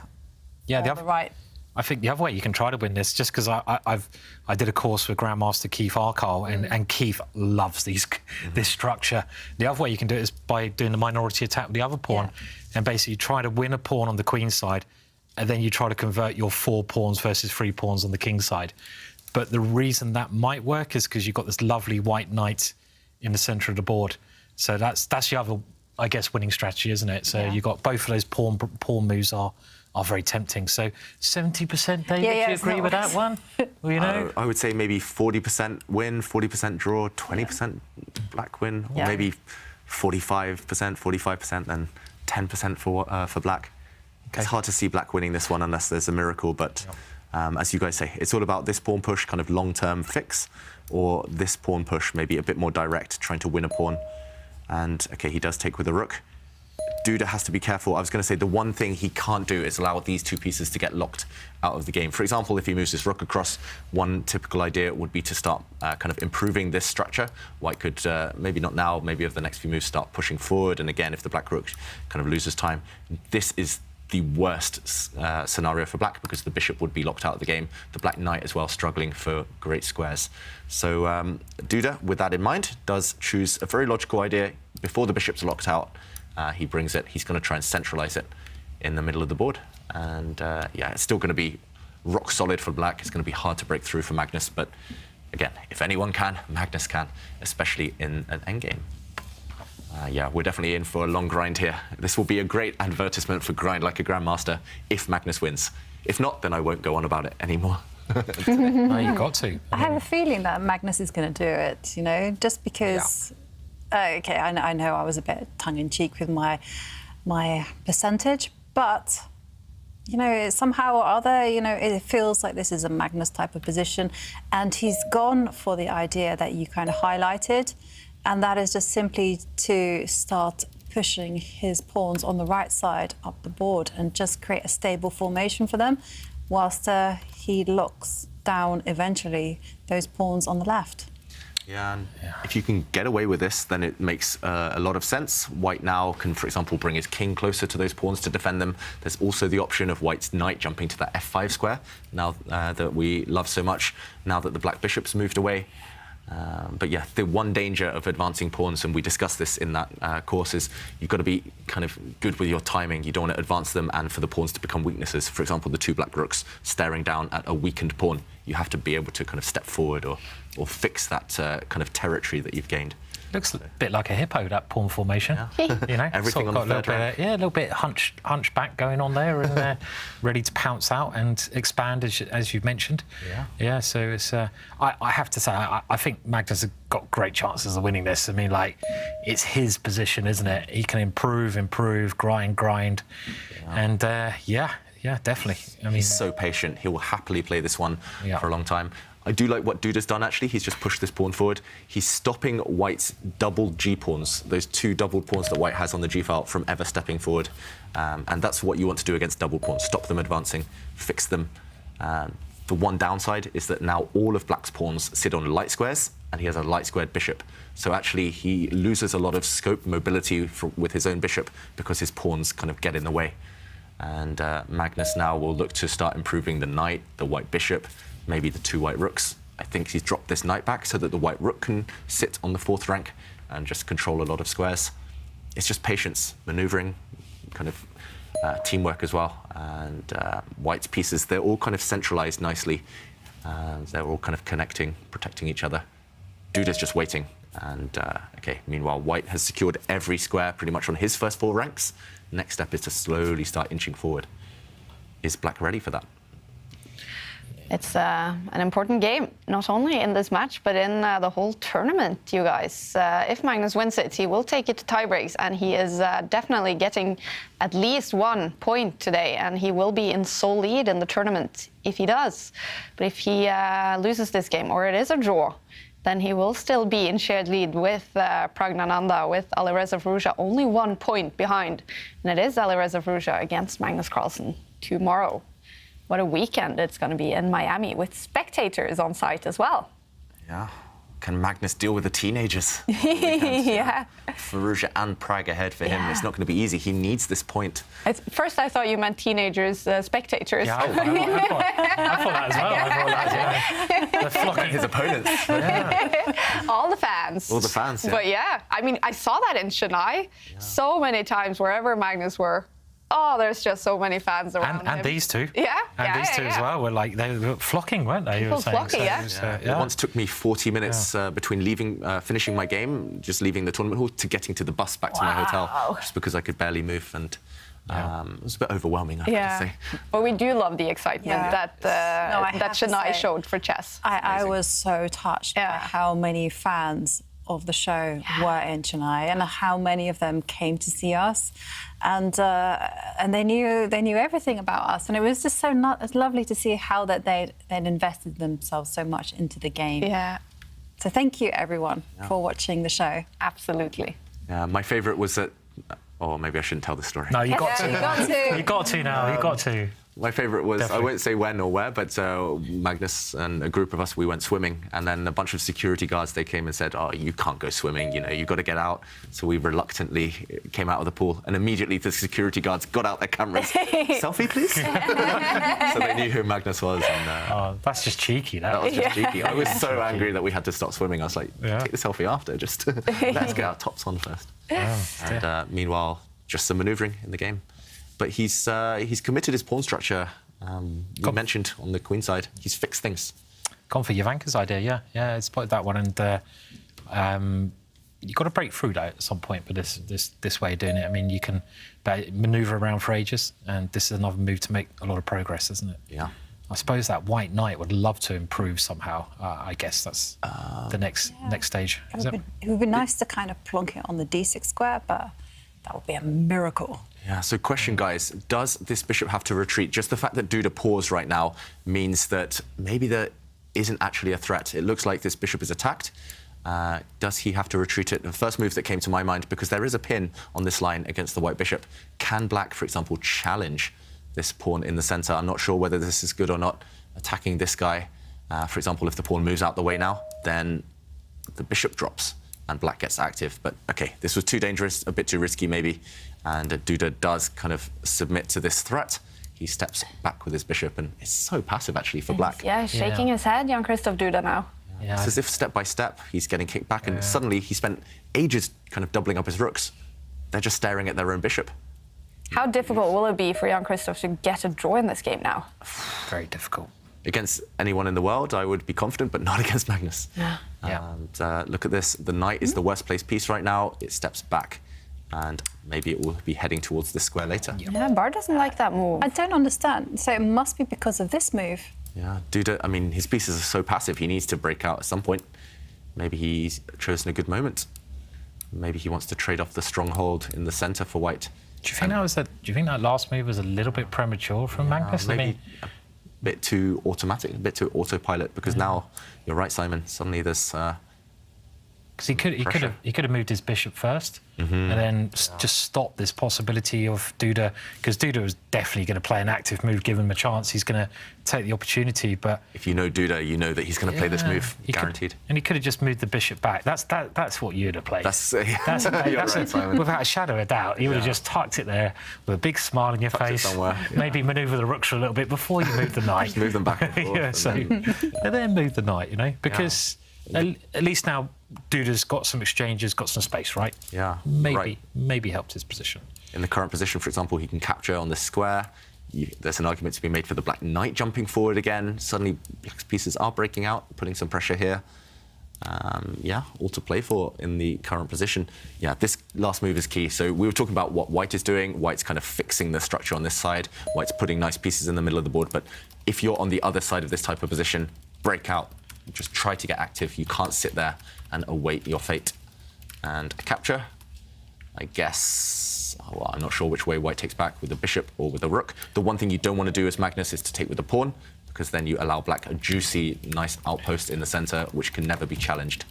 And also these guys are isolated. So strategically, always try and keep yourself with as few pawn islands as possible, unless there are concrete reasons. And Magnus, I'm expecting him to take with the bishop, but just to create a square for the white knight.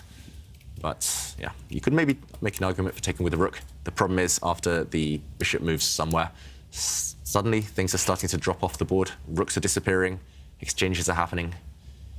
White needs to win. He can't afford a draw. Yeah. Duda's fighting well. Yeah, suddenly those doubled rooks have some life and power, and before that they didn't have anything. And he's captured with a rook. Okay, Duda attacks this rook first of all. And next move, actually, this is very clever. Suddenly the knight is coming. He's got a lovely square there. I mean, he did not have this square in the centre of the board for his pieces, but now, when a piece comes to that square, white can never kick that piece away. Oh. And he could have kicked that away before, because a pawn could attack that square, but Duda's arranged this, and this has drastically improved his chances, I feel. You're right, Simon. Just putting white's knight on this square, just one move, kind of just blinking once, has allowed Duda back. It was all going white's way, and suddenly no longer one-way traffic. Also, white's rook a bit awkward now, defending the pawn next to it. Let's go back to the players. It's still a lot of tension ahead. Still enough pieces for white to win, but they are slowly getting swapped off. And Magnus, okay, still looking calm.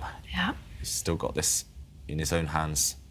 I guess you have to trade one set of rooks and just hope that, hope that black can't continue with that trend of swapping stuff, trading stuff. Yeah, it's a good idea to trade off rooks, because, I mean, white still does have their pluses. I mean, those haven't gone away. Like, for instance, the knight can eventually journey itself and start attacking those pawns on the left. But then the question is, what else can you do? Yeah. What more? White needs 3 or 4 moves just to improve his knight now, White's ideal square for that knight, as you mentioned, Jovanka, is the c5 square in front of the white rook on the c-file, just to keep an eye on those black pawns. But you need a lot of help to get it there. White's knight is just a very sad piece. And white's rook just on the same diagonal as the black bishop, a bit uncomfortable. Would want to move that rook out the way now, just awkward. Maybe you can just slide it over one square. And then the thing is, you've got to move your rook, you've got to move your bishop, and then your knight wants to go where the bishop is, and then your knight wants to go to that square. And if you do all that, happy days, you know. Then you get 4 moves for free. Yeah, lovely in chess, isn't it? Small advantage. Yeah, small advantage. I mean, you probably have time to do it, because I don't think black's doing a great deal here. That's the danger. I mean, black doesn't really want to swap the knight for the bishop, I feel, because you know, if you can't do that, what else can you do? You don't have any pawn breaks as black, so you can't do anything with your pawns. Your rook can't get in the game. Your bishop hasn't got any targets, so you can't really do anything with black. So actually, I think that knight will get there eventually. Should do. I mean, talking about which pieces to exchange, you mentioned black doesn't want to exchange his knight. Black's knight is great. Black's bishop would love to trade itself off, right? Because black's bishop is still stuck behind its pawns. Whenever you have a bishop on light squares and all your pawns on light squares, it's just a bad piece. But how do you trade that black bishop off? Not easy. I mean, you have to move the knight, move the king, move the bishop. So that you need 3 moves to do that as well. So white needs 3 moves to fulfill his plan. Black needs 3 or 4 moves. Actually, that's how the players are thinking. Magnus knows exactly what he wants to do if he's given 3 moves for free. Duda probably knows what he wants to do if he's given 3 moves for free. But you just have to count. It's always a race. Sometimes it's like a clear race where it's just pawns running up the board. Here, it's a race of plans and maneuvers. So Duda right now, he's thinking, OK, I know what I want to do, but then my opponent's slightly quicker. How do I maybe slow down their plan, speed up my plan? It's all these types of things. But planning takes time, and that's why he's burning those valuable seconds on the clock. Yeah, but this is a good time for him to burn a little time. Yeah, for now, but he needs to move soon, because there will be big questions that Magnus will ask in the future. Wow, what an exciting game. What will happen in this one? Will we see tie breaks or will we see Duda take all 3 points? So Backward knight. Yeah, backward knight move, just rerouting it, getting out the way of black's bishop. I think he wants to trade that black bishop off. He wants to keep the black knight. I think that's the key. When it's blocked, even if it's just one side of the board, like this left side that's blocked, knights are the best piece. Yeah, what do you guys think now, percentages? Jovanka, is it still 70% white to win? You got to stick to it, Jovanka. Don't back down. Come on, stick to your 70%. Yeah, so... Yeah, you guys know I wasn't entirely being serious when I said 70%, but you know... serious. Yeah, well, I deliberately chose a really high number because, you know, I'm... Maybe drop like a genius if you're right there. Yeah, maybe drop it a little bit. 69%. So I think is 65%. 65%. I just think this position is actually really difficult for black. I'm going to stick with that kind of idea because, I mean, it's not really clear what black is going to do, as Simon kind of advocated. I mean, also, what is black going to do with the king? You know, where does it live? I mean, I don't see it. Meanwhile, white has such a nice, straightforward plan. The knight is going to improve, the king is going to improve, everything is all going to come together. Yeah, race this knight forward. Yeah. I mean, Magnus doesn't even think. He plays it instantly. And Duda, he's put his king, you mentioned where to put it. It's a bit of an odd square. It's within checking distance, potentially, of the white knight. I guess he wants to meet this knight jump. White's knight finally reaching its dream destination, hitting this pawn. He wants to meet this with the offer of a knight exchange. And, yeah, I think you want to keep knights on the board if you want to win with white. Even if the knights disappear, white is the only one who can win, but you want to keep them on the board. So Magnus isn't rushing. This is a case of maybe the threat being stronger than the execution. Just keep that in your pocket for later. Black has to sweat about that move for a while. I mean, I can even see this really funny plan where it's the white king that makes a beeline for the dark squares. And the whole idea is that if the black knight does come to the centre, then the bishop will trade itself off and the king will run to the b6 square, run for the c, and with it, the knight will come to. Yeah. But, You're right, Jovanka. The dream scenario, for example, is just kind of just to demonstrate it's a good knight versus a bad bishop.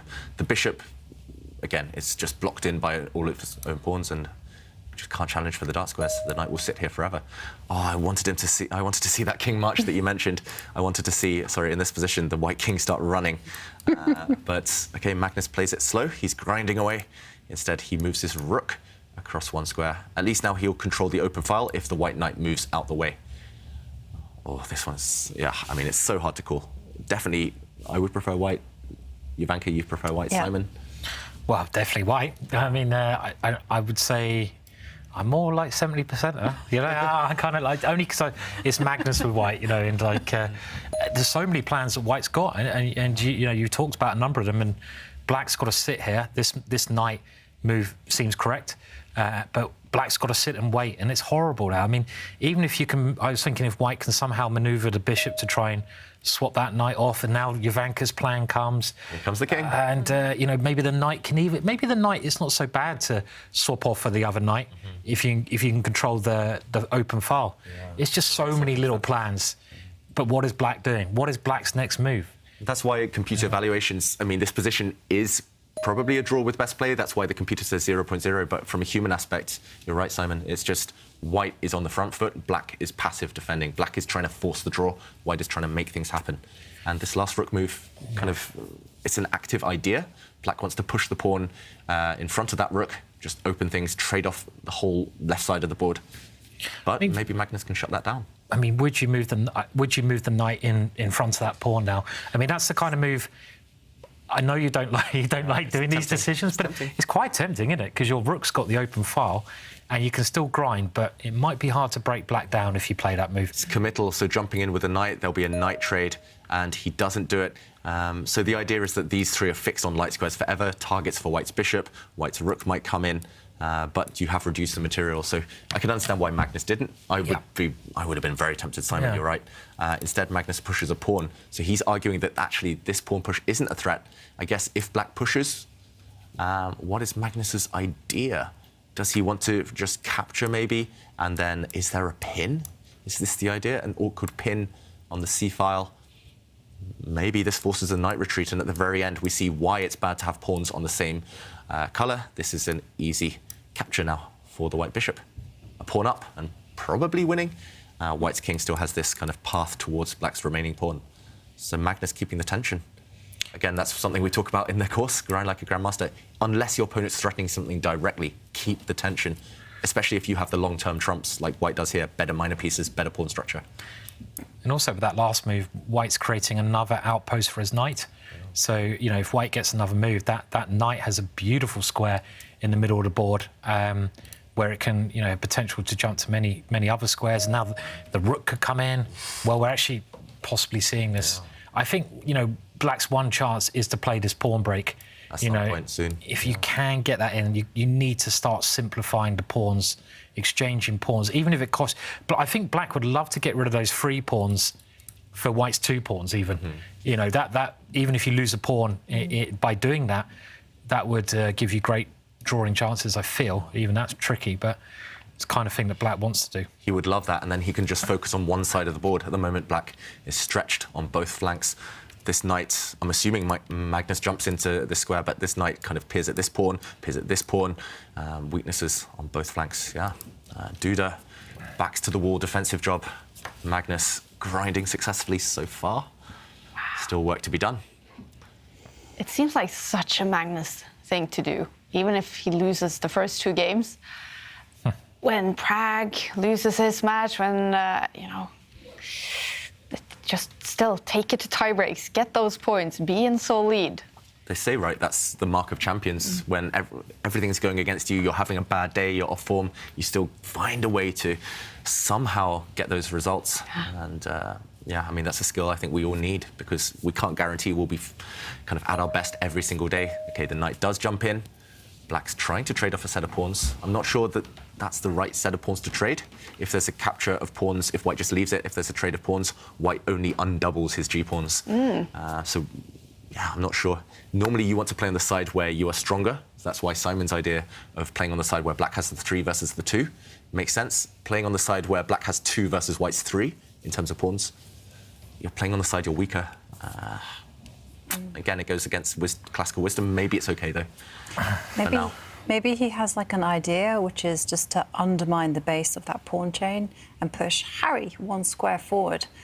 But it is very much just a one-move idea. I don't think there's anything else to it. And Magnus just improves his rook. I mean, the downside to all these pawn moves on the right is that actually Duda's doing Magnus's job for him, because suddenly from nowhere, Magnus has got a pass pawn. Yeah. He didn't have that before. White's F pawn, Freddie, is ready to start pushing forward. I would say the only chance now, you've got to push this pawn in front of the rook. I mean, can you get away with that? If you don't do a bid for freedom now, Freddie is I mean, it just looks so strong. Yeah. This is the one time I feel that Black's got to try this move, for better or worse. Yeah. Try to simplify that area of the board and make your defensive job easier. Problem is this pawn's running. It's hitting the knight now. It's probably move the knight out the way somewhere. Oh dear. It's too late, isn't it? It's too late. It's too late to do it. Freddie's just going to, it's going to do all the damage to the black king. Okay. And okay, maybe he's found an alternative. He's swapped off the rooks. If we go back to the position, so just to backtrack and show what happened, we saw black move his rook across. There was a trade, and still, maybe the question is, can white push this pawn forward at any time over the next few moves? He doesn't do it yet. Another thing white would love to achieve, remember, swapping this bishop for the black knight, and you have a good knight versus bad bishop scenario. Not easy. Maybe the threat is to attack that knight or with the bishop next move, right? Just trade it off. Because all the endings, king and pawn endings now, are looking great for white as well. I mean, it's always worth, when you get into these situations, just think what exchanges favour you and why. You've got to have a reason for it, and what exchanges you want to avoid. And here, if you can imagine all the knights and bishops coming off the board, the one big difference in that ending is that white has what we call a pass pawn, a pawn that's uninstructed to go to the other end of the board, and black doesn't have a similar pawn. So in that situation, it should be a pretty trivial win for white. So just use the king, shepherd your pawn forward, and yeah, like you guys said earlier, these three are completely controlled by white's two. So white is basically a pawn up. But if we catch up with the game, Duda did avoid that trap.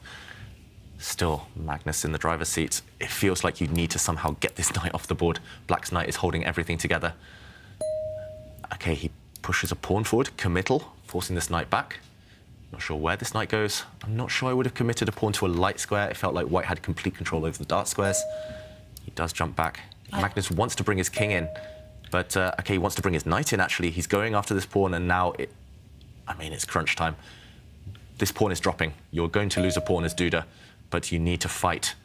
He brings his king to the center. And it's really heating up now, the time situation, 1 minute versus 2 minutes. And, well, if this works, maybe it's a saving resource, because Magnus is now picking up a pawn, though, right? Yeah, if he wants to take this pawn, I guess Black's idea is to give a check with the black knight, the only hope. And if there's a capture, then Black can take back with this pawn. Suddenly, this is a passed pawn of his own. We talked about passed pawns. Black has one. Also, this guy is a bit of a loose pawn. It can't be defended. It's on a light square. Maybe Magnus rushed to push this pawn forward. F5 was a little bit quick, maybe. wasn't it? Again, so it's a bit surprising that Magnus doesn't normally play these kind of moves. Yeah, he's kind of almost breaking the rules of your own Grandmaster course. Yeah. I understand why both players around the 1-2 minute mark. Now is maybe the time. He's done everything right, Magnus. At some point, you have to make your move, go for it. Maybe, like you said, just one move too hasty. And White's bishop dropping back. Suddenly it feels like the moment has passed. If you could use White's f-pawn, just bring it back one square, you're probably winning, because the black king can't come forward like it did in that last variation we showed. But Black's king is actually very well placed now. Black's minor pieces, not so bad. Duda's doing a good job of giving himself the best chance to defend, so well done, Duda, so far. A lot of people have crumbled here, and I like what he did there, offering up a pawn, saying, OK, you can have the pawn, I'm taking my opportunity to go active. And you've got to do that. Sometimes you just have to sacrifice, even in the ending. He does the same strategy here, rather than passively trying to defend that pawn, going active and trying... OK, here we have it then. So Magnus grabs the pawn. It's a race now. Can Duda create enough activity to justify losing this pawn? It's a very important pawn as well. You need something immediate. Duda's about to jump into the center with his knight, it looks like from his screen. And he's pre-moved a recapture with his bishop. Took with his bishop. Wow, that's a bit surprising, That was surprising, because I liked your pawn capture. Get a passed pawn. Unless he was scared of White creating a passed pawn of his own. But why would you take with the bishop? Now, look at this knight. The pawn in front of this knight, the black pawn on the c-file that the knight blockades, is basically a dead pawn. I'm so shocked by that decision by Duda. It's anti-positional. And now the white knight, White's still the pawn up. It's so tricky. If Black's king goes and takes the pawn next to it now, White's knight will jump forward with a check, hitting the black king, hitting the black bishop. Oh, Magnus a big favourite again, surely. It's that bad bishop versus good knight scenario that we were talking all those moves back. And, OK, he can't capture that pawn, so this is why he moves his bishop to attack a pawn. But unfortunately, this is not enough, because look at that pawn. It's going to go running. Freddie survived all of that, and now the black king is forced passive. This can't be good. And, OK, Magnus, he's going to play it slow. That bishop doesn't have many squares either. Oh, there's tricks in the air. If you put it on the wrong square... He's put it on the wrong square. It's over. It's over. Surely. If you capture this pawn with the black king, White's knight jumps forward and checks and forks the bishop at the same time, wins the piece. Oh, let's get the players. Yep. Duda, he's blown it. He was so close. 2 or 3 accurate moves, he might have held the draw, but now White is 2 pawns up. Any king or pawn endgame is simply winning for White. White's king is going to march, as Jovanka showed earlier, towards that lonely black a-pawn. Oh, and look at Duda shaking his head. He won the first 2 games today. He had it all in his pocket. But Magnus winning 2 games in a row now. It's going to be tie breaks, you guys. Oh. Wow. Yep. Guaranteed, and that's the grinding effect. If you're under pressure like Duda was the whole game from move 1, he's been under pressure 60 moves. Eventually, it's so hard not to crack. And he defended so well like a lion, but one move. I was just capturing with his bishop. He needed a passed pawn of his own, Duda. He needed counterplay. And Magnus is giving a pawn back now, but it's only in order to create a path for the white king, actually, to the right side of the board. And, yeah, this is a matter of technique, as they say. Did anyone doubt Magnus? Anyone? No, 70% chance of a win. chance. Oh, I thought it was more. I thought it was more 80%. 95 again. Yeah, 95 all the way. Yeah, so. Yeah, I didn't quite say that. No. Black is just completely stuck. If the black bishop takes the white pawn, the bishops, the knight, they'll disappear, but white will be a pawn up in a king of pawn endgame. Easy win. Black's king is stuck defending the white f pawn if you don't capture it. So and look at Duda's face. Just look at him. I mean, he's just getting ready to resign, I think, here. Or lose on time, maybe? He doesn't even look close to making a move. Okay, maybe here it comes. Getting himself psyched up for the tie breaks that are imminent. Yeah. We're all going to be here for some more games, extra entertainment. Yeah. Duda about to resign, and there we go. A result. There we go. This means in 5 minutes, Blitz tie breaks will start. This also means Magnus Carlsen will be in sole lead after today, because he will get at least 1 point if he loses the tie breaks, 2 points if he wins in the tie breaks. He looks, I think I saw a smile on his face.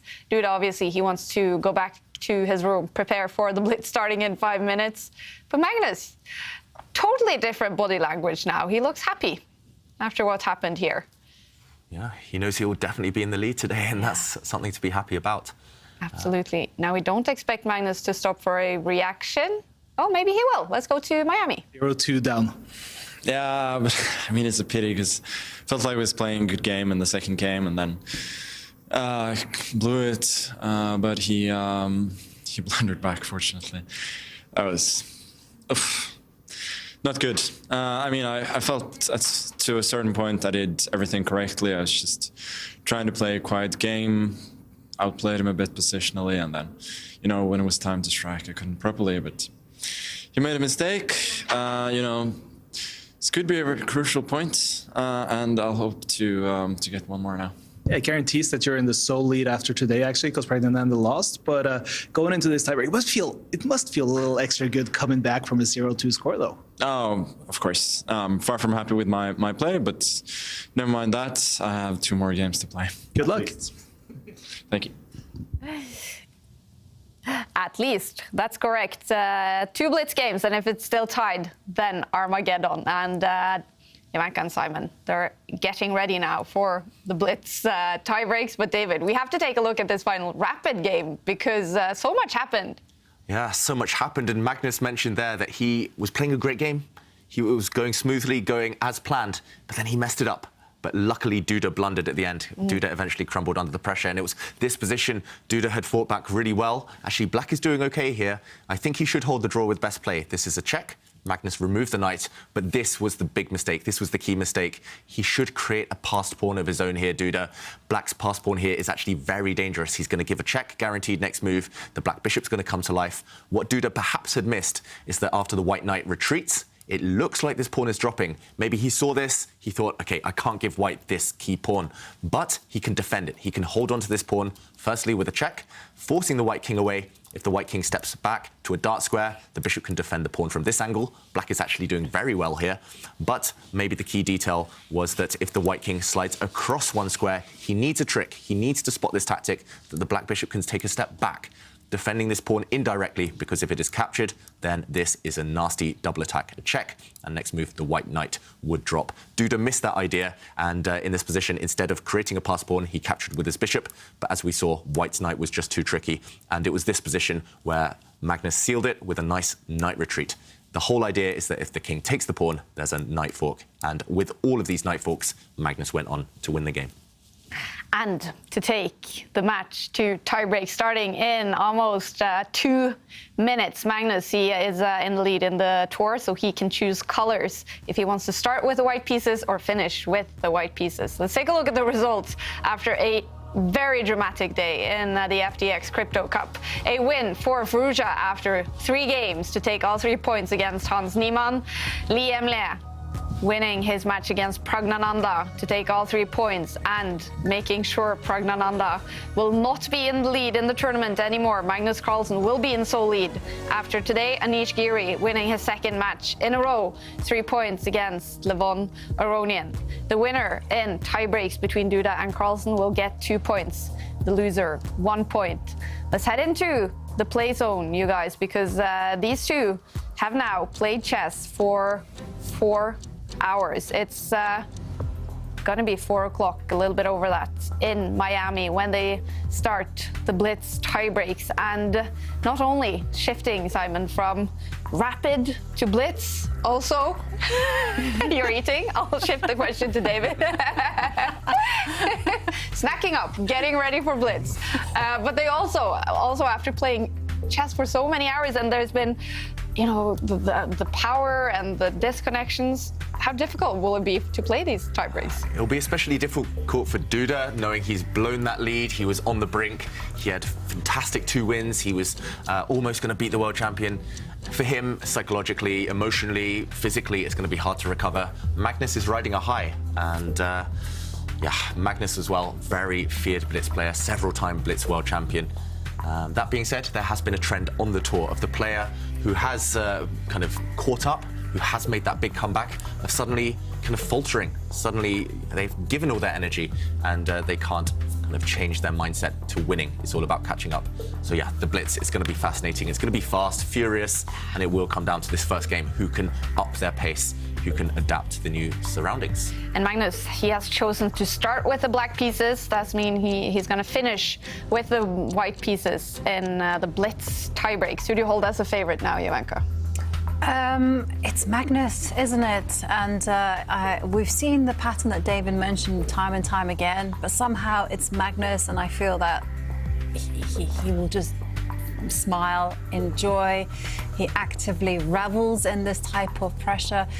And I think Duda, you know, he hasn't had a great tournament so far, and this will just feel like yet another catalogue of errors. And I gave you the wrong information. Magnus has chosen the white pieces in the first game. Graphics a little wrong on Chess24. All right, Magnus, to start with the white pieces. Black pieces for Jan-Krzysztof Duda in this first Blitz game. It makes a lot of sense. Magnus is on a roll. Yeah. He's won 2 in a row, and especially look at this. Duda's shaking his head while your opponent is tilting, while they're emotional.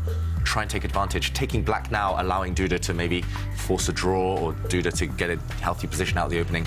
Yeah, rather than that, Magnus, he really wants to hammer home his point. He wants to strike while the iron's hot. I like this decision. Backing yourself with white in the first game. Yeah. Normally we say the other way around. Take black, see how things go, then strike with white at the end. But no. Why not play with the momentum? And for Duda, Simon, is it about now channeling those first 2 games today where he was able to beat the world #1 and play some fantastic chess? Yeah, I think it's about. I mean, he played great at the start. I mean, he took his opportunities when they were given to him. But just look at the body language.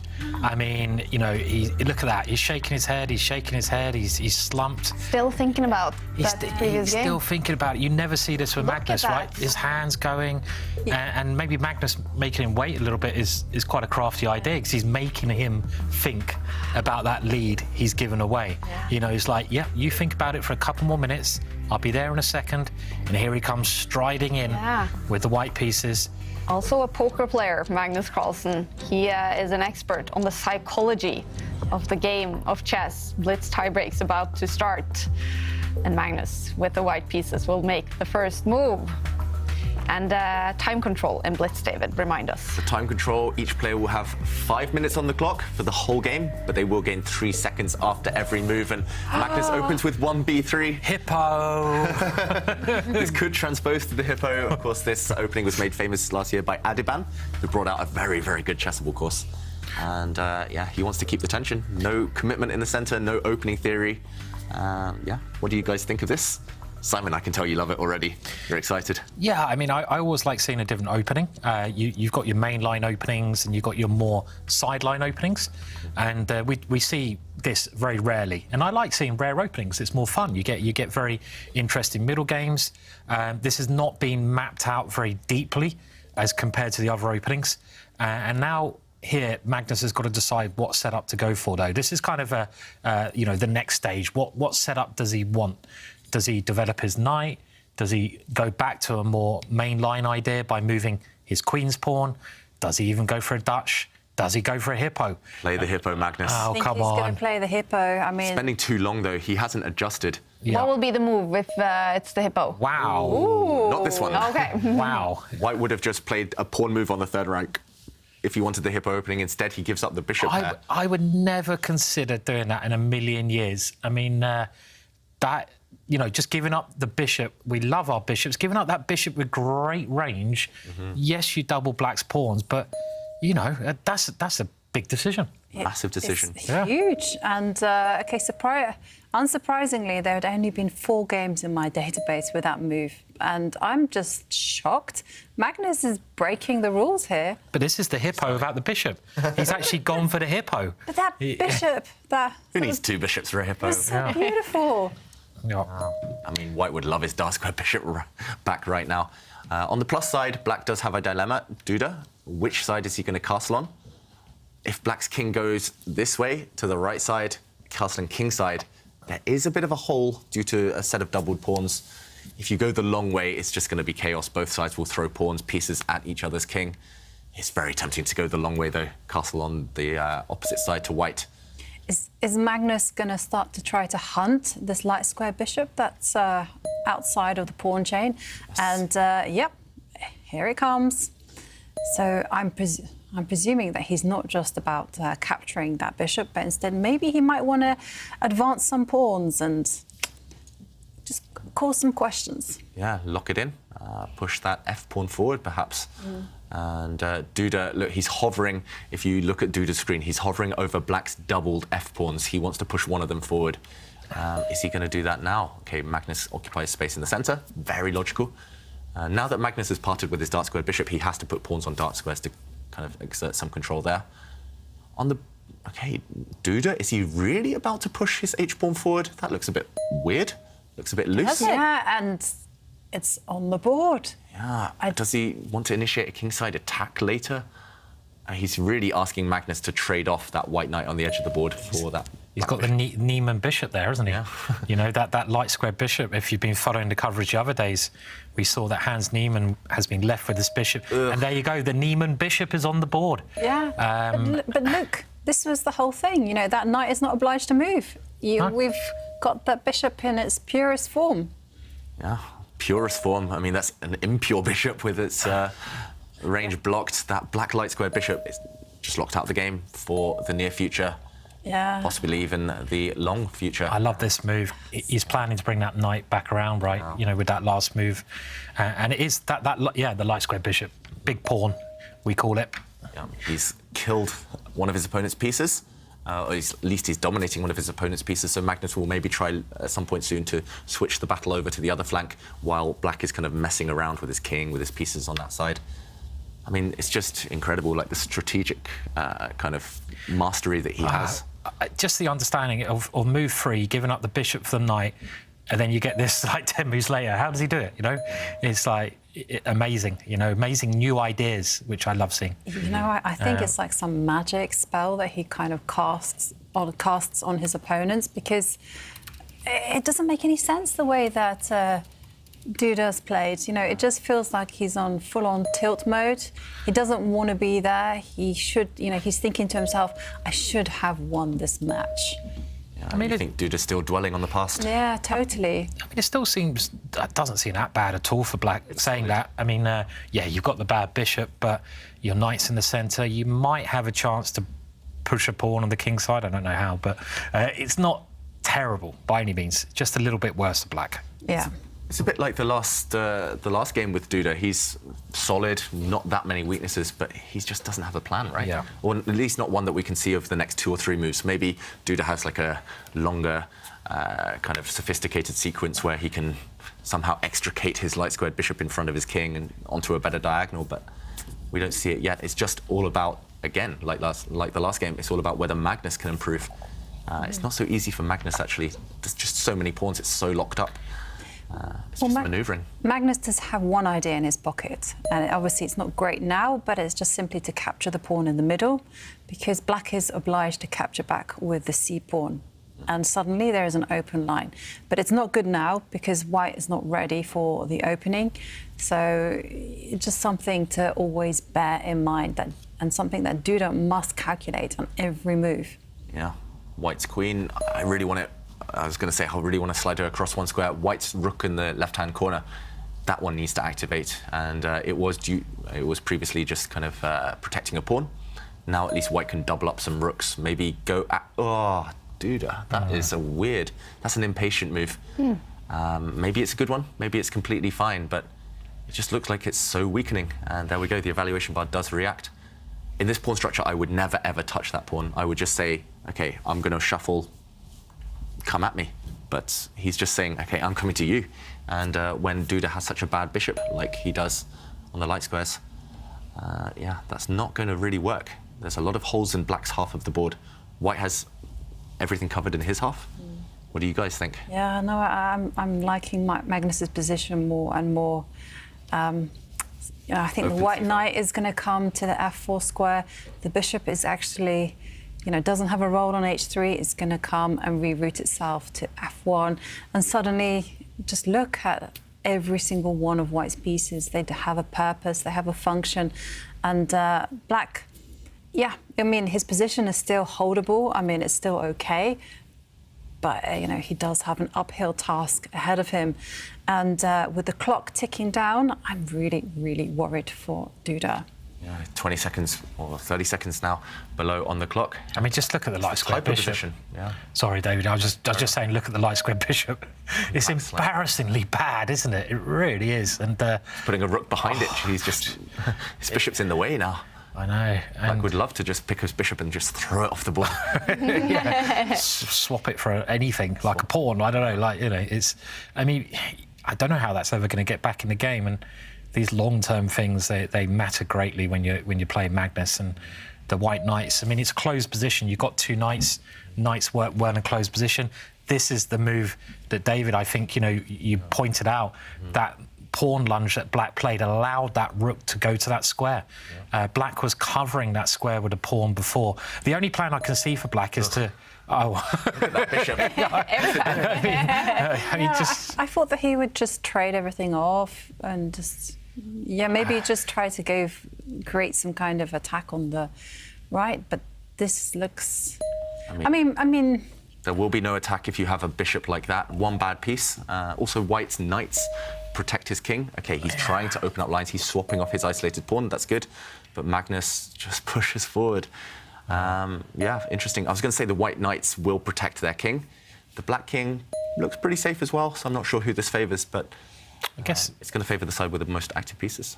I guess Magnus is just trying to play on both sides at the moment, isn't he? But yeah, I'm a bit surprised that Magnus pushed that G-pawn as well. I don't know if he needed to do that, but it is a blitz game. They're both now under 2 minutes, so it's going to really heat up now. You get a bit of time added on each move at the moment. How are your nerves, Magnus and Jan-Krzysztof? The white knight entering the centre of the board. Yeah, if white gets a couple of moves, he would love to shuffle his king into the corner, and then that white rook will swing the whole way across, line up against the black king. If black gets a couple of moves, I guess you want to prioritise kicking away white's knights, or that white rook that's kind of sat in the black camp. But it's not easy to do either of those, to be honest. Yeah. You don't really want to trade off black's dark squared bishop for one of the white knights, because black's dark squared bishop plugs all those holes in his camp. The white queen is a bit misplaced. Maybe she needs to join the battle at some point, but is it urgent? What can black do in the meantime? And yeah, nice tweet there about the Niemann bishop. I'm not sure what's worse, Niemann's bishop in this game against Pragg, or this black light squared bishop here, which is just in the way. Yeah, I mean, it's such a terrible piece. I mean, you've got to be very careful just shutting your own bishop in. I mean, it's been a bit of a theme today, the light square bishop, actually, in this match. Even Magnus had a very bad bishop earlier on when Duda was cruising. And I like this move because you're kicking the knight away. Now your queen can swing over to put some pressure on black's king as well. And I really think, the black king could soon be under some nasty fire here. Big pressure coming. Is there Great move there. any idea that black has of generating some play by kicking some pieces back? So, okay, the pawn attacks the knight has to go back. I don't see a way of moving it forward. Yep, that white knight probably just retreats. But yeah, I love white's last king move. The white rook is ready to swing, the one in the corner, the whole way across. White's queen and rook are going to kind of switch sides, it's rare to see pieces able to kind of be so mobile. What is Magnus worrying about here? I guess if the white knight retreats, maybe black will continue advancing some pawns at some point, but There's nothing wrong with a retreat here. Wouldn't it be funny if Niemann's bishop becomes the winning piece? Yeah. Somehow jumps out from its passive square and gets the white king in checkmate. I mean, this is the first time it's breathed any fresh air since in the last 10, 15 moves. You can see it potentially having some... Magnus is trying to go for the kill now. I'm not sure this was needed. Sacrificing a piece, right? Yeah. He's gone for a piece sacrifice. Which piece is sacrificed? He sacrificed the knight in the middle and... just a pawn, and but it might Duda be says, good. Yeah, maybe. But Duda says, OK, I don't trust you. I'm calling your bluff. That's the right thing. Duda needed to suffer for something. At least he's a piece up now as black. All of white's pieces are good, but where's the killer blow? Black's king has a lot of defensive pieces around it. I guess you can capture a pawn in the center, but yeah, it's so complicated now. Yep. And both sides around 30 seconds. Yeah.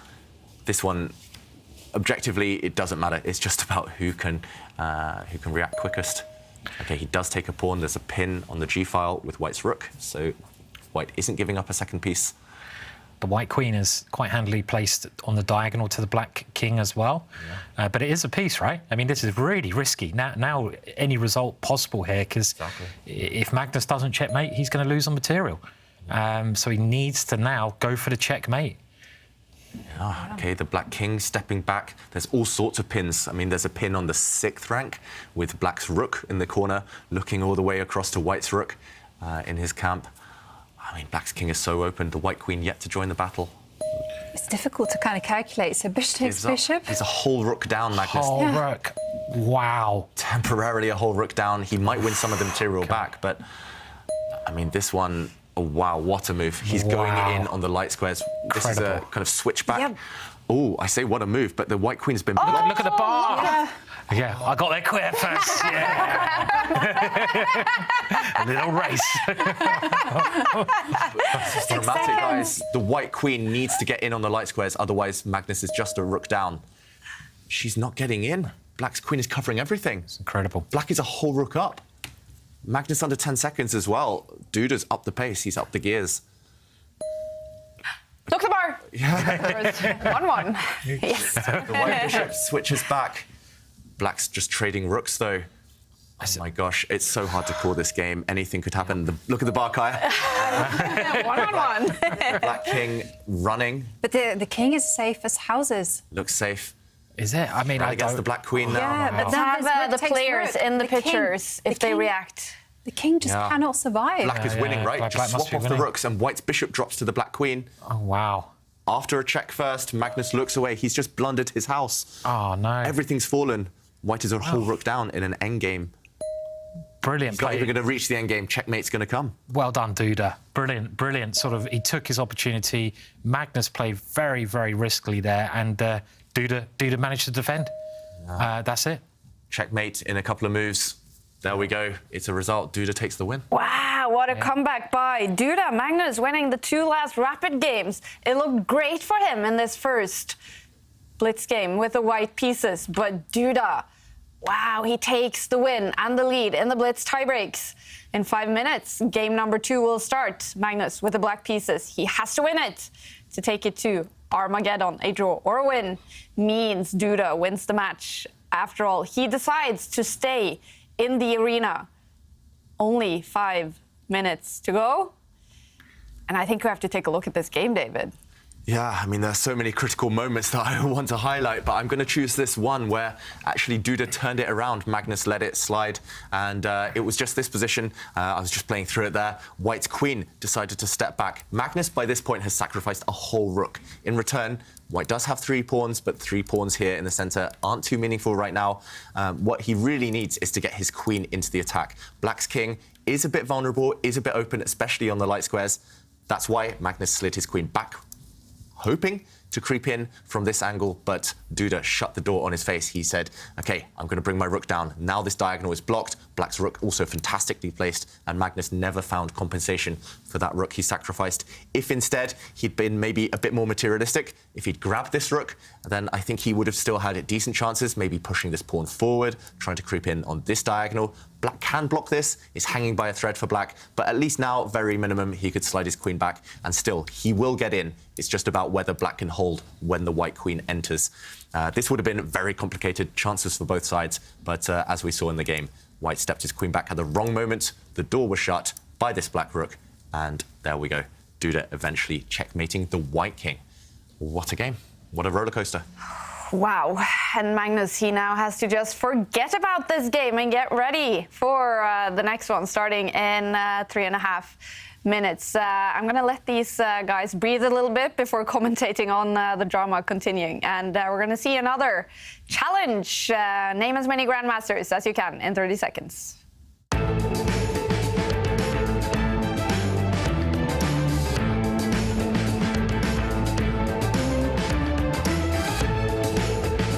Carlsen, Aronian, Anand, Giri, Akopian, Sargsyan, Pashikian, Melkumian, Shansarkisyan, Grishuk, Mamedyarov, Rajabov, Gashimov, yes, Gusenov, then okay, let's go Niemann, Song, Sevian. See, it's harder than you think, right? Oh yeah, so much harder.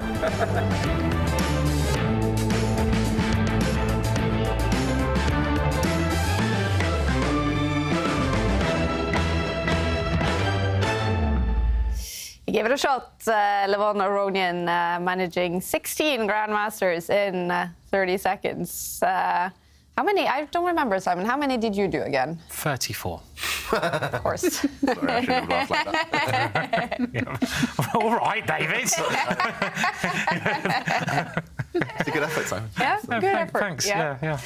It is a cool challenge, and of course, take it yourself or challenge your friends. It is, as we hear, much more difficult than you would think. In 2 minutes, Blitz game number 2, Duda with the white pieces. And what should be Duda's strategy now? Because he's been in that only need a draw situation, and it didn't go too well for him in the rapid. What should he do now? I guess he should just try and make it wild as possible. What hasn't worked for Duda, even when he only needed a draw earlier, even when he had a 2-point advantage, is that when the queens came off, when things got slower, it favoured Magnus. That last game was chaotic, Duda won. The first 2 games chaotic, Duda won. It's clear the pattern here. So he just needs to not be afraid, not to take passive decisions, which is hard to do when you only need a draw. And we did see Magnus also in the rapid Jovanka. He did make a comeback. You know, he's an expert in coming back after losing a game, coming back strong. Now he only has 5 minutes, and we could see he was clearly not happy after that first Blitz game. What do you expect Magnus to look like in this game too? Well, he just has to be calm. I mean, that's the main thing. He must not get emotional about his previous game. You know, he must take the positives, which is he was putting Duda under pressure. And he just needs to face the job ahead of him. And that is, if he wants to survive, if he wants to take those 2 points, he has to win the game. Yeah. Oof, 30 seconds to go. David, how many grandmasters can you name in 30 seconds? I've disappeared from the screen. Yeah. I'll have to take the challenge though sometime. I'll prepare you for it before you have to take the challenge. But yeah, the drama continues in Miami. It's been a massive Friday in the arena. Technical issues, players who've been winning the whole week now starting to lose matches, and that means it's going to be very tight as we enter the 6th round tomorrow and 7th round on Sunday. Several players now have a big chance to win the tournament. Praggnanandhaa, Magnus Carlsen, Alireza Firouzja. I mean, there's actually several players who can now win it, I guess. It's an open field. It's no longer that 2-horse race that we were talking about. And this happened, if we have if we rewind 3 months ago, it happened in the Oslo Esports Cup. Duda ended up winning that tournament, came from nowhere. Magnus and Pragg were leading there as well, let it slide. Yeah. And Magnus, he couldn't get into the room. That's not a good sign. That's not a good sign. They locked him out there for a second. He's been so confident over the last few games, Magnus, and that's the feeling he needs to channel right now. Another must-win situation. The 3rd one today for Magnus Carlsen. Here we go. Here we go, Queen's Pawn opening, and there has still been this pattern of whoever strikes back in normal time, in the rapid portion, just failing to kind of convert in the playoffs, in the Blitz. And, okay, Magnus thinking. Not sure he knows the game has started. Maybe he's just getting his music ready. Magnus, okay, the game has started. It's a Trompovsky attack. Oh. This is a rare one as well. Magnus has played it a few times from the white side. Simon, I think you've played this before. I have, yeah. I just done DVD on this as well. Surprise, surprise. And DVD or Chessable course? Ginger GM, actually, DVD. So Ginger GM course on this. And it's very interesting opening. It actually has a good pedigree of English players playing it. And this line, one of the critical lines.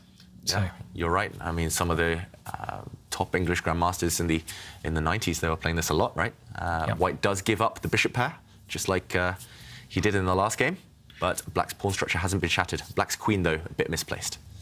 Yeah, I think here that Magnus has picked quite a good line as Black. So he's got the bishop pair. He's gone for a bit of an unbalanced situation.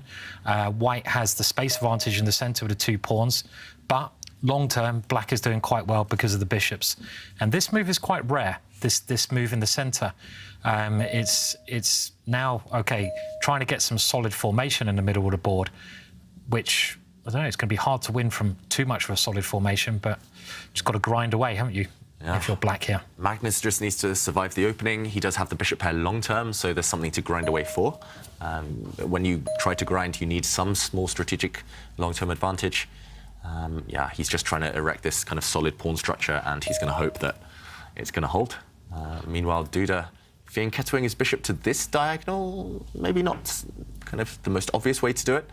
White's bishop will slide behind that pawn, but then it's on a blocked line, so a blocked diagonal. Slightly odd there. Seems a strange place to put the bishop, doesn't Definitely. it? So, yeah. Wasn't expecting that. Yeah. I would have expected Duda to play a move like the wing pawn up 2 squares, because he loves pushing Alice the A pawn or Ari the A pawn, and that would be a normal kind of move to play in this kind of structure, gaining space on one of the area of the board where you don't have space. But, OK, getting castled is not a terrible idea, is it, by any means? You've got to move that bishop to get castled. Duda's light squared bishop won't be as bad as it was in the last game, at least. So. Yeah. Well, maybe that's the secret. Yeah. Give yourself a bad bishop, make your opponent, think that they should come at you, play aggressively to punish this positional offence, and then win the counterattack. Yeah. Meanwhile, what's happening with Magnus on the clock? He's paused for 1 minute here. Is there a reason for that? I mean, I guess there's a lot of choice, but 1 minute is a lot in a Blitz game. That's 1/5 of his time, and he came up with this knight move, a bit of a mysterious one. And, OK, now he's getting developed. So both sides will just castle their kings very shortly. And what next? OK, there we go. Both kings are safe. It's just manoeuvring now. Personally, I would choose Black here, if anyone, just because I have the bishop pair and I love that long term, but White is solid as a rock. That's Duda's strategy, actually, in general. He's manoeuvring with his knights, and the centre is blocked, so knights are pretty good in the short term. Yeah. I mean, Duda's playing in a very interesting way. He hasn't really committed his pieces or his pawns, apart from taking the centre. And he's simply asking Magnus, how are you going to react? Are you going to trade in the centre? Are you going to perhaps... Well, there goes the answer. The centre has been opened. Yeah, and Duda now going on the attack. Pushing this pawn a bit loosening, but makes a lot of sense. Seems like they picked up the pace a little bit, and especially Duda. I mean, Magnus is, well, I say he only got 3 minutes, but now he's trying to get his bishops into the game. And look at this, Duda's gone super aggressive. And you did mention before this game, David, this is probably the right approach from Duda. Don't go too passive. Go active in the position. And, well, interesting position. White, is he overextended or not? Yeah, it's tricky to say right now. I love White's knights. They're really well placed, but it could backfire if the position opens up even more and the Black bishops get firing. But, OK, meanwhile, Black's bishop, dark squared bishop, has found a better diagonal. I'm expecting the White queen now to come out. She's got a variety of squares to choose from. Magnus, again, he's solid, but a bit cramped. Black's queen will need to retreat at some point. She's too far ahead. The queens don't want to lead the army. They want to be doing the damage behind later. Duda finds a safe square for his queen. So is Duda's plan simply just to pile up on that weak d6 pawn? Possibly, yeah. Duda will just get his pieces organised and then he'll look for weaknesses. As you mentioned, Black's d pawn in the centre, a bit weak. I may even be tempted to move the knight in the centre, which looks fantastic, over towards the king side as well. I'm looking for outposts for my knights. My knights in the centre look really good, and they probably are, but I quite like having a knight around my opponent's king as well. So that's potentially another idea. I would pick white here slightly, I think. It's a matter of taste, right? Matter of taste, yeah. But black is very solid, and I guess black's got to wait for the opening to occur. Hope his bishops play an important part when the opening position does occur. Yeah, and I like what Duda's doing, you know, nice natural moves. Now the rooks are into the game, and it seems that Magnus is like undeveloping his pieces. You know, he's now put his queen back to the starting square and moved it over far away from her king. Yeah, and now this manoeuvre that you mentioned, Simon, White's knights repositioning themselves, going towards that black king that has maybe feeling abandoned right now. Yeah. Likewise, Magnus rerouting his knight because his king needs some protection. That's right. And I mean, Magnus does have this weakness, this pawn in front of that knight, which now White is targeting with that knight. And you see a little bit passive here for black at the moment, but very solid. And I think Magnus is just waiting, isn't he, for his opportunity at the moment, keeping solid as he can. But again, White has more space to manoeuvre, more space is easier. It's easier to play when you have that extra space. So I'm still personally taking White here at the moment. Yeah, makes sense. And it was interesting, a few moments ago we saw Duda screen. He was almost pre-moving. He's kind of itching to just make moves. He wants to maintain that time advantage. And looking at the clocks as well, he's got an extra minute. That could be valuable, especially if, as you mentioned, Simon, he gets on the front foot. He's the one attacking. Defending is so hard on a few seconds. So speed-wise, Duda. Space-wise in the position, Duda. What is he thinking here, David, of starting the attack? He could do. I mean, it's obviously risky, but you could go for it now by moving Freddie, the pawn in front of the knight, and just go for black's king. Because Jovanka pointed out he's hovering. Is it time to attack? He likes attacking. Just go for it. Punt it. This is how you take Magnus down. You've got to go aggressive against him. His mouse is on the F file. I think he's going to move that knight near the white king forward towards black's king, but like you said, Simon, it's tempting to move the pawn as well. Did we see a reaction on Magnus's face there? Yeah, he's not looking happy, right? No. Magnus, I don't like his position either. It's just too many pieces on bad squares. Black has the long-term advantage, of course, with the bishop pair, with kind of a more compact pawn structure, but while we're in the middle game, that is not going to play a factor, and a bit of a strange one, putting his bishop on the edge of the board. Magnus frowning as well. This is not an orthodox move because White's bishop actually does a good job of protecting its king usually. He just wants to trade it off. Is he going to trade it off for Black's light-squared bishop that was sat at home asleep? I don't like that decision at all. I mean, you often want to keep your lights... Yeah, I mean, as you said, David, that bishop of Black's was sleeping, yeah? Is this his idea to now come in the middle and try to attack? I think he just wants to force the issue. And, yeah, that move would never have crossed my mind, I must admit, Simon. Just spending 2 moves, trading off your opponent's poor piece. But at least he's got rid of the bishop pair, so now long-term, it's not necessarily Black who's got the advantage. Maybe he's just trying to take as much risk out of the position as possible. But now he has to take care because he's to stop that knight from jumping in, and that's why he retreats his knight to the d2 square. And it just feels like Black is very solid, and I quite like the long-term prospects if he survives the next few moves. Yeah, Black's solid, but White's solid as well. I mean, Duda, I don't know what he's listening to, but he seems to be enjoying it. And still very, very fast on the clock. Magnus just struggling for a plan. The Black Queen needs to improve. She's not great right now. The nature of the position is different now. At least it's blocked temporarily. I guess White still has this pawn break that might be annoying Magnus. I mean, this again, it's just the pawn in front of the white knight. If that goes forwards, you open up lines towards Black's king. So you have to constantly be... So that's why Magnus is guarded against that move. But he's only got 1 minute and 10 seconds now, and he needs to win this game to get to an Armageddon. It's not going to be easy for Magnus. Not easy at all. It feels like Duda even after losing those last 2 rapid games, he's adapted to the Blitz format a bit quicker. Magnus was taking risks in the first Blitz game where you didn't have time with which to do so. And I was going to ask about this move, you know, is it so tempting to actually chase away that knight? Yeah, and then the whole idea, it has a concrete reason, because otherwise you don't really want to be making this type of move, is to put the knight on the e4 square and hop in. Yeah, we'll see that happen in a moment. Utilising the fact that black's queen is actually a bit uncomfortable. If you look at the black queen, on the same line at the bottom is the white rook, and that's why Jovanka's tactic is going to work. But it's not too scary. This can be dealt with. You don't capture that knight, because then the black queen would drop on the d-file. You just need to protect the squares that the white knight wants to jump into. And I think you can do that just with your bishop. There we go. Where is this knight going? You've committed a lot now for Duda. You've pressed all of white's pawns forward, and that means there's a lot of responsibility. Some of those pawns might be weaknesses. Black's knight, which is terrible, is actually staring at a pawn that's hard to defend. So suddenly it's really urgent. The pressure's on. Yeah, indeed. And you got some weaknesses now for white on the queen side, right? This pawn on the queen side, it's a little bit overextended. Black's got some good central pawns. So Duda is now using his time. Magnus 38 seconds and Duda 1 minute 40, something like this.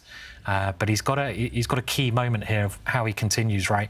Because it could be overextended, those pieces. Getting sharp, I think he has to play an accurate move. I mean, something that occurred to me was maybe just to move the queen to b2, just to get it ready to perhaps do something on the dark squares. I mean, if Duda doesn't find something energetic now, his position will crumble. So he's spending time at the right moment, but suddenly the time advantage has disappeared. It's just going to become very random. I think you got this move, yeah. I think you've got to go for it. This creates some threats. The pawn, OK, you have to give up a pawn. So Duda, in a position where he only needs a draw, is sacrificing. I'm amazed he put the queen there, though. Yeah. Why didn't he keep the queen lined up against the king side? I don't know, but OK. Oh, and look at the bar, you guys, saying Magnus could win this game. He's just a pawn up, simply. Armageddon. That would be fun. Yeah. But if white doesn't find any attack, white is just a pawn down, and strategically white is busted. Black's pawns in the centre of the board, the C and D pawns, are just passed. They're just going to roll down. And there we go. Magnus is mobilising those pawns. Yeah. I think he has to admit that he's made a mistake with his queen. And yeah, his queen's totally on the wrong square. It hasn't got a way through to black's king side. White's queen is blocked. If it was on a light square, you could at least threaten to open up the position. But even then, black can defend. And at the moment, I can't see how Duda's going to get through here. There is that short of time, though, that Magnus has in the position that could play a part. Duda's lower on the clock now, though. Is it? Yeah, wow. 30 seconds. Ahead. Yeah. And yeah, the problem is black's dark square bishop covers the dark squares, black's pawns cover the light squares, so Duda has no way through. And again, it's that superfluous knights that we talked about, the useless knights. The white knights actually get in each other's way. They both want to be on different circuits, but they're stuck on the same circuit.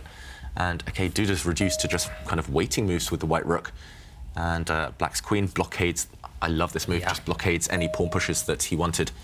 You wanted to push the white pawns forward earlier, Simon. I think Duda's missed his opportunity. He has, yeah. Duda now, well, he went down to 12 seconds. He's no trying. time. It gets blocked. Big threat on the board. White's knight actually wants to go to the edge and give a check to the black king. But this can be easily prevented. Black's king needs to move. You don't want to, or the queen needs to move. You don't want to allow that white knight that's advanced into black's camp to deliver any checks. And there we go. Now, no more checks. The king dominates that white knight. Yeah.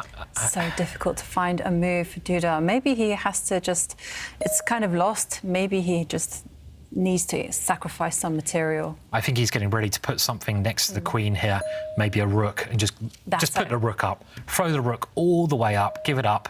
But look at those two black pawns. They're rolling. OK, but now there's a big threat on the board. The queen is ready to come in. The queen is going to come in to h6, but this is why Magnus just goes, nope. It's chaos, and Duda has only got a few seconds on this clock. Magnus at 20 seconds. Is that black king going to survive? Magnus is just actually trying to give away material in order to secure his king because he knows the 2 black pawns are going to Look at the bar. Bang, got it first. Yeah. Wild, it's crazy stuff here. It's just very random, and that happens when it's this chaotic, when there's attacks for both sides, and you only have a few seconds on the clock. It increases the variability, you lose your odds, and OK, Magnus is trying to bully Duda now with a queen trade. Duda has to avoid that queen exchange.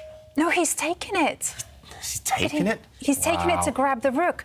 But, you know, how can he handle those 2 pawns that are going to propel themselves forward? I think we're getting Armageddon. Seconds. We're going to get Armageddon. Yeah, those 2 black pawns are so scary. And we saw Duda there. He was kind of nervously kind of moving the mouse back and forth, like half pre-moving, half kind of not committing to his moves. But look at these 2 black pawns. This one is so close to promotion, and it will cost white his knight at some point. That white knight's getting kicked away. Look at Duda leaning back. He knows he's in trouble. The pawns are rolling. The bar's going all over the shop at the moment. Yeah. I mean, this is Blitz chess through and through. Anything possible. And at the moment, white hanging on. And he's dropped a bishop. Dropped his bishop. A blunder. Put it on a loose square. He just left his bishop en prise. A free piece for Duda. And this one is going to be decided. Magnus blundering again. Duda takes it. He holds his nerve. A handshake. It's over. Jan-Krzysztof Duda wins the match. Actually, a smile on Magnus Carlsen's face. He's blundered a little bit today, the world champion, and he loses the match. But he does get 1 point for losing in the Blitz tiebreaks. It's a massive win for Jan-Krzysztof Duda. He won 2 rapid games and the Blitz tiebreaks. Let's go to Miami. How do you stay calm through that ending? I was anything but calm. There was pure furiousness in my veins, and I was like totally blind, just going, you know, directly to checkmate. Do you feel like this is why you play chess, this kind of drama at the end of the games? No, I mean, I was extremely pissed off with, of course, by spoiling the edge in the match, but also in this 4th game, because I thought that basically I saved it. And yeah, after that, you know, I was like not playing very good chess, but yeah, I said just pure emotions. Congratulations on the tiebreak, Jan-Krzysztof. Thank you. Magnus, it was quite entertaining, that I will say, but not the result you were looking for. Oh, this was... I mean, this was so pathetically poor that, you know, it's hard to find words, really. I mean, I just couldn't think. But, you know, it's okay. At least I gained a point. Didn't look that way halfway, but no, this is just a horrible day of chess. I have no idea what went wrong, really. Then, of course, like, he keeps his nerves a little bit better than I did at the end, so encourage him for that. It was just awful. But you still managed to find complications with black when you need to win, and you've shown that you can do that time and time again now. No, I was just making moves. I mean, I was pretty much just putting my pieces on random squares. It was, yeah, what can I say? It was terrible. Thank you, Magnus. We look forward to tomorrow. Thank you. Magnus Carlsen just putting pieces on random squares. He seems a little frustrated, and there was a big blunder in that final Blitz game, David. Yeah, there was a big blunder, and yeah, a whole mess of moves, as Magnus said. It was around here that he did lose the thread. White here is doing actually quite well. White has held from a very difficult position, also attacking this black bishop. Magnus here decided to attack this white knight, the only guardian of his passed pawn. Very sensible. The white knight stepped back, and after black threatened to push his pawn further, white decided, okay, it's time to hold this pawn, attack it, and Magnus thought, okay, I need to defend this pawn. He brought his bishop to defend both of his pawns, but he had forgotten that the bishop is simply attacked by this white rook. The bishop falls for free, and there was no way to put up any further resistance. If he hadn't played that bishop move, still some chances, but I think by then Duda had things under control.